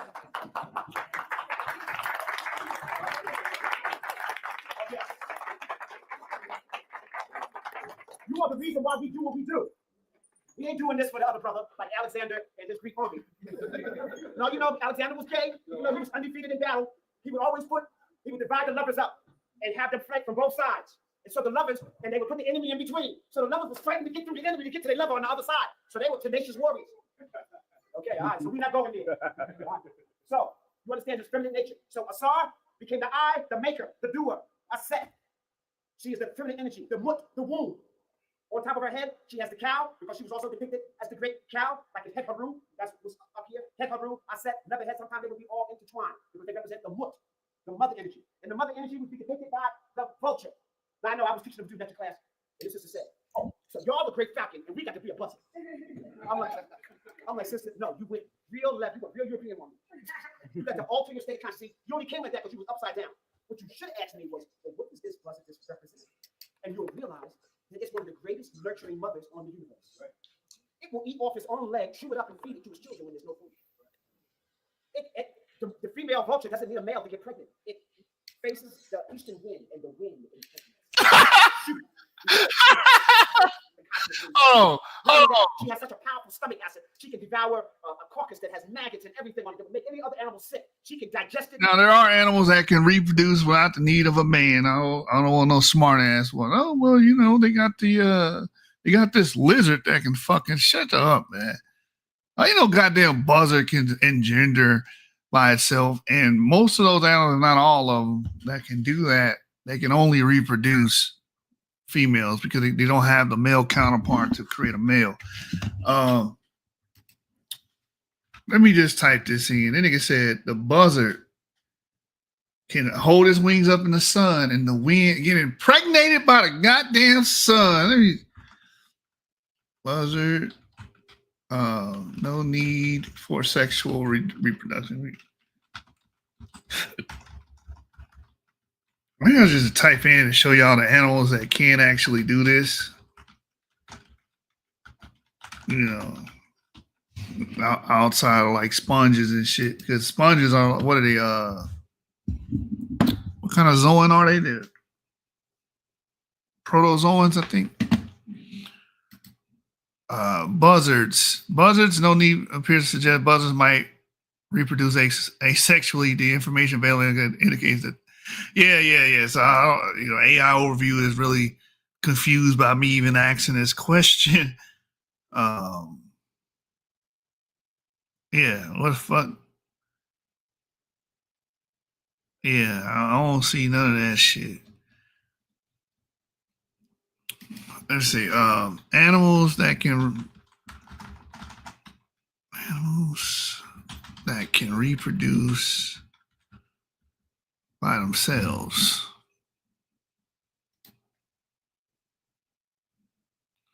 Whiptail lizards, I knew about that. Let's see if we find the buzzard on here. The zebra shark, the Amazon molly,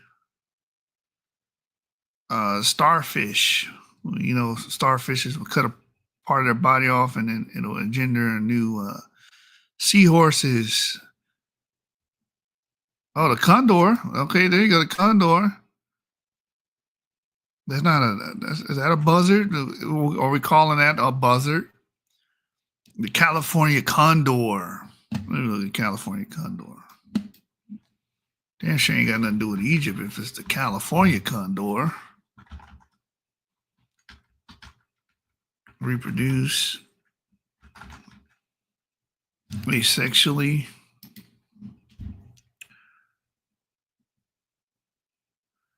It can. It does not need to. So maybe he's referring to this. We're going to give him the shadow, the benefit of that. Maybe he's referring to the California. Bro, I found a video from 3 months ago where he was teaching the same nonsense, talking about Naga timeline from Kim. Yeah, I saw that shit. I saw that one too. He's a treasure trove for these type of videos. It said this means in rare cases, female condor can produce offspring from an unfertilized egg without any genetic contribution from a male.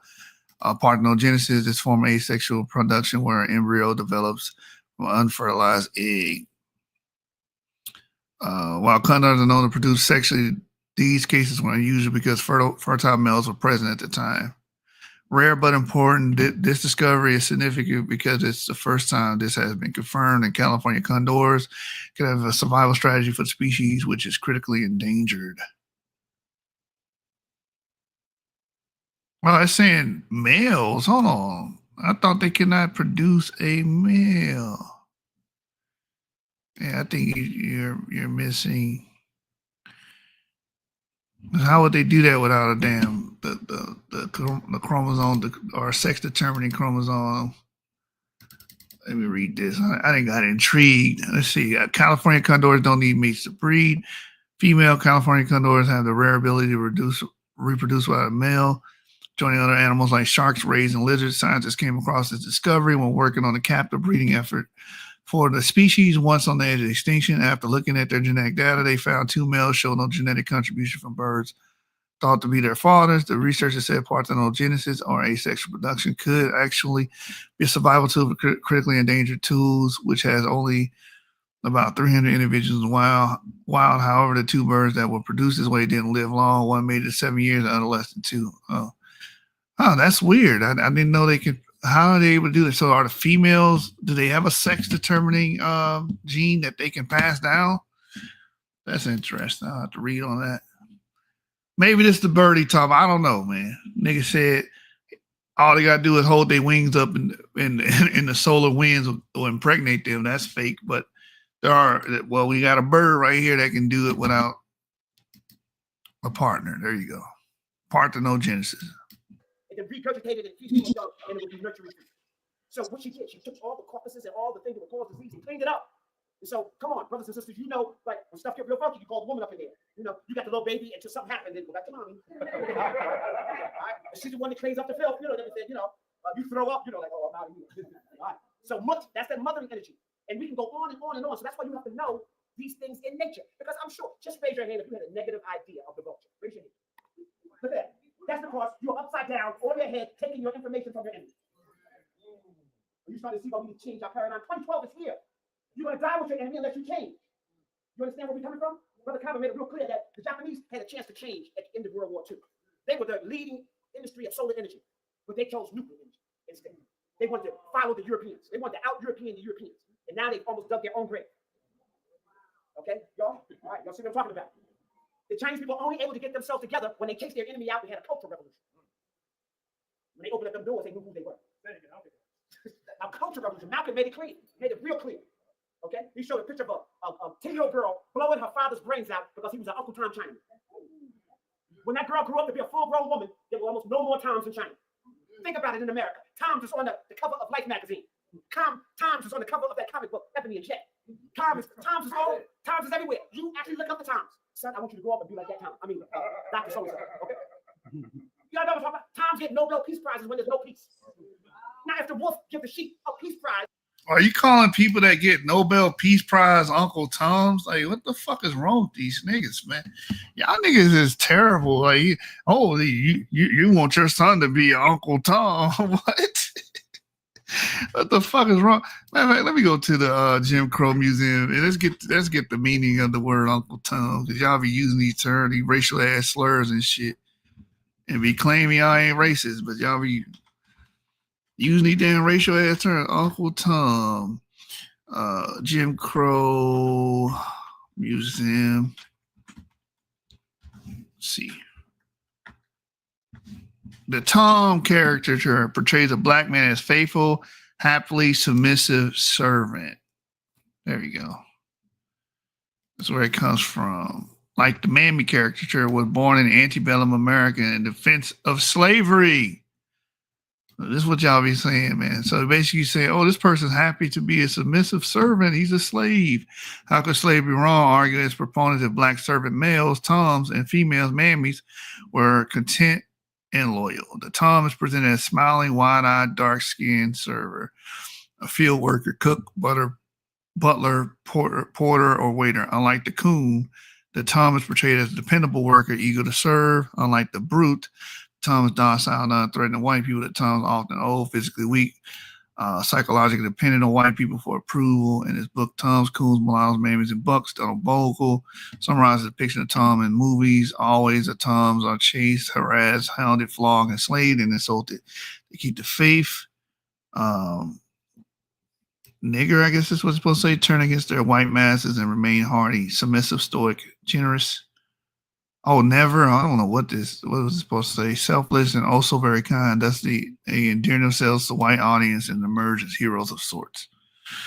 All right. So that's what he's calling people that get Nobel Peace Prizes. Yeah, insult people that actually do things and progress and actually are acknowledged for their technological innovation or their idea. Insult the hell out of them. People that actually are doing something, contributing to society. There you go. and the wolf is fat and the sheep is skinny, there's a problem there. And we don't see it. And we like, yes, son. Yeah, daughter, you grow up and you might get one of those too. No, you don't want one of those. Okay, all right, let's jump back in here. The first family, the first trinity, Asar, Arset, and Haru. I know we got some Jesus folks up in here. They're sneaking everywhere. Well, I got some born again conventional people in here. You know, like Ray Higgins. He was the first time he heard the word Haru, and he wanted to fight. No, Jesus, they got nothing to do with no Haru. You know, he wanted to beat them. He's supposed to be a Christian minister. He's ready to fight, beat somebody up because they confuse Jesus with Haru. But just give him the tape. Look at this. Read this book, 18 Crucified Saviors Before JC. And they all did exactly the same thing that JC did prior to him. So JC just had a map, right? If you wanted that energy, somebody followed the energy that was already laid out, and all he did was do everything everybody else did. Okay. You had the Father, the Son, and Haru. The Son is Haru. The word hero comes from the word Haru, because Haru is H-R-U. If I put an E there and a Q and an O sound the same, the word hero, which means champion of the people. Haru fights against Isfed. Haru is your consciousness. A lot of the Suit 50, the rulers, would have the falcon on the back of their head because it represents higher consciousness. Higher consciousness. Okay? And so that means that you got to be in battle every day. I love this example of ancient Canada. It's not like you can mess up all week and go to church on Sunday and it's okay. Or do Sabbath on Saturday and you be forgiven for your sins. Or just confess to Father. Father, I raped a whole lot of people and done some messed up stuff this week, but I know you're going to forgive me. No. Haru says, you have to be a champion every day. How would you feel? Let's say it's 90 degrees today. That means Rob was really cooking, right? Rob was out there, y'all was just, oh yeah. And then Rob said, well, The niggas say so much shit. It's hard to, fact check every damn thing he says. And that's the thing about these guys. They just rattle out a lot of shit and gish gallop all goddamn day. But he did also make the claim that the word hero, the English word hero, comes from the metanetter, the ancient Egyptian term Heru.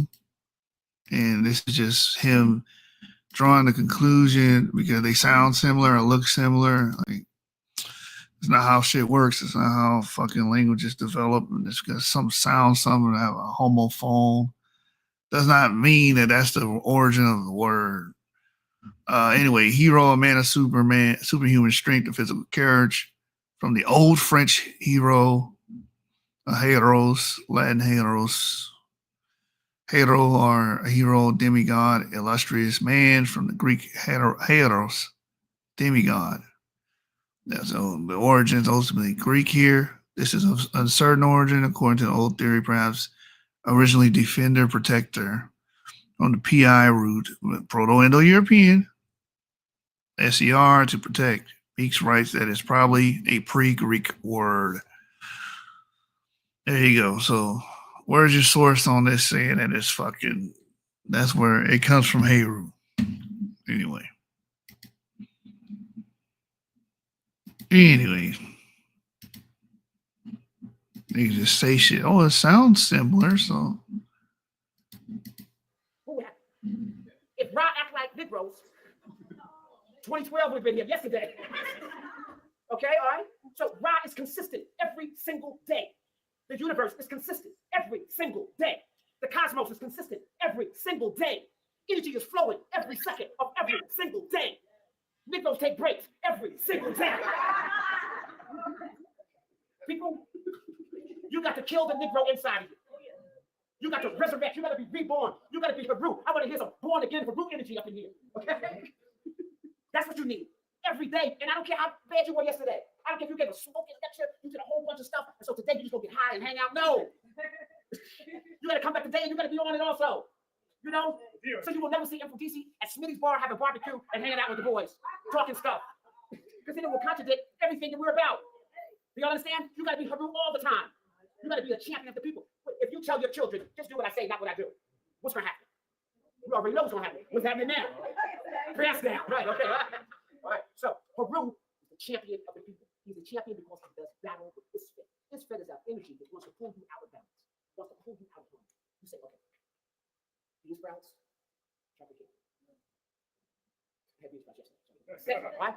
You lost. Listen, the ancient Kemetu makes it real clear. Everything is either life-giving or life-threatening. If you don't remember anything else, remember that. Life-giving or life-threatening. When you get ready to eat, life-giving, life-threatening. You have a mate, life-giving, life-threatening. I'm not talking about how hot she is or how tough your coffee is. Life-giving or life-threatening. You get ready to go out that evening. Is it a life-giving experience or a life-threatening experience? If you're at Smitty's bar having barbecue before for the cold, I think that's a life-threatening situation. Okay? So even if you don't even, if you I was going to make a series debunking PragerU videos, and one by one, I unintentionally dismantled the entire narrative that I was indoctrinated. don't do everybody around you was doing, you get caught. Listen, I was one of the priests that they brought in for the vigilance for the World Trade Center for all those blacks who died. But one of the things I made sure, as we talked about their souls being resurrected, is that when you eat this one, I don't know if the volume dropped on the video or what, but it sounds like it's. I got everything loud over here at 100%. brothers and sisters, you need to get the European mindset out of your country. You need to get them off your back, your clothes. You need to get them out of your diet. You need to get them out of your bed. You need to get them out of your total consciousness so that you can go back to being the creators that Rod's waiting on you, ready to give you all the energy you need. Rod's waiting on you. I thought Rod was the son, right? He a principal, right? So then how the fuck you waiting on any goddamn body? He's just a fucking principal. Nigga, make your fucking mind up. You keep double speaking. All the energy you need. I tell you, I don't have no bad days. Every day is a great, magnificent day. Because you determine how dynamic you're going to be. You determine how much money you want to make. You determine when you want to come. I wanted to go to Kemet, 1981. I went with Dr. Ben. You know, I gave him the species, his paper, and everything. He said, okay, listen, I'll let you go for half price, but you're going to be my aide. I said, oh, bet, I'm down with that. What you want me to do? Okay? That was 1981. I've been to Kemet over 25 times, and I've never paid again. You will. You don't need no money. You need your mind. Some of you think you never left anything in Africa. No, you left your mind there. You need to reconnect. Reconnect to the whole continent. Reconnect. Yes, we are the indigenous people here, but you need to go where they came from here. You need to keep that going. So Haru, the Father, the Son, the Mother, the Father, and the Son, the Holy Trinity. And so you can see where the Christian, let me just say this. Mary, I said other name is Marie, the beloved one. That's why Jesus' mother had to be Mary. Mary means the beloved one. So she had the same mother that Jesus had because he's the imitation of her. At 30, he went to Dr. At 13, They talk shit about Christianity, but want to claim it at the same time. Weird. But I think he says something to the effect of, we are the indigenous people, but we came from Kemet. Let me hear that shit again. The Holy Trinity. And so you can see where the Christian, let me just say this. Mary, I said, okay, 1981, I went with Dr. Ben, you know, I gave him the species, his paper, and everything. He said, okay, listen, I'll let you go for half price, but you're going to be my aide. I said, oh, bet, I'm down with that. What you want me to do? Okay? That was 1981. I've been to Kemet over 25 times, and I've never paid again. You will. You don't need no money. You need your mind. Some of you think you never left anything in Africa. No, you left your mind there. You need to reconnect to the whole continent. Reconnect.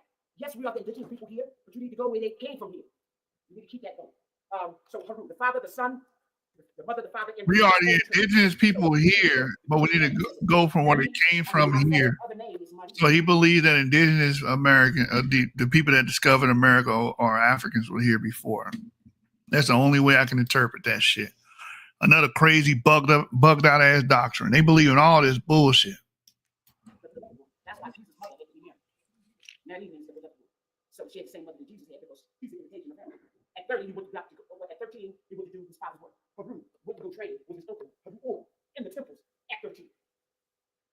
At 30, he came back to do battle with Seth. Jesus came back to do his teaching. The 12 disciples are the 12 zodiac. Had nothing to do with no people. The book is a book of astrology and astronomy. How many people look at their horoscope every day or every other day? Come on, raise your hand. It's not a horoscope. Horo is the word for Haru. Scope is what you look at, so it's Haru's vision. You're checking out Haru's vision. We created this so that we can see where you were going before we got here. Horoscope means Haru's vision. Horoscope got another etymological fucking word here. The origin, he made his own. That's okay. Horoscopes. Let me look it up. Etymology. Or etymology. Etymology. He says horoscope means Haru's vision. That's what he said. Let's see what it says. It's an observation or a diagram of the heavens showing the position of planets on any given day used by astrologers. Mid-16th century from the French horoscope, from Latin horoscopum, from horoscopos.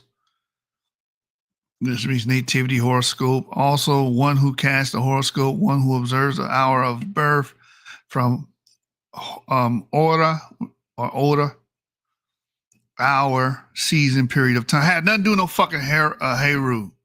And scopos means to watcher, or what is watch. And then from the Proto-Indo-European. Proto-Indo-European had nothing to do with no damn ancient Egyptian, had nothing to do with no Heru's vision.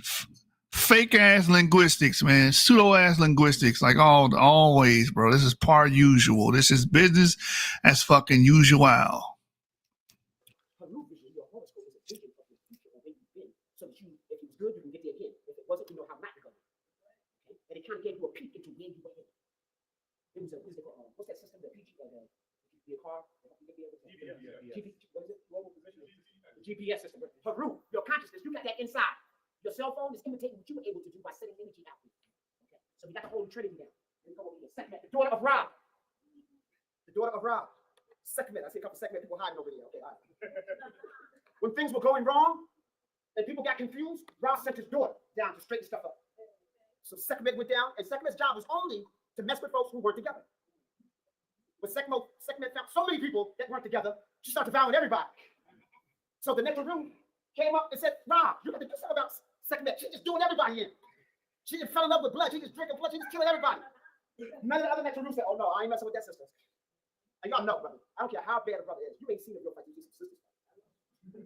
Brothers be just trying to outdo each other. You know, we trying to get off pretty cool. Knock them out some head. You know, I'm like, sisters be trying to kill each other. Pull their hair out. You can get hold of it. Kill them. I ain't never seen a brothers fight like that. So Sekhmet was doing everybody in. So none of the other Neferu said, no, I ain't touching that. Bro, you got to send Jehuti down there. So Jehuti, articulate mind, thought, articulate writing, articulate speech, articulate action. So Jehuti came and assessed the situation. He said, okay, she just fell in love with blood. So I'm just going to do some black magic on her. Jehuti turned the Nile Hopi River red. He told Sekhmet, you don't have to kill nobody else. Just go to the Nile and come drink. Sekhmet saw all the blood. Oh, wow, just dove in. But it was wine. She got all drunk. And when she got almost ready to pass out, Jehuti just put a spell on her and said, when you awaken, you will be my sex. You will no longer be a ferocious lioness. You will be a gentle, beautiful, purring black cat. And you will adorn people. And you will dance and make music. And you will just be loved. And so today, sisters, you get a little sectitious, Sekhmet, get some red wine. Call it a day. Put on something black. Just get sexy for them. Okay. And Jehuti, again, represent articulate thought. Jehuti is not some god outside. Remember, Jehuti exists inside of your mind. Everybody has Jehuti in there. When you're using reason, when you're using consciousness, that's your Jehuti thought. Don't see, they're principles. They're not gods. Some of us are not doing that. Okay, so you're thinking. Yeah, they're very much so gods. The creative spark of the universe. The creative energy. The architect of the universe, the engineer of life. Ra, the creative energy that exists and permeates all things on this planet. Jehuti is his voice. Amun, the unseen energy that permeates every cell and every entity of life throughout the cosmos, is the mind. Jehuti is his mind. So Jehuti, that means that all that is exists within you. And that's why to educate really means to bring out. The Western world, they stuff in that you memorize it for tests. No, it's to bring out. I'm not telling you anything that you don't already know. The reason why you're going like, yeah, is because you're resonating on that. That was inside of you. And all I did was bring it to the surface. That's Jehuti. And so he is in there. So y'all got to use your Jehuti. Don't be afraid to put these on your altar and in your house. You may bring in some gods and stuff, and then you're bringing divine principles that's going to help you on your mission. And each of these principles can resonate with a Haru vision. They can resonate on your organs that plays the music for your temple. They can resonate on you getting your program together. Maybe you need a little Sekhmet in your life. Maybe you've been procrastinating, so you need Jehuti on your altar, looking you in your face every day, so you can do what you're supposed to be doing. And if they don't get it, you get it for them and put the Jehuti out there. Uncool. A lot of us wear black at funerals. No, you should probably be able to wear white to reflect and come back so you can get the image. Now, European saw that Uncool was black, and all his priests wore the black that they were preparing the body. So, because they didn't bury their dead. You understand that, right? The ancient Asiatics and the ancient Europeans didn't bury their dead. When you're in a cave, ain't no place to bury. When Uncle Rahim died, you just put him over on the side. You run out of bowls, you just get his head and kind of wash it out, and drinking out of his skull. Right, you know, okay. And that's why they got all these horror pictures, the fact that the living dead and all that. They were living with the dead people. They were in the cave with them. Look, if you're locked in an ice glacier, it's a mile high, and you can't get out, only certain people can. That means that some people never saw the sun in their whole lifetime. So you're in a cave, you never saw the sun. Uncle Rahim died, you just put him over on the side. He said they didn't bury themselves. That's what it's been. basically, he's trying to debase other groups or whatever. Ancient Egyptians, everybody didn't get fucking buried. That was just for fucking, wealthy people got buried. And most people just died and got thrown into the damn sand. But let me see. Let me find the oldest burial. Oldest burial. South Africa, of course. He said nobody else buried themselves, that they were pretty much barbaric and they lived with the dead peoples. Let's see. Let me type this in. Holocene burials. Scene burials.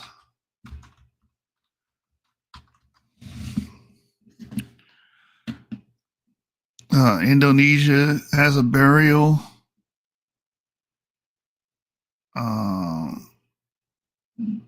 mean, yeah, man, that shit crazy. We already talked about the Takakori burials. Let me see, early burials. Early burials.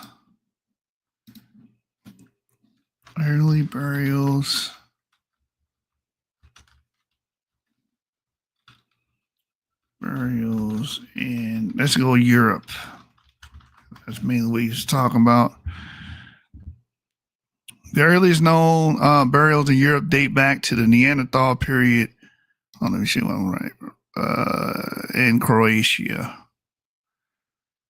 So yeah, the concept of burying people is very old. It's not some novel with Egyptians. And, these people didn't have burials. They didn't do burial. They did die with themselves. They just died and, they lived with the dead. Misinforming motherfuckers. Here's the earliest European burials. I don't want to read a whole goddamn paper, man. In France, the Eurasian Mousterians seized the development of different human lineages, both of which had their origin in the lower Paleolithic, upper Paleolithic. Where is it? How many sites of fossil specimens are there? 600,000 and 40,000 years ago. And 40,000 years ago, the entire study of region activity is associated with Neanderthal lineage and all. So they're talking about Neanderthals. So this is talking about Neanderthal burials. So Neanderthals are burying their dead for a long ass time. So it's not something novel to the Egyptians or exclusive to the Egyptians, I guess he was trying to make. And these other people don't bury their dead or whatever. I don't know why. I guess that's just a way of saying quality of life. I don't know what he was trying to say. They're less civilized if they don't bury, even though majority of the ancient Egyptians didn't bury their dead, at least in a proper burial, I guess. And being in a damn tomb is not a damn burial. You're in a goddamn tomb. If that's what you mean, like putting someone in the fucking ground. I don't understand that, man. This was this stupid ass argument. Whatever the fuck. Why was he even saying this shit? Oh, they're barbaric. They don't shut up. You stand up. Come out here. Okay. So that's in your subconscious. That's in your subconscious mind. So you got people walking around, half eaten up. Come on, Frankenstein, all that. That comes out of the European mind. Shut the fuck up. And they would kill everybody, their servants and everything. You get buried with them. Or, well, I guess air quote burial.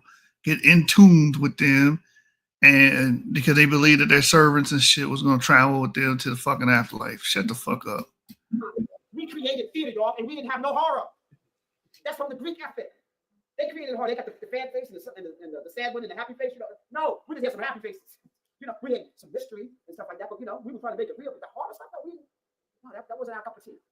Okay, all right. So I need you to understand it. So Anpu was just preparer of the body for the next journey.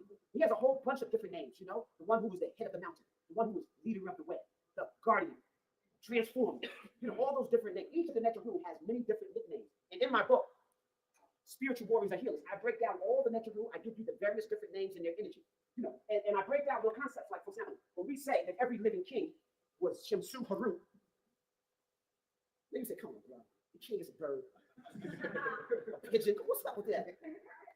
There's a person who doesn't understand nature. I said, no, man, the hawk, the falcon, and the eagle, they're in the same field. They fly higher than any bird. They got an extra layer of skin that goes over their eye and they can see directly in the sun. No other people do. They have no rivalry in the sky. Their vision is so keen they can spot a mouse under a leaf from a mile, hovering a mile in the sky, and they're 99% accurate. Air pilots are imitating falcons.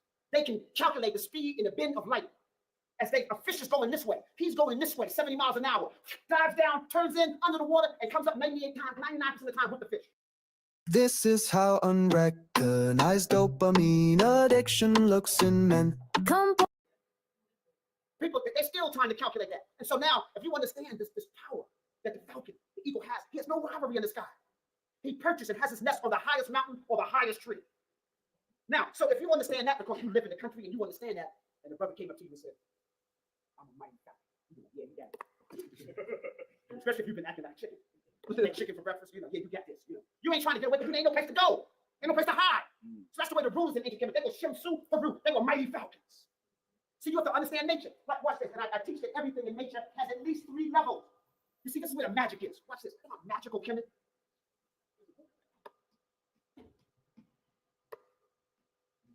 This is Kepler. Now I'm teaching this in classes. This is, oh, no, you go study bugs now. No, sister, rise up, rise up. Alternate, you upside down, turn around. Kepler, a dung beetle. So we understand the first level is the concrete, the physical, what it is. What does the dung beetle do? The dung beetle recycles filth. In the Serengeti Plains in Tanzania, hundreds of elephants, giraffes, zebras, water buffalo, all out grazing. So if you're grazing, if something goes in, it has to what? Come out. So you know it has the potentiality to get very funky. Y'all bear with me? Can I get an amen on that? Amen for the funk. Okay, now, Kepler cleans up all of the funk. An elephant turd is like this big. When it comes down, within 2 hours, you can't find it. Thousands, hundreds of thousands of these dung beetles, birds on it. They dig a hole in the ground. That's called irrigation. Then they roll the dung into a perfect seal. No other creature on the planet can do that. They lay their eggs inside of it and then bury it inside of the ground. So when they put the dung in the ground, that's called what? Fertilization. Irrigation, fertilization. So you see what the Serengeti, the largest grassland in the world is the Serengeti Plains in Tanzania. There are more animals there per square mile than any place else on the planet Earth. Go home. I think it said digging a hole in the ground is irrigation. I don't know, man. I was taught irrigation is bringing water on the ground and transporting it somewhere else for use. I didn't know irrigation was just digging a goddamn hole. Shit, everybody right here. Here it is. The process of artificially applying water to land to assist the growth of crops and plants, supplementing rainfall. Yeah, irrigation is not digging it, just simply digging into the ground, man. Fuck. In the second. Oh, sorry. Y'all understand? Y'all with me? Take another step, y'all. We're going in. Okay, that's the physical level. That's the physical level. So we understand that it recycles, it takes filth, it cleans it up. In the morning, when you step out in the Tanzania plain, it takes fresh air. No doubt. Right now, they got to import dung beetles to Texas because all the cows is pooping all over the place. The underground water is all polluted and it's messing up the whole watershed and everything like that because they messed up the ecology because they don't know nothing about nature. They killed all of the natural pesticides and insects with their pesticides and fertilizers. Okay. So now we have a concrete level. Number 2 is how they don't know nothing about nature, but they're importing dung beetles. That mean they do know about nature, dumbass. Y'all understand what will happen, right? 1,000 zebra, 1,000 wildebeest, 1,000 and some elephants. All you need is a day off. Y'all got the picture? You got the picture. See, the visualization is happening here. You got the picture. So he's coming into being and he's coming forth every day. Y'all remember when it was like in New York when the garbage people went on strike, right? It got real funky, literally, in New York, right? Okay, so that's the way nature would be. So nature doesn't take no days off. Only fools and Negroes. Okay, so 2, coming into being, coming forth. That's the second level. The third level is the spiritual level. Now you get the Egyptology books on hieroglyphics, and they don't even deal with this because they don't understand that. Their pineal gland is like a raisin. It's all dried up. Your pineal gland is like a grape. It's all juicy and stuff with a big black grape, and you're seeing visions and colors on many dimensions, and they don't even know what you're talking about. What the fuck are you talking about? I don't know what you're talking about. What you listening to? That's not like a DMV. You got some earplugs in. You ain't got no earplugs in. You just vibe. We seeing different colors and what the fuck? You know, okay, because you are every. And everybody's fucking pineal glands calcified. We gotta stop this shit. Your pineal gland is calcified. Everybody is. That don't mean shit. It's a natural fucking occurrence. I remember I looked it up. A young Pharaoh used to say this shit all the time. Right here. Pineal calcification refers to the buildup of calcium deposits in the pineal gland, a small endocrine gland in the brain responsible for producing melatonin, a hormone that regulates sleep. So what the fuck y'all talk? Oh, the pineal gland is juicy. Shut your dumb ass up, man. Just saying shit. It says, while some degree of pineal calcification is common, especially with age, excessive calcification can interfere with the gland function and potentially lead to health issues. That's it right there. Boom. Had nothing to do with, I can see visions and understand the dimensions and I learn, and shut the fuck up.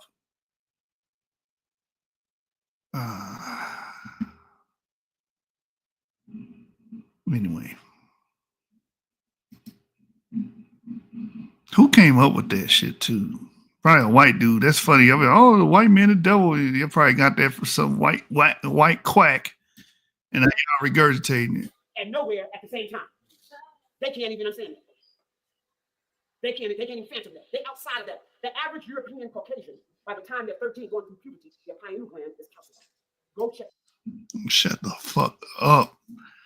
I gotta let it play because I'm trying to get this shit over and I go to bed. But this shit crazy. Shut your ass up, man. So the spiritual level is that Kepler means that spiritually I'm coming into evolving into my mission. And so when Kepler is placed, like watch here, when a person dies, they put a big Kepler and they put gold around it.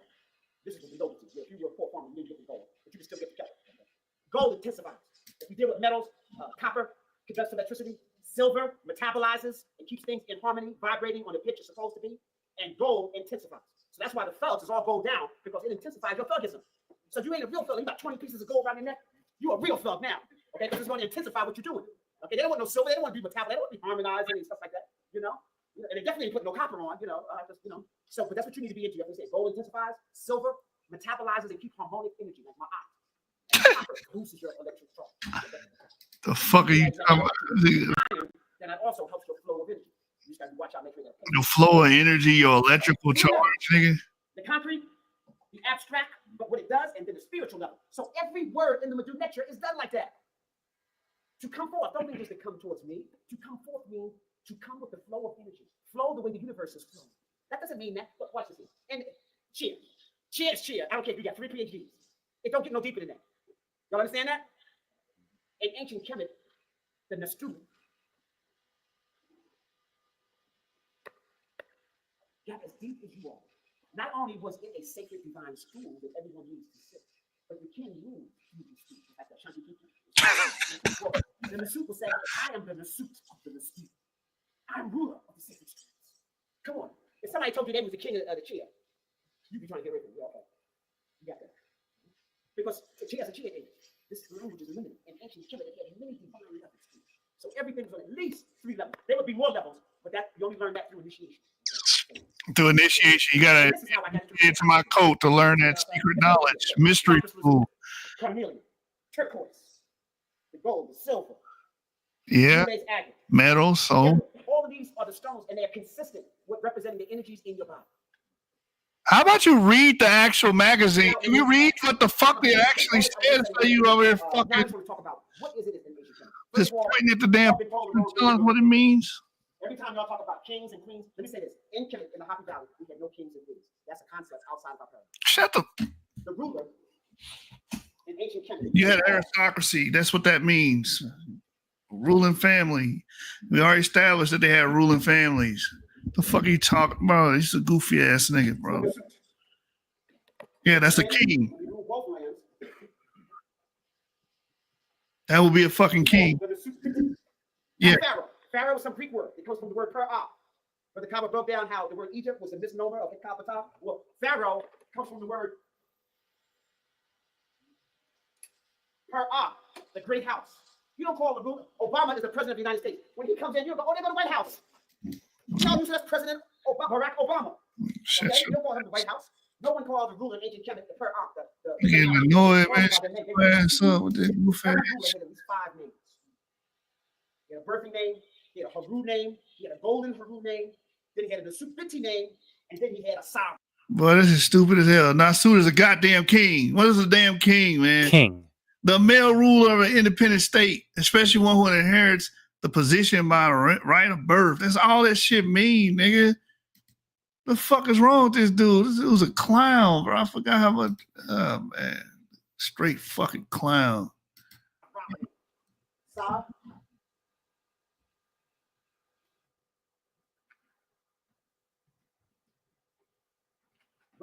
So these 2 names will be put inside of a shin. A shin is an elliptical orbit. It shows that the ruler ruled every place that the sun shone. That the sun was shining, it rose and set. How many people call this a cartouche? That's French. It means a cartridge, a bullet, because that's what it looked like with the French sword. Don't call those sacred symbols a cartouche, a French name. It's a shin. I'm gonna call it a cartouche just because you said don't call it.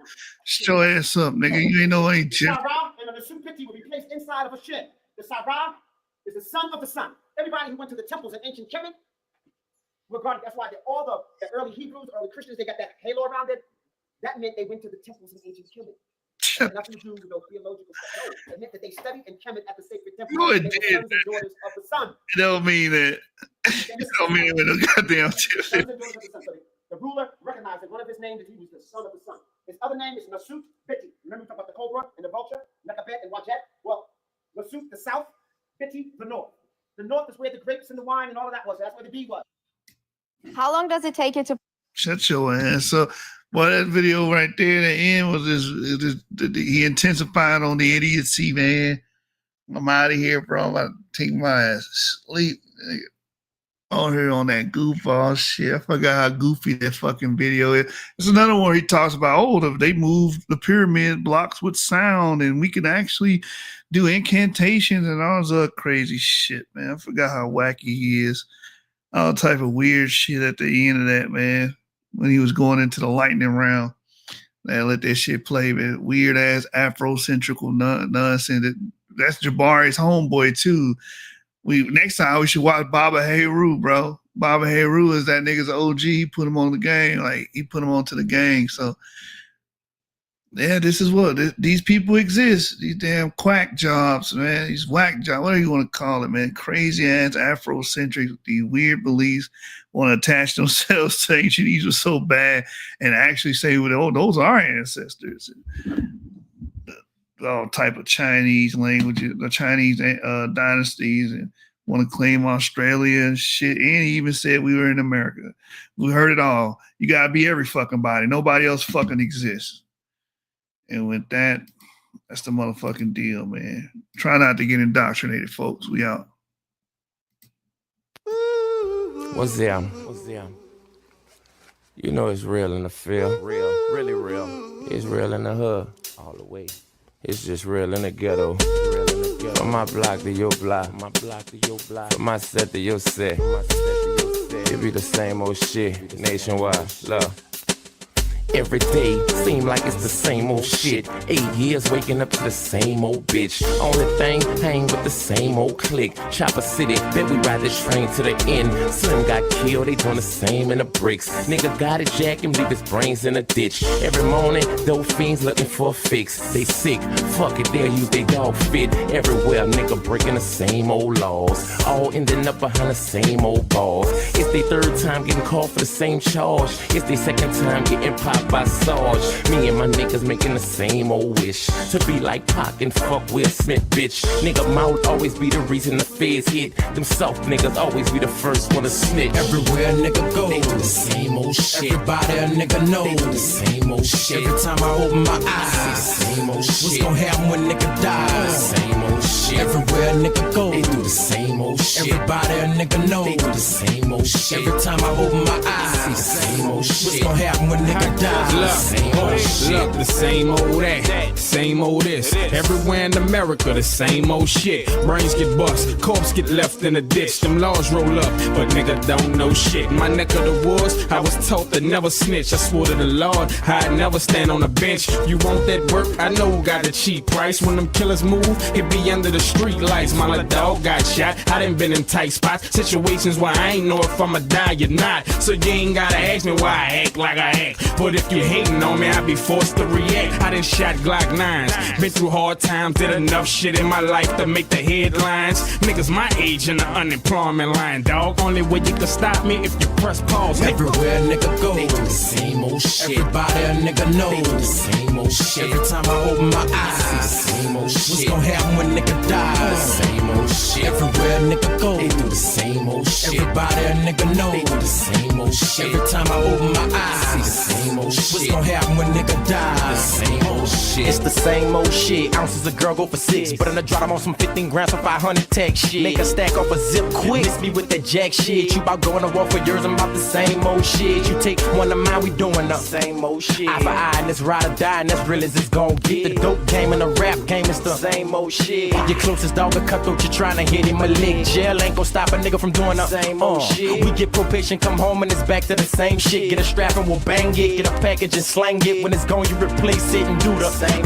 shit. No disrespect to the West, but we ain't on that gang shit. It'll be one nigga, one kid, and broad day to come bang shit. It'll be the same old, yeah. The same nigga that sent when they try to get you before for killing his brother. He ain't forget. Lot of niggas be bitches talking the same old shit. How they reelin' when they go down, ain't a brain get split. Rapping, grinding, and dragging, it be the same old lick. Trying to get rich, flip the chips, but they done change so quick. Lot of hoes I be dicking, kicking the same old shit. They only sucking and fucking me, but they name on the strip. Saying they pregnant after I hit, but the condom didn't rip. Swear to God, I'm the father, get it in order. Come harder. When I was born, mama taught me about the same old shit. Don't let nobody step on your toes, cause you ain't no bitch. Hoes getting niggas caught up for the same old shit. Thinking with your dick be smarter and you ain't gon' slip. Every nigga that's working doing the same old shit. Buying whips and fixtures to impress the same old bitch. Respect the code till I go, I'ma do the same old shit. Smoke, we get hot till I die and it ain't gon' quit. Everywhere a nigga go, they do the same old shit. Everybody a nigga know, they do the same old shit. Every time I open my eyes, the same old shit. What's gonna happen when nigga die? The same old shit. Everywhere a nigga go, they do the same old shit. Everybody a nigga know, they do the same old shit. Every time I open my eyes, the same old shit. What's gonna happen when nigga die? The same old shit. My niggas holler, but it's the same old shit. VL, look out for me, nigga. Front mill brick. That's why I'm still riding with the same old clip. That's why I ain't never left with the same old click. Now, nigga, get out of line, make me hang your bitch. The only nigga get ignorant and bring this shit. Since 95, I've been rocking like this. Black bandanas and taking them hits. Dog, get at me, still the same old nigga. My rap sheet just ain't got a little bigger. And NOPD still harassing a nigga. And them Haitians still taxing a nigga. Them Chopper City boys running this shit. Which one of you clowns will come in this shit? Every time I look around, it's the same old Vic. Ain't nothing changing the hood, it's the same old shit, nigga. Everywhere a nigga go, they do the same old shit. Everybody a nigga know, they do the same old shit. Every time I open my eyes, the same old shit. What's gonna happen when nigga die? The same old shit. Everywhere a nigga go, they do the same old shit. Everybody a nigga know, they do the same old shit. Every time I open my eyes, the same old shit. What's gonna happen when nigga die? The same old shit.